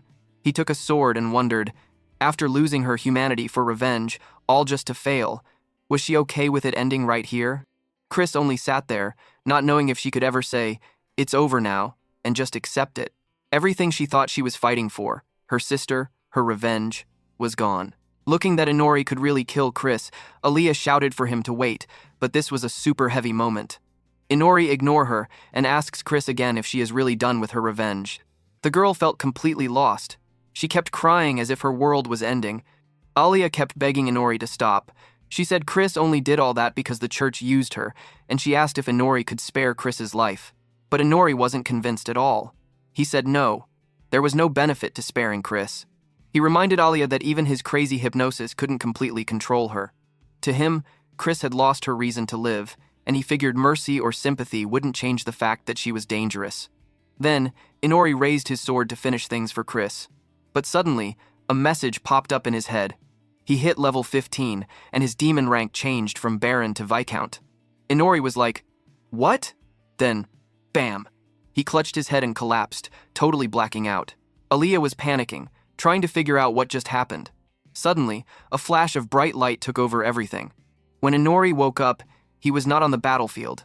Instead, he found himself in some ultra-weird place with the same cheeky blonde goddess who summoned him to this world the first time. She was grinning at him. Inori wasn't amused and thought maybe the Lord God was coming for him, but his goddess just wondered if the Lord God he meant was the goddess from this world. But Inori ignored her and punched her in the gut. The goddess whined and yelled that he should stop the violence against the gods. Yet Inori kept dropping facts that he'd done this because she left him with one of her fans, the Isekai'd blonde guy that he had fought in the kingdom before, which made him annoyed as hell. She tried to avoid those fans' questions, and Inori asked why he summoned here again. She told him that he'd become a Viscount-class vampire, and it was her job to handle his rank up since vampire nobility didn't change on its own in this world. She said he should be grateful. Inori wasn't buying it, saying she must be bored, but the goddess got offended and insisted she was busy. She explained that when someone levels up a lot in one shot, like Inori did with that monster-killing meteor drop, the goddess herself had to do a fine-tune and officially boost his rank. Inori made a face and said the process seemed a little sloppy, but the goddess said he could read the details later. Then, for once, she got a little serious. She warned Inori about the Lord God, saying that God was a special case and it was a final warning for him. Meanwhile, Fenrir was checking on Inori's collapsed body. Aaliyah worried, wondering what on earth just happened to him. Fenrir said Inori just passed out and, thankfully, his hypnosis on Chris didn't break. Chris was still sitting there, blank and under a trance. Fenrir said honestly, someone like Chris should be killed immediately, because she was that dangerous. If it came down to just Fenrir and Aaliyah, there was no guarantee they could stop her if she woke up.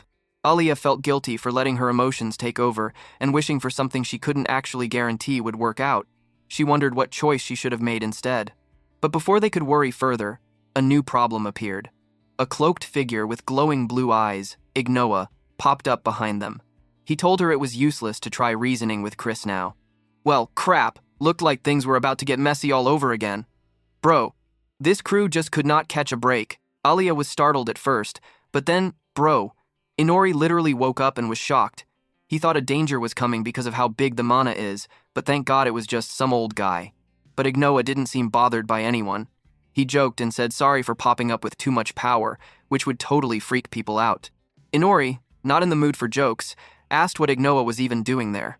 They started trading words, both of them acting way too casual for a couple of people standing next to a flaming monster crater. Ignoa basically said Inori shouldn't talk since he caused a huge mess. Even the city would notice those sound waves and quakes by morning. Inori glanced at the giant burning crater and coolly wondered aloud if this was really too much. Ignoa then, calm as fuck, casually wonders if he should just restore the place as before. Inori was so surprised by this casual offer, he kept asking what Ignoa really meant. Ignoa explained that if he restored the whole place, nosy people from the city wouldn't find anything weird even if they came poking around.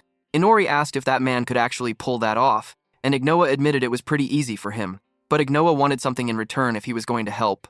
Inori said he didn't have anything valuable, but Ignoa just wanted a private chat with the young woman, and pointed at our girl Aaliyah. After that, Ignoa then got ready to use his full strength, saying he hadn't done something this big for a while. Even he seemed a little tense with everyone watching him. Aaliyah kept reminding herself not to trust him just because he acted like an old man. She should just stay on alert just in case. Meanwhile, Inori quietly told Aaliyah to stay sharp, even though it probably wouldn't matter. He also said he'd be taking Chris with him for now, and maybe even have her arrested by the church. Inori kind of teased, saying if anyone could clean up this mess, it was the old man. Inori also hinted that if Aaliyah wanted to know Ignoa's real identity, she should just ask, no need for wild guesses. Then, Ignoa started his show. Purple energy swirled everywhere, lifting all the rocks and smoking earth into the air. It looked like he was rewinding time. The crater filled itself in, grass grew back, everything returned to normal. Even Aaliyah was amazed. She'd never seen power this insane in her life. When it finished, Ignoa apologized for making her wait. He pointed out how this spot was too easy to find, so they should move to a quieter place. He led Aaliyah to a nearby forest, which looked beautiful again and seemed totally untouched. As Aaliyah tried to wrap her brain around it all, she blurted out that both Inori and Ignoa had such overwhelming, abnormal power. She turned to him and asked straight up, "Who are you exactly?" Man, even Aaliyah had to admit, these guys weren't normal at all. With magic like that, every new boss just looked more and more superhuman, and the mystery only got deeper. Ignoa, looking at Aaliyah and dropping a bomb, he called himself the Demon Lord. Actually, the old Demon Lord, and also the current one, even though everyone thought he was dead. Aaliyah was freaked out at first, but when he offered to prove it, she said his power was already enough to convince her. Honestly, who wouldn't be convinced after seeing him rewind time and fix a giant crater like it was nothing? They sat down to chat in the middle of the beautiful, restored forest. Ignoa tried to act friendly but admitted that, with his bad reputation from 600 years ago, it was no surprise Aaliyah was on edge. He joked that his legend was still going strong in fairy tales, but Aaliyah told him not to worry so much about it, even though everyone in those stories thought he was a supervillain. Then Ignoa got curious and asked Aaliyah what she really thought about Inori. Why was she traveling with him? Why was she hiding her own identity? He told her to keep her guard up and apologized, saying he just had the bad habit of being nosy. Aaliyah explained it as best as she could. She called herself Inori's servant. She remembered how, when she was about to die, Inori gave her a choice: accept death or give up being human to survive. After that, everything changed for her. He became the one who saved her and gave her freedom, but also the person who held her fate in his hands. Sometimes he seemed weak, sometimes he was insanely strong, like when he destroyed a whole monster army with a giant stone. She blushed, saying she didn't even know how to describe how she felt about Inori. Maybe she had feelings for him, but it was hard to put into words. Ignoa stopped her and kindly said she didn't have to explain something so complicated. He said feelings didn't always need names. But then, bro, Ignoa surprised Aaliyah. He looked her right in the eye and said that Inori was different from everybody else. He said Aaliyah didn't yet understand the true nature of Inori. He warned her, in a low, scary voice, that Inori would one day destroy this world. One day, Inori would fight against everything and everyone. He'd go beyond being just one person and reach the final form of existence. Ignoa said it was simply inevitable. Aaliyah was totally thrown. Ignoa kept explaining that Inori probably liked her, but what he was really drawn to was her future self, the version of Aaliyah with enough hidden potential to maybe destroy Inori himself one day. Inori was drawn to Aaliyah unconsciously. Damn, so the girl in the intro was Aaliyah the whole time? Fuck, I am so stupid to not realize it until now. Aaliyah was still super confused by what Ignoa just told her. Was it true that she might have the power to kill Inori someday? She couldn't wrap her head around that possibility at all. Ignoa said it was just one possible future, but Inori already saw that in her. He recognized something inside her that could challenge him. Alia wondered if maybe, with a surprise attack or something, she could defeat Inori in the daylight. But then she remembered, if he ever really ordered her, she wouldn't be able to go against him. Ignoa just laughed and teased that it would be fun to test it out. He told her not to worry too much and to enjoy that she was still young and figuring things out. But Alia felt so small after everything she'd seen Inori do. She wondered if she could ever become more than just his servant. Ignoa noticed she was getting lost in her own thoughts and told her Inori had probably grown too big in her mind. Sure, Inori looked powerful now, but Ignoa called him an incomplete brat. He reminded Alia that Inori started with nothing. Just a regular kid, living in a world built by others, learning from teachers, and even getting his magic handed to him only when he came to this world. Ignoa said that's why Inori needed someone who could stand against him. It would help him discover who he really was. And the same was true for Alia. She never worked for money before, but now she starts to feel how hard it is to get money. Alia remembered some kind people back in Regin, and Ignoa admitted he was always getting scolded when he was young too. Then Ignoa gave her some real advice. Don't hold back just because she was a servant. He told Alia to face Inori head-on, to tell him how she really felt. That would be her first step to reaching her own potential. He even handed her some motivation, saying this was the start. She needed to oppose Inori, or else Inori could never grow the way he's supposed to. That's just who Inori was. Alia asked if Ignoa was really okay with this. Wasn't he working with Inori?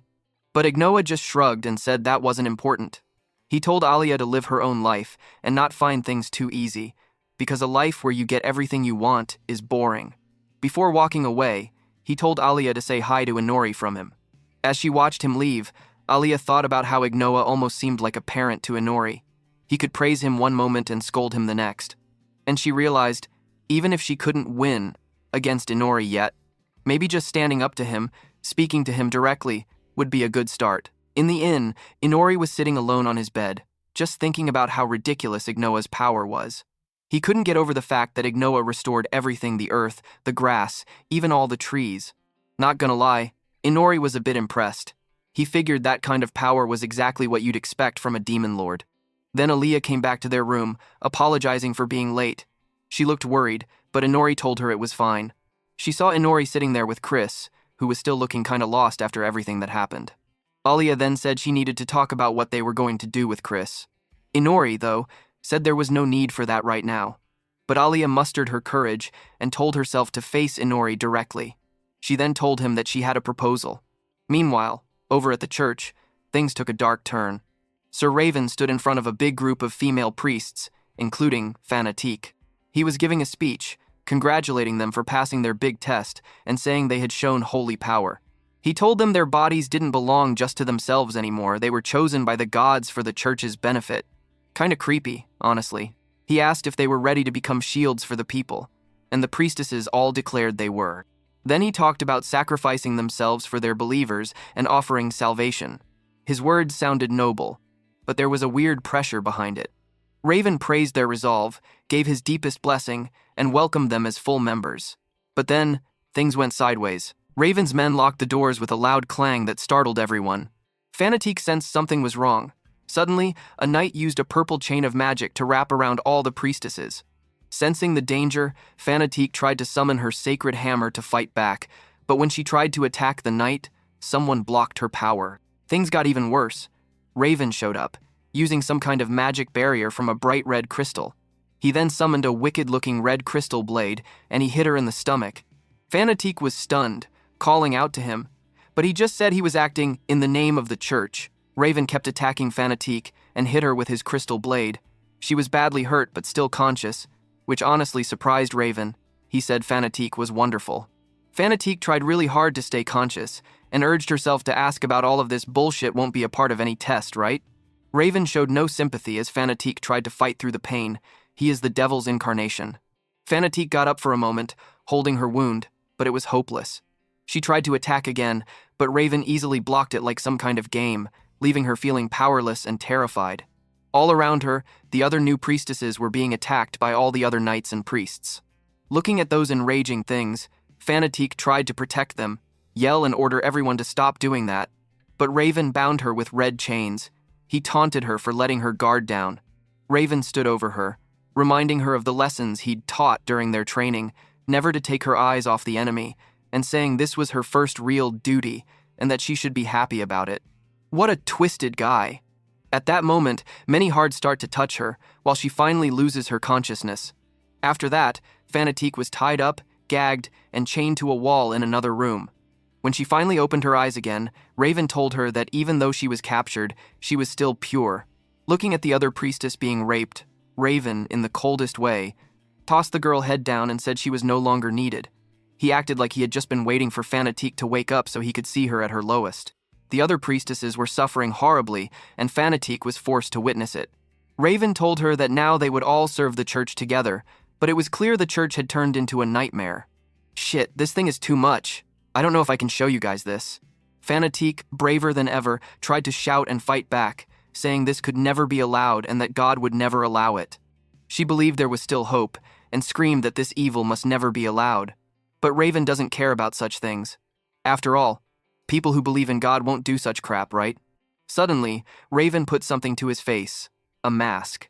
The fuck? He is the mask man! Raven then repeating that this sort of thing must never be allowed and must not be forgiven. Then he laughs until he starts crying. If only when God really exists. That's it. Fanatique, hurt and scared, barely recognized him. She blurted out that he was the masked man. Raven suddenly started talking about his messed up past. He used to be a real believer, a holy knight who fought for the people. He struggled but trusted the gods would notice his effort. But deep down, he wondered if he would ever get some kind of reward. One day, he got invited to a dark, wicked party, the church's secret banquet, and he thought about stopping it. But he didn't. That evil feeling inside him started to grow. After that, he admitted he became someone who found joy doing these awful things, not someone who served God anymore. He became a hunter, pretending to be a hero, gaining followers, and using the church for his own twisted pleasure. All his faith was truly gone, and shouted that if there was justice, God should punish him. Raven stood over Fanatique and yelled that his old good self was already dead. He dared God to punish him for all the darkness he brought into the world, and said if nothing happened, maybe God never even existed. Even when she was down, Fanatique stood her ground and said he was wrong. But Raven just brushed her off and said only God could decide that. He even offered her a sick challenge, daring her to break God's law and see who would be punished. Suddenly, Inori appeared behind Raven, shaking his head at the whole ugly mess. A shadowy demonic beast shot out and hit all those crazy knights and priests, killing them one by one. Raven started to panic, desperately wondering what was happening, but Inori only stood over him, his vampire power swirling all around. Fanatique looked up, still barely hanging on, and realized help had finally come. Inori said that, from God's perspective, maybe it didn't matter if someone was filthy or not. Justice didn't work the way people like Raven thought it did. After all the horror, it looked like real judgment had finally arrived. All hail Lord Inori! Suddenly, Raven spoke, totally shocked to see Inori there. He shouted out, calling him Lord Kiri, and freaked out about the monster bugs crawling around the place. People in the church started screaming as these huge, bug-like monsters began attacking everyone. Inori just ordered the monsters not to let anybody escape. Yup, no mercy this time. Yup, as you should, Inori. Raven demanded to know if the monsters belonged to Inori, and guessed maybe Inori was using dark magic too.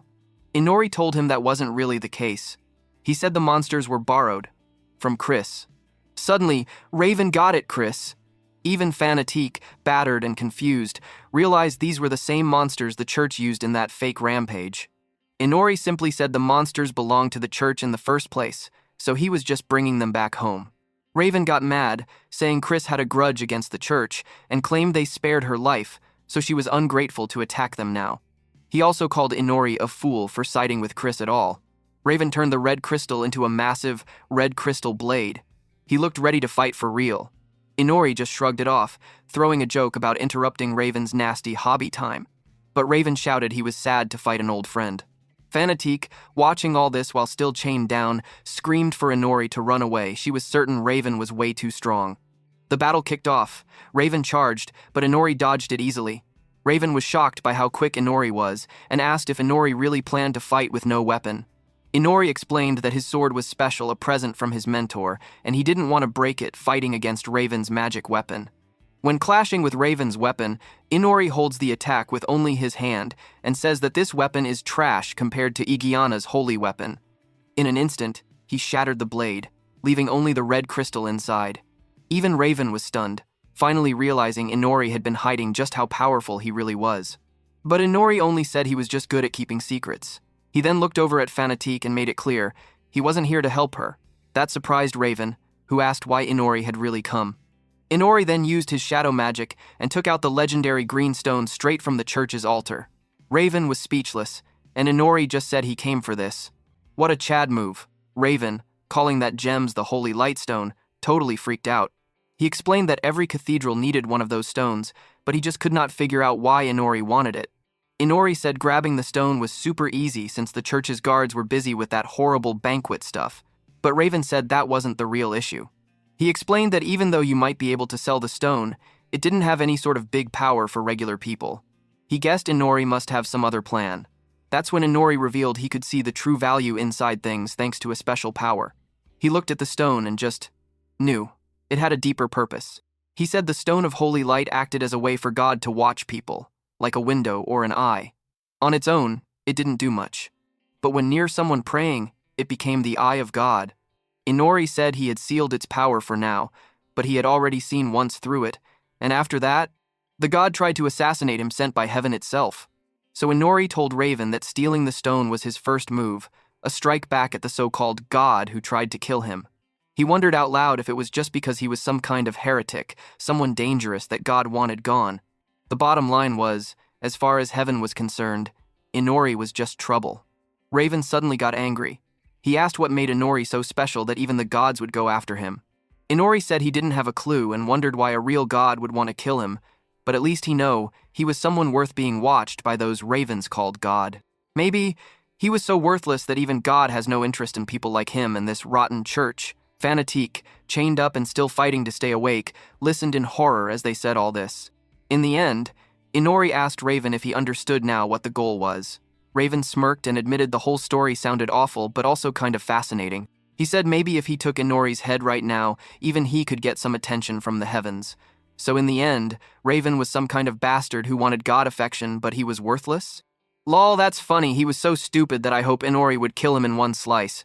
Raven then powered up, red energy swirling around him. Inori grinned, admitting he was glad things were getting a little exciting. The fight started, and Raven's attacks were crazy fast, but Inori managed to block him. He used his magic to create a red chain that hindered Inori's movement. Raven told Inori he'd been blocking attacks so far, but now he was going to pull out his big divine weapon. A giant, golden construct appeared behind Inori. It looks like a tomb made from gold, while the chain keeps wrapped around Inori, pinning him down. For a second, it looked like Inori was stuck.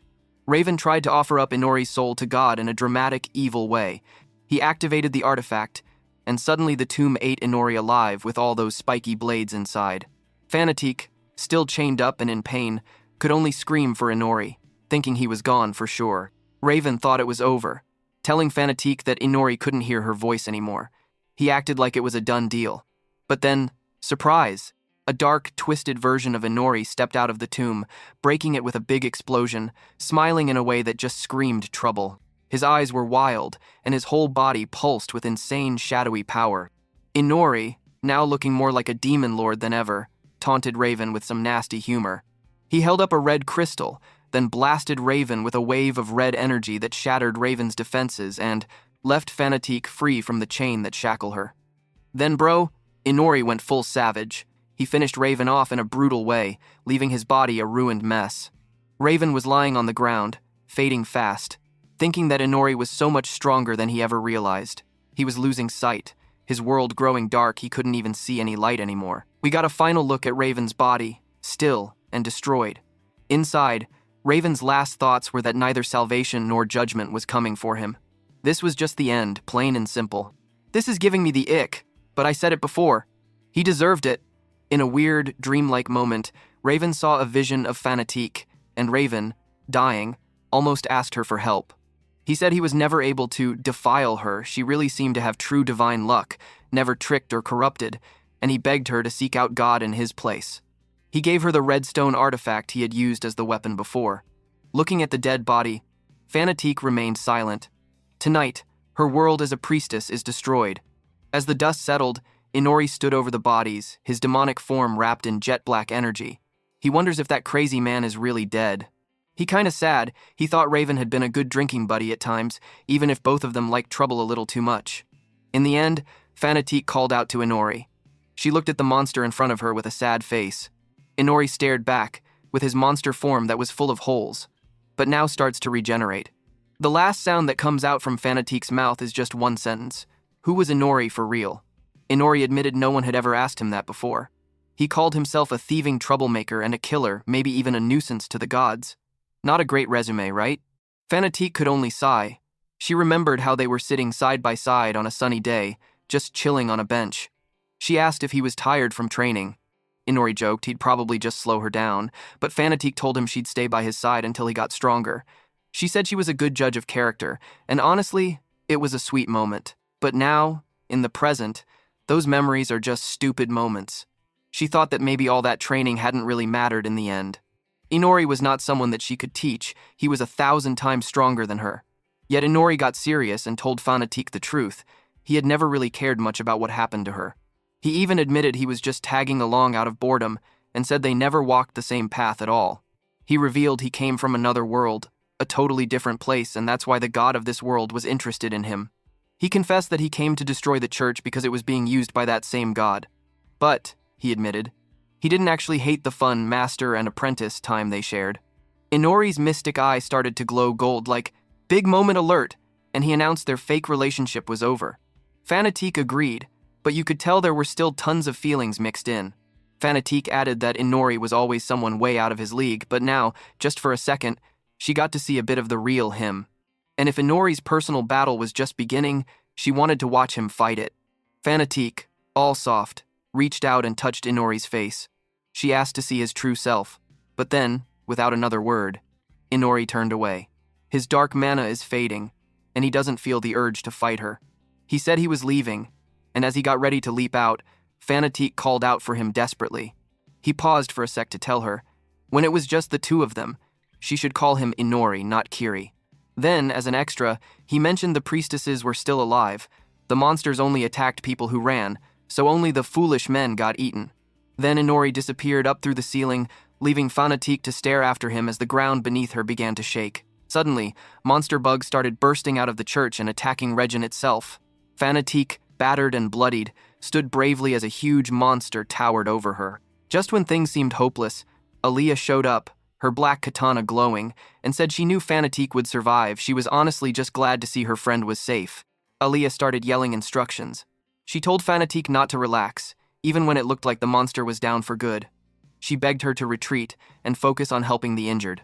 Then Aaliyah cut loose, swinging her black katana and smashing a giant monster with a wave of black and red energy. Classic Aaliyah, always ready to throw down. Fanatique finally snapped out of it, thanking Aaliyah as she ran to help others. Meanwhile, the guild was fighting hard too. A guild member shouted for everyone to follow the Black Rose, that was Aaliyah's nickname, and it looked like she'd become a symbol for the whole crew. Fanatique called for everyone to lure the monsters away, hoping to save even more lives. In the thick of the action, Aaliyah kept slicing monsters and shouting, but this time, Inori was quietly watching the chaos from a distance. He remembered a moment ago when Aaliyah gave him the proposal. Aaliyah stated that Inori always popped up when things got tough, but he never really got involved unless there was a real fight, and she saw right through him. She guessed he was going to attack the church. Inori didn't deny it. He pointed out that, unlike her, he didn't care much about protecting the city. Still, Inori kept showing up and fighting, and she used to think maybe it was because of her. But she realized that wasn't it. Inori was always jumping into battles, like the one with Fenrir or Captain Igiana, even when he could have walked away. He rescued the city from monsters just to see how strong he was, not because he cared. Aaliyah said it straight up. Inori didn't really care about people who got caught up in his chaos.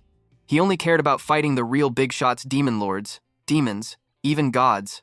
Inori wondered if knowing all that would make Aaliyah give up on helping him. But Aaliyah didn't quit.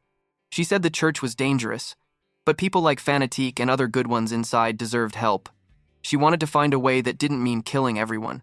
She could get the guild involved, settle things down, and maybe fewer people would get hurt. In exchange, she also asked Inori to let her be the one to punish Chris. Inori agreed, kind of, but reminded her that Chris's mind was already broken, and she didn't even want to live anymore.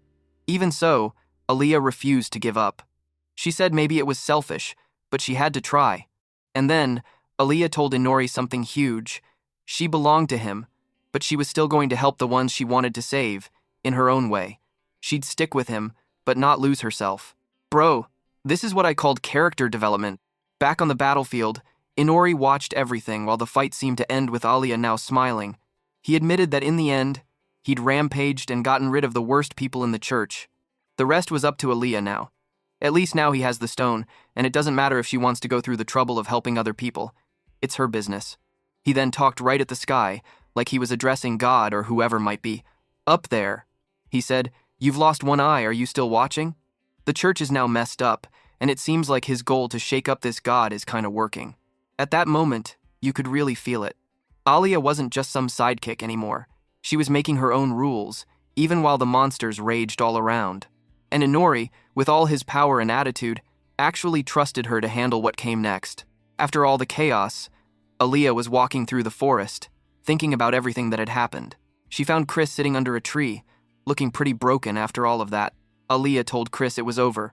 Raven, the guy who used her, and all those bad people from the church, were gone now. There was a quiet between them, because heavy stuff like this just takes time. Aaliyah opened up too, admitting she used to have a younger sister but lost her.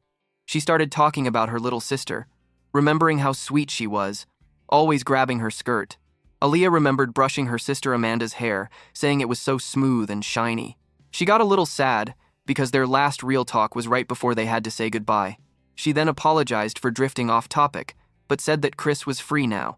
Then, Aaliyah handed Chris a note with the location of her sister's grave.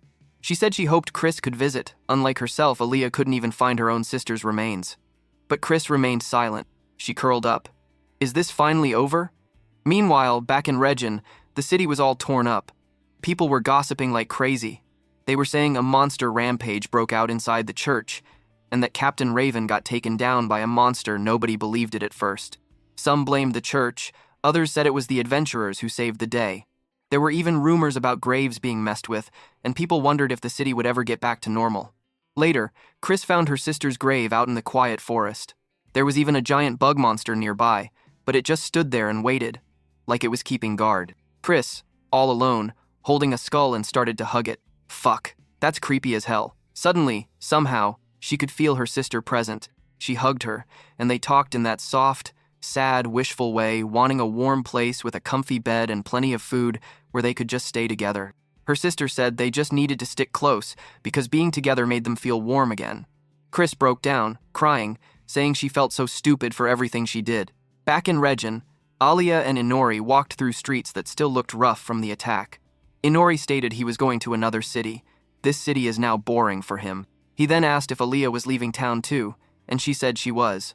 Well, how can she won't follow her boyfriend, right? Inori wondered if she was disappointed, but Aaliyah told him her mind was made up. She had already finished what she needed to do there. She then asked if he had any idea where to go next. Inori, with his flat face, admitted he had no clue at all.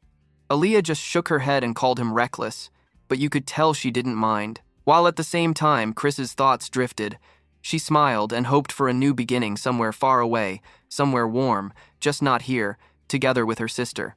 Well, let me fix those words. With her sister's skull, to be precise. Aaliyah, too, smiled, looking stubborn and full of hope. She was ready to go forward, too. Together with Inori. The next day, at the guild hall, people were losing their minds over the news.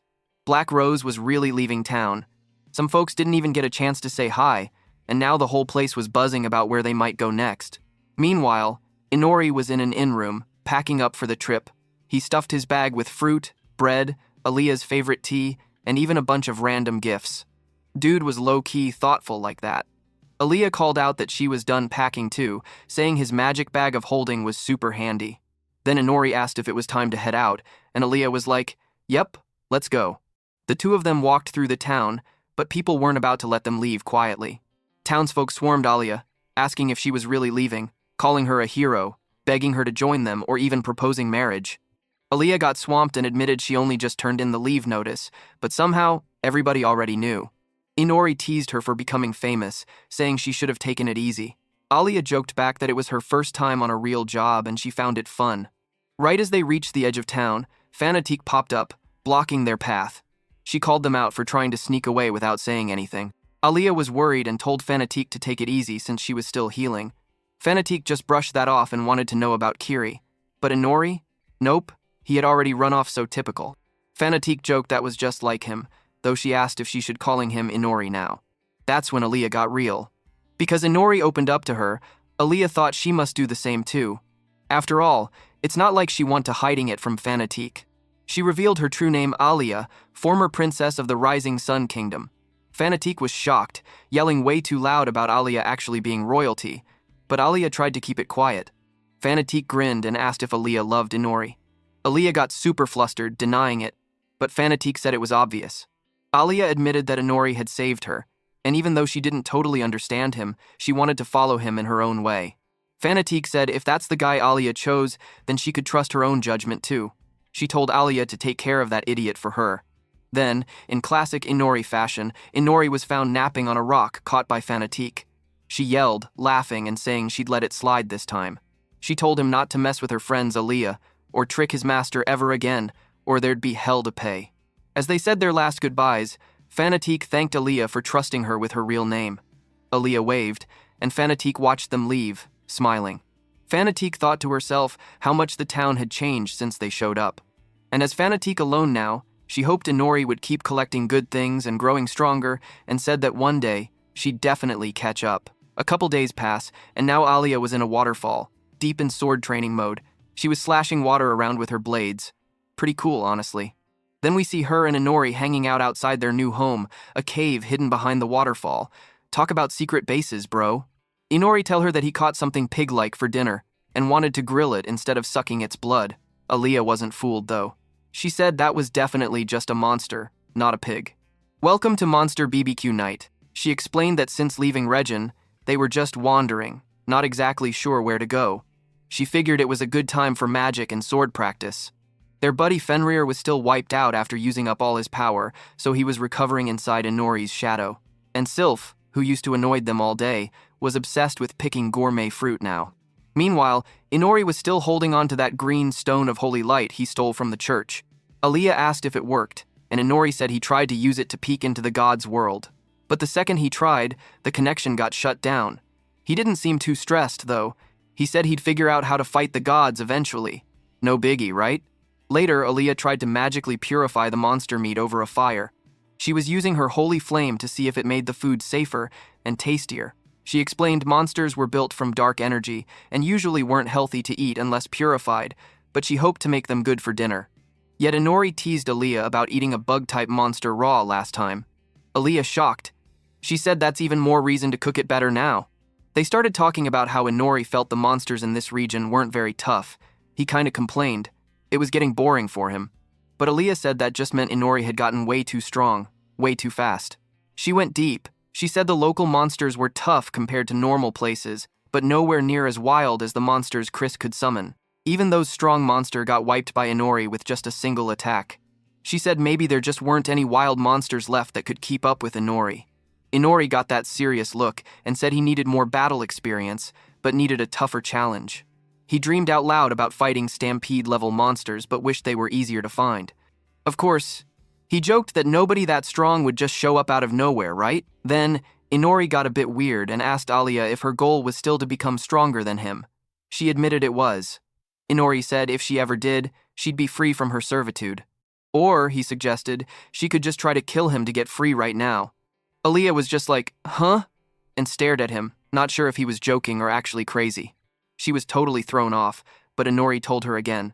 She should fight with real killing intent, or else there was no point. He reminded her, this is how she could see if her power was enough to stand up to him. That got Alia fired up. She said she really wanted to see what she could do now. So, heck yeah, let's battle. But still, this doesn't seem right for her. Then Inori called for Fenrir. He wanted all their familiars to run off the nearby monsters so nothing would get in the way during their duel. Fenrir kinda panicked and asked if there was really a need to fight, but Inori said any of them were welcome to challenge him, if they were brave enough. Fenrir was like, dude, no way. Once was enough fighting a monster like Inori, and he had zero interest in doing it again. Inori thought Fenrir would actually be a lot stronger now, but he joked that Aaliyah was the only one left he hadn't fought. Aaliyah's eyes got all determined. She was ready. But suddenly, the flame got into Inori's hand, and he yelled, "This flame is so bad for vampire, it could burn their blood. Damn, bro. He is so smart but stupid sometimes." Later that night, Aaliyah soaked in a hot spring, thinking hard. Fenrir and Sylph were with her, chatting about how the fight would go. The rules got set. 3 days to train and get ready, then battle in the afternoon. Inori promised to turn off all his skills for tracking and fortune-telling so Aaliyah could plan however she wanted. Everybody had time to get ready, and it would be a fair battle. No shady tricks, just pure skill. Sylph got a little salty, saying Inori was underestimating them by not using all his powers. Yet, Fenrir stated that fighting Inori at night was impossible. So, doing it during the day evened the odds. Aaliyah wondered if she should really try to kill Inori, like he said. Sylph cheered her on, saying to go for it, since winning meant freedom. But suddenly, Fenrir reminded Aaliyah that she needed to do her best and really use her killing intent. Sylph teased Fenrir that as a dog who wanted to be free too, he should also need to fight like them. But Fenrir got angry and stated he was not a dog.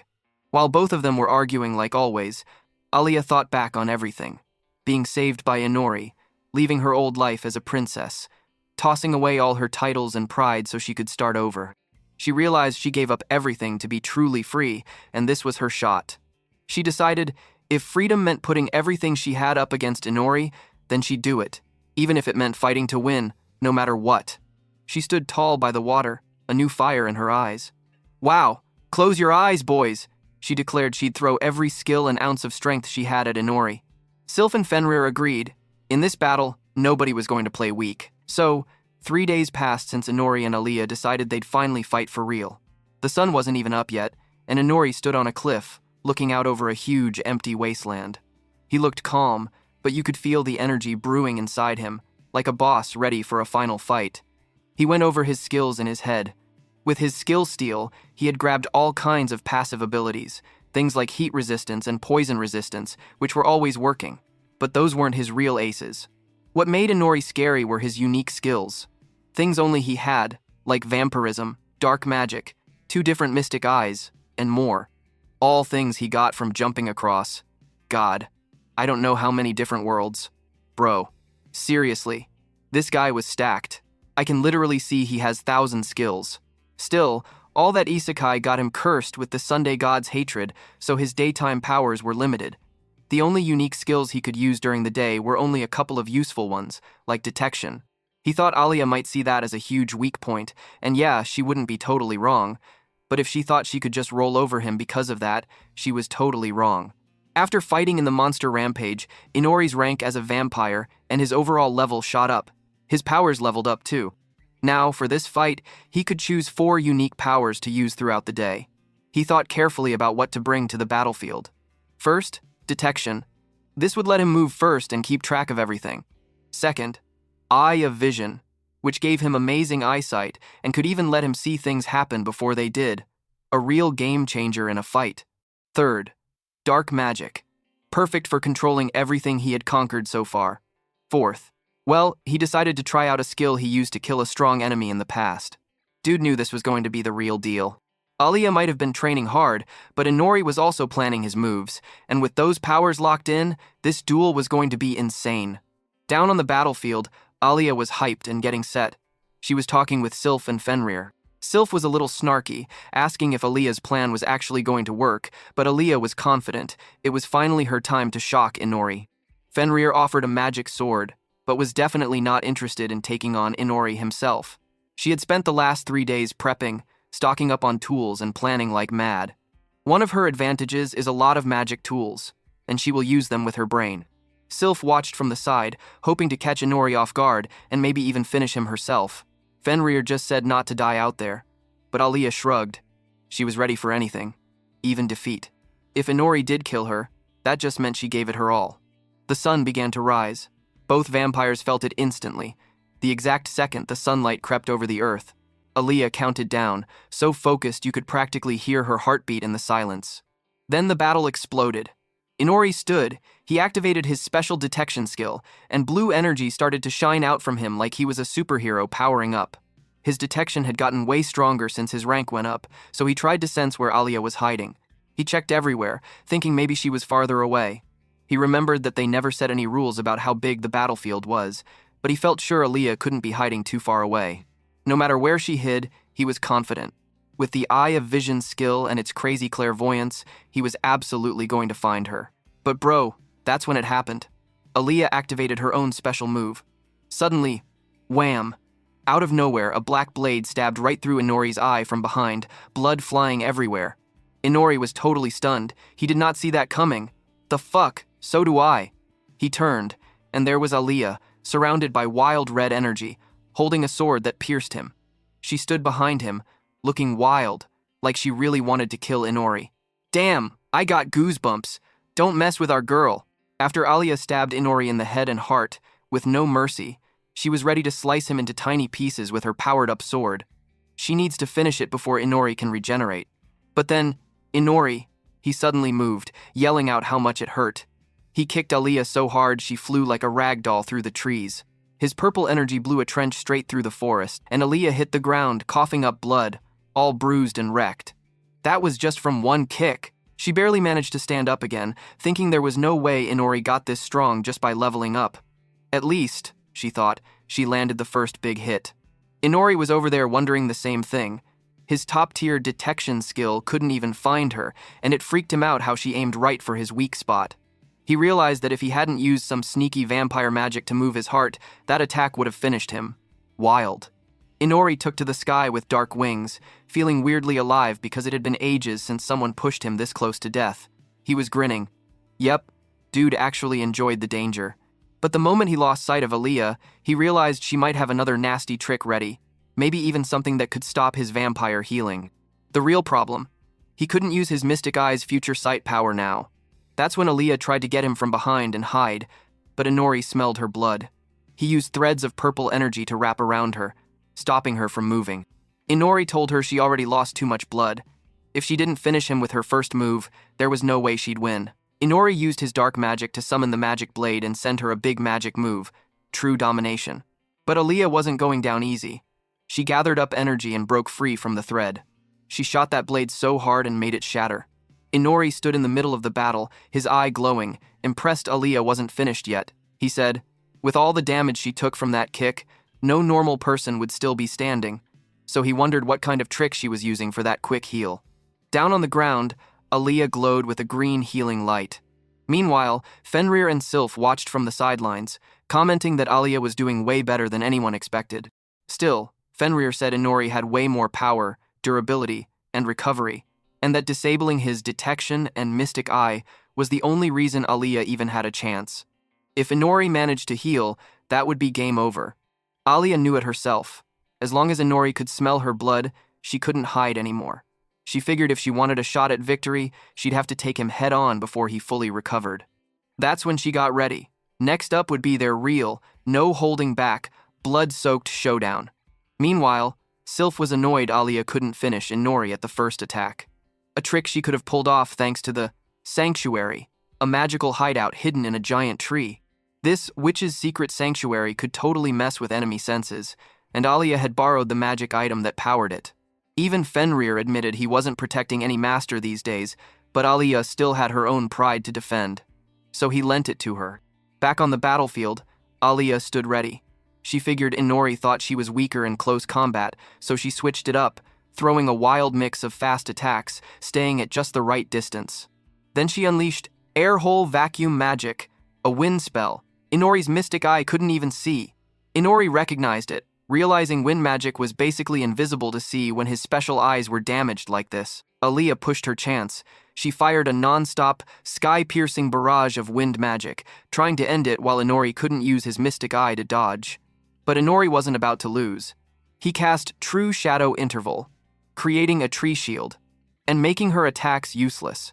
But the attack created a big smoke on the battlefield, and Aliyah swore she lost him in all the smoke. Inori teased her for being great at hiding, but not so good at finding her target. Then, boom. He popped up right behind her using Shadow Shift, his next-level dark magic. Quick as lightning, he trapped Alia with Gleipnir threads, binding her tight. He told her only an absolute black longsword could cut those threads, so she should give up if she was smart. Looked like Inori had checkmate. But dude, Alia wasn't done. Suddenly, a pure red energy blade tore right through her hand and broke her free from the threads. Inori was shocked, but there stood Alia, eyes glowing red, bursting with power. She stood tall and didn't back down. She told Inori not to think he was the only one getting stronger, and warned him not to underestimate her. She just wants to kill him at this moment. Inori laughed. Finding Alia in front of him is thrilling. She sold her soul to reach this strength. He remembered her low point and now saw how unafraid of death she was. He honestly respected her guts. Inori just grinned, his own dark power flaring up. He told her not to complain if she ended up dead, because now he was going all out too. Suddenly, Inori used his insane berserk skill, his last unique skill he chose today. He warned Alia not to complain if she died, because he was going all in too.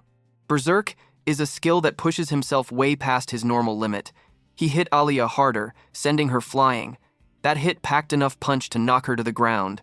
Inori said he couldn't really control his strength in this mode, and that's what made it so crazy. The fight got really brutal. He rose up into the sky on demonic wings, laughing like an absolute maniac.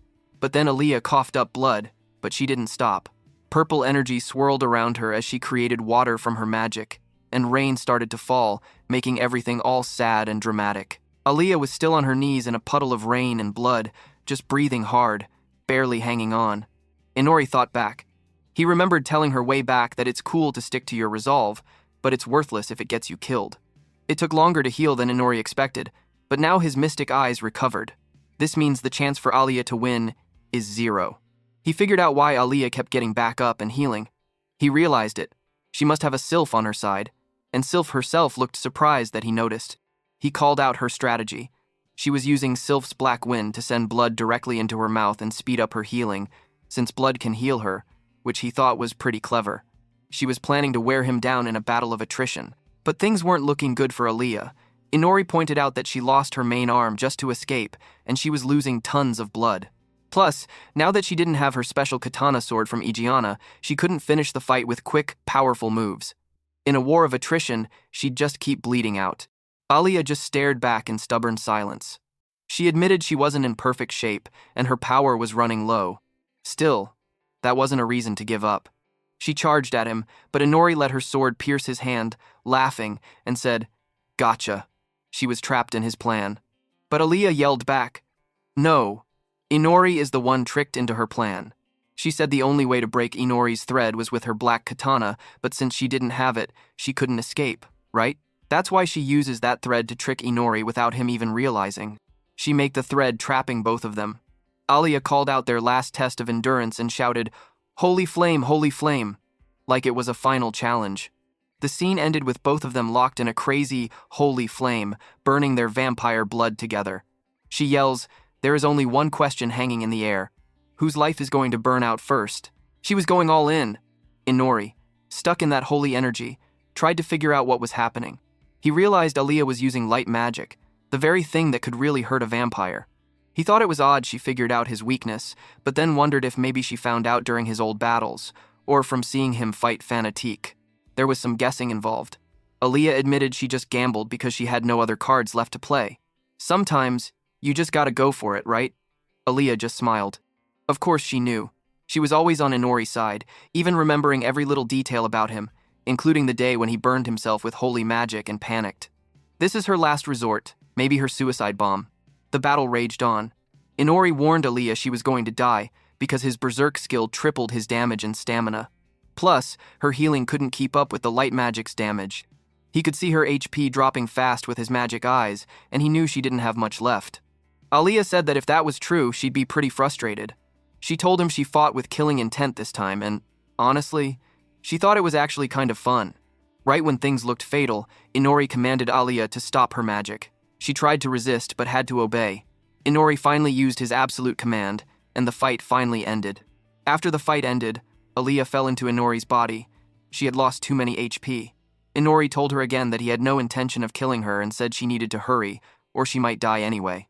In the end, Alia bit Inori's neck and fed herself some of his blood. The scene faded to a quiet forest, showing that the wild fight was finally over. Later, Alia woke up in a cave, with Fenrir watching over her. She was super confused at first, but then realized her arm, yeah, the one she lost in the battle, was back and fully attached. Inori came in and teased her, saying she sure didn't look like a winner. She got flustered, because she couldn't even remember if she'd won or lost. Inori reminded her that he promised not to use his command powers, so technically, he lost. He even brought some fresh monster blood and offered her lunch. Classic vampire romance, huh? Alia was embarrassed, but Inori stated she had drained his blood already, so stopped the shy act. He told her that she gambled everything on beating him, but he changed her resolve, and he'd give her any wish she wanted because of it. Alia just looked down, all embarrassed, not sure what to say. But after Inori kept telling her that he would grant any wish, Alia finally looked at him. And dude, that's how this ridiculous, bloody, crazy fight ended. Alia was pretty surprised. She wondered why Inori was making that offer. She also thought that she didn't owe him anything, so it seemed kind of random. But Inori explained that there was never a deal about what happened if he lost. He said that he just felt like he should do something for her anyway. So Inori repeated that if Alia had a wish, she should just say it. He said he would grant it, if he could. Alia did not answer right away. Maybe she was thinking hard, or maybe she was just tired. Inori noticed this and teased her a bit, saying that he did say any wish, but only if he could actually do it. Inori joked that if she told him to die, he would be in real trouble, bro. But then Alia said, even if Inori said that she won, she couldn't remember the latter half of their fight. Yet Inori shut her up. A win was a win, right? He also said he might be able to try freeing Alia from the slavery, though he wasn't sure if that would work. He told her again that anything was fine, and she just had to say her wish. Alia finally started thinking out loud. She made some noises and thought about it. Inori asked her if she really didn't have anything she wanted, and also said it was fine if she didn't. But she said that she actually did have a wish, and then she got really serious. She decided that, yeah, if she won, she should take it all. Bro, I wonder what her wish is. Anyway, in the next part, we saw Inori walking in the forest with Fenrir. He was looking for plants. He found some chili peppers, but he couldn't find anything to replace turmeric. He looked for other smelly plants, but there was nothing. He said that the only spices like that were in town, and Fenrir felt a little bad and apologized for not being able to help more. After that, Inori went over to Sylph. Sylph just keeps getting bored and asks Inori to stop looking for useless stuff. Inori got a little annoyed and asked why Sylph kept acting like this. He thought it would be easier if Sylph just did something simple to help, but everything Sylph was doing just distracted him. A couple of minutes later, Inori was in a busy marketplace. He was super hyped because he might have found rice. Rice, bro. He really wanted to eat rice, especially because he was Japanese. Asian people said they not eating yet before eating rice. The merchant told Inori that the rice came from the old hero and that it was super rare and only grew in special places. So in the end, he bought the rice right away. He then drank some milk and thought it tasted amazing. The merchant agreed and explained the animals there ate ore, which sounded kind of crazy, and it made their milk really good. Bro, he went shopping after a big fight with Alia. Back at the cave, Fenrir was watching Alia. She was staring at a waterfall, probably thinking about deep stuff. Alia sat beside the water, and Fenrir sat next to her. Fenrir called out to her and asked if she needed to sleep, but she said she was okay now thanks to Inori's blood. Yeah, kind of a vampire power-up, not gonna lie. Fenrir wondered if Alia's wish was good enough since Inori was still searching for things for her. Alia said she fought for freedom, but she still looked unsure. She was satisfied with her life right now. She also admitted that she wasn't happy about how their fight ended. She didn't remember most of the second half, and she only won because of some crazy rules Inori made up. So, maybe she didn't really win her freedom by herself. Inside her head, Alia thought that Inori didn't understand. That wish she asked for was kind of a jab at him. She did it on purpose, to poke at him a little. The last thing we saw was Inori walking through a desert, maybe still thinking or searching for something. Dude, that was a lot of traveling. I don't know how long he was searching for something in the desert. Now Inori was dragging a huge, red, bird-like monster across the ground. Alia saw him coming and looked totally shocked. She probably thought, "What the heck is that thing?" Inori announced, well, kind of to himself, that everything was finally ready. He said that he used his skills to stop the vegetables from going bad, so all the food was still nice and fresh. That was pretty smart. Inori took his shirt off and went into the water with a knife. He started to prepare the monster meat. He didn't mind some blood on it, but this time, he really wanted to eat meat, like real meat cuisine, not just any food. He plucked the feathers and cleaned the monster, making sure it was super tidy and drained all the blood. Fenrir and Alia watched him from the riverbank. They never knew the goat Inori could cook like this. Inori explained that even though it was a monster, the meat looked really tasty and fatty. Plus, if they purified it, it would turn into some top-level meat, so that was pretty cool. He handed Aliyah a big chunk of that monster meat and told her to use her magic to clean it because Inori didn't have holy magic. Aliyah got so surprised that she almost squealed. After all that work, he set up the campfire and started cooking. He put onions and butter into a giant pan. He sautéed the onions until they turned brown and sweet. He remembered that the recipe usually used garlic, but he left it out this time so the food would be safe for vampires. Aliyah asked where he learned to cook like that, and Inori remembered his dad. He said that his dad wasn't good at much, but making this one dish was his special thing for their family. Next, Inori added the meat, veggies, and all the random spices he found. He mixed everything and let it cook. Aliyah watched the pot and looked kind of deep in thought. When the food was ready, Inori set out a plate of curry rice. This was what Aliyah had wished for, the taste of Inori's homeland. Bro, this manhwa has become a cooking manhwa, lol. Anyway, Aliyah was just staring at it. She was speechless because Inori had actually made it.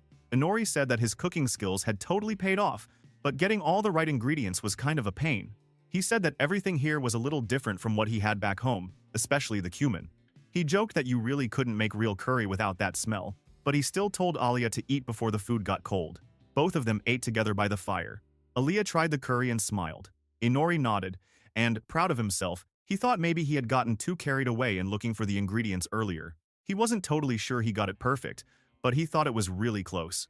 Suddenly, Aliyah told Inori that it tasted kind of strange, but in a good way. She also felt bad and apologized. She admitted that she only made that wish to get back at Inori, like, just for payback. Inori freaked a bit and couldn't believe it, since he worked super hard on the curry.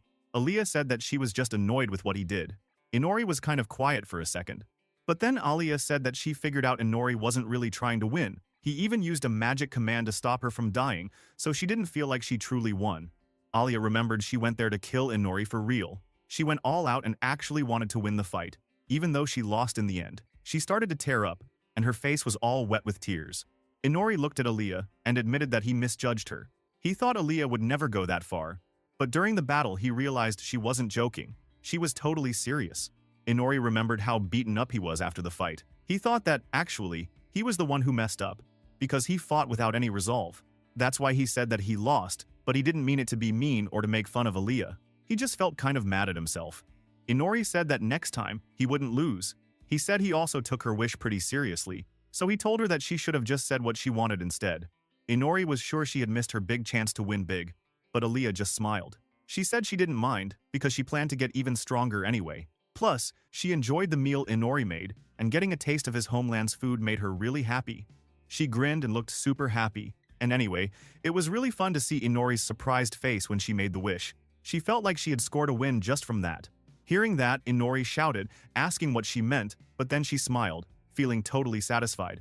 She held out her plate and asked for more curry. Inori took her plate and said, yeah, he would get her seconds. Yeah, I know you guys so cute. So stop flirting for God's sake. I feel so damn lonely. Anyway, the next day, Inori stood at the entrance of the cave and called out to Aliyah and asked if she was ready. Aliyah showed up with Fenrir and apologized for being late, saying she was all set to go. Then Inori told everybody, "Alright, let's move." So, the group headed out of the cave and walked straight into this big, dry wasteland. They stopped at a high spot and Aliyah took out a rough map of the area. She pointed at where they were, which was south of a city called Regin. Regin was like the main city for trade on this continent and sat where 5 countries met. She explained that, if they kept going, they'd reach the border between 2 big places, the McCard Empire and the Doyle Federation. She also told them that everything south past those countries was demon territory. Dude, that sounded sketchy.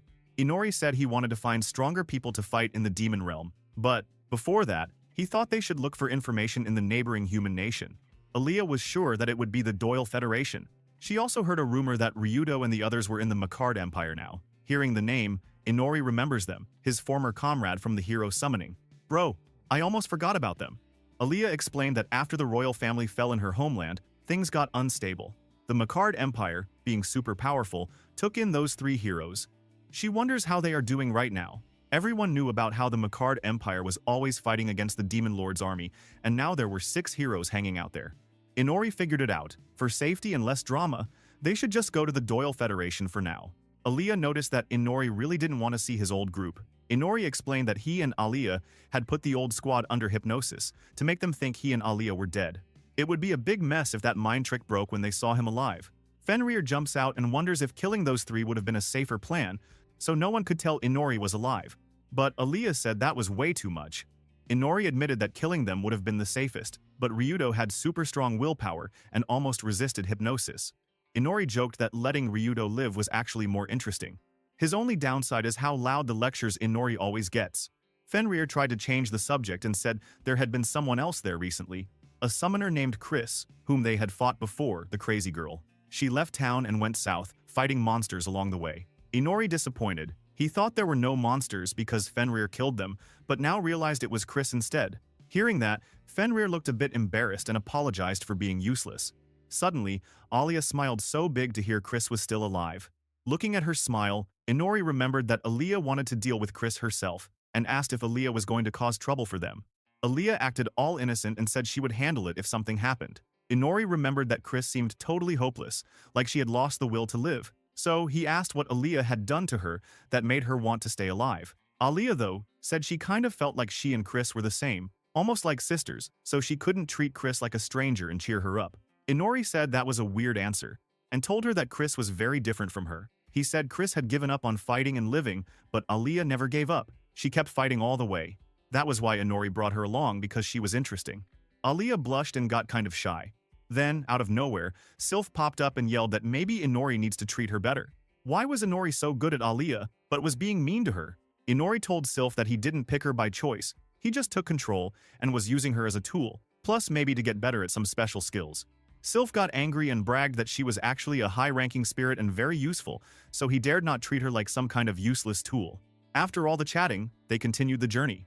Looking at Inori, Aaliyah suddenly has a quick flashback. She remembers how Ignoa told her to become Inori's enemy so Inori would be more interested. And also Fanatique, she told her that if she really liked Inori, she should take care of him. Remember all of those? Aaliyah stayed quiet and turned red, mumbling to herself and asking if she really liked Inori. She wondered about it for a second. Suddenly, Inori asked what she was muttering about. Aaliyah jumped and freaked out, saying it was nothing, and Inori must have imagined hearing her say stuff. Inori just went, okay, and dropped it. Then, Inori asked if Alia was really okay with going to the Doyle Federation. Well, Alia admitted she thought that kind of decision didn't sound like Inori's style. In her mind, Inori always made choices and did what he wanted, so she followed him. She also said if there was ever something she just couldn't agree with, she would fight Inori with everything she had. Inori liked that answer and asked if she could keep up since she was sounding tough. Alia did not back down. She told him, after she drank his blood, she got a power boost. She even said she might get stronger than him and pass him up someday. Inori said he wanted to see her try, like, bring it on. Alia then pointed to a new path and suggested going down that way. Inori asked why, and Alia replied that the weather was nice and she wanted to see his grumpy vampire face again. Hearing that nonsense, Inori grumbled and said he wasn't out wandering around just looking for trouble, but he agreed to go anyway. So, they kept moving. Alia was teasing Inori but also kind of happy. Inori wasn't going to admit it, but maybe he liked hanging out with her too. And that's how the group set out on their next adventure. Still fighting, still joking, and still kind of a mess, just like always.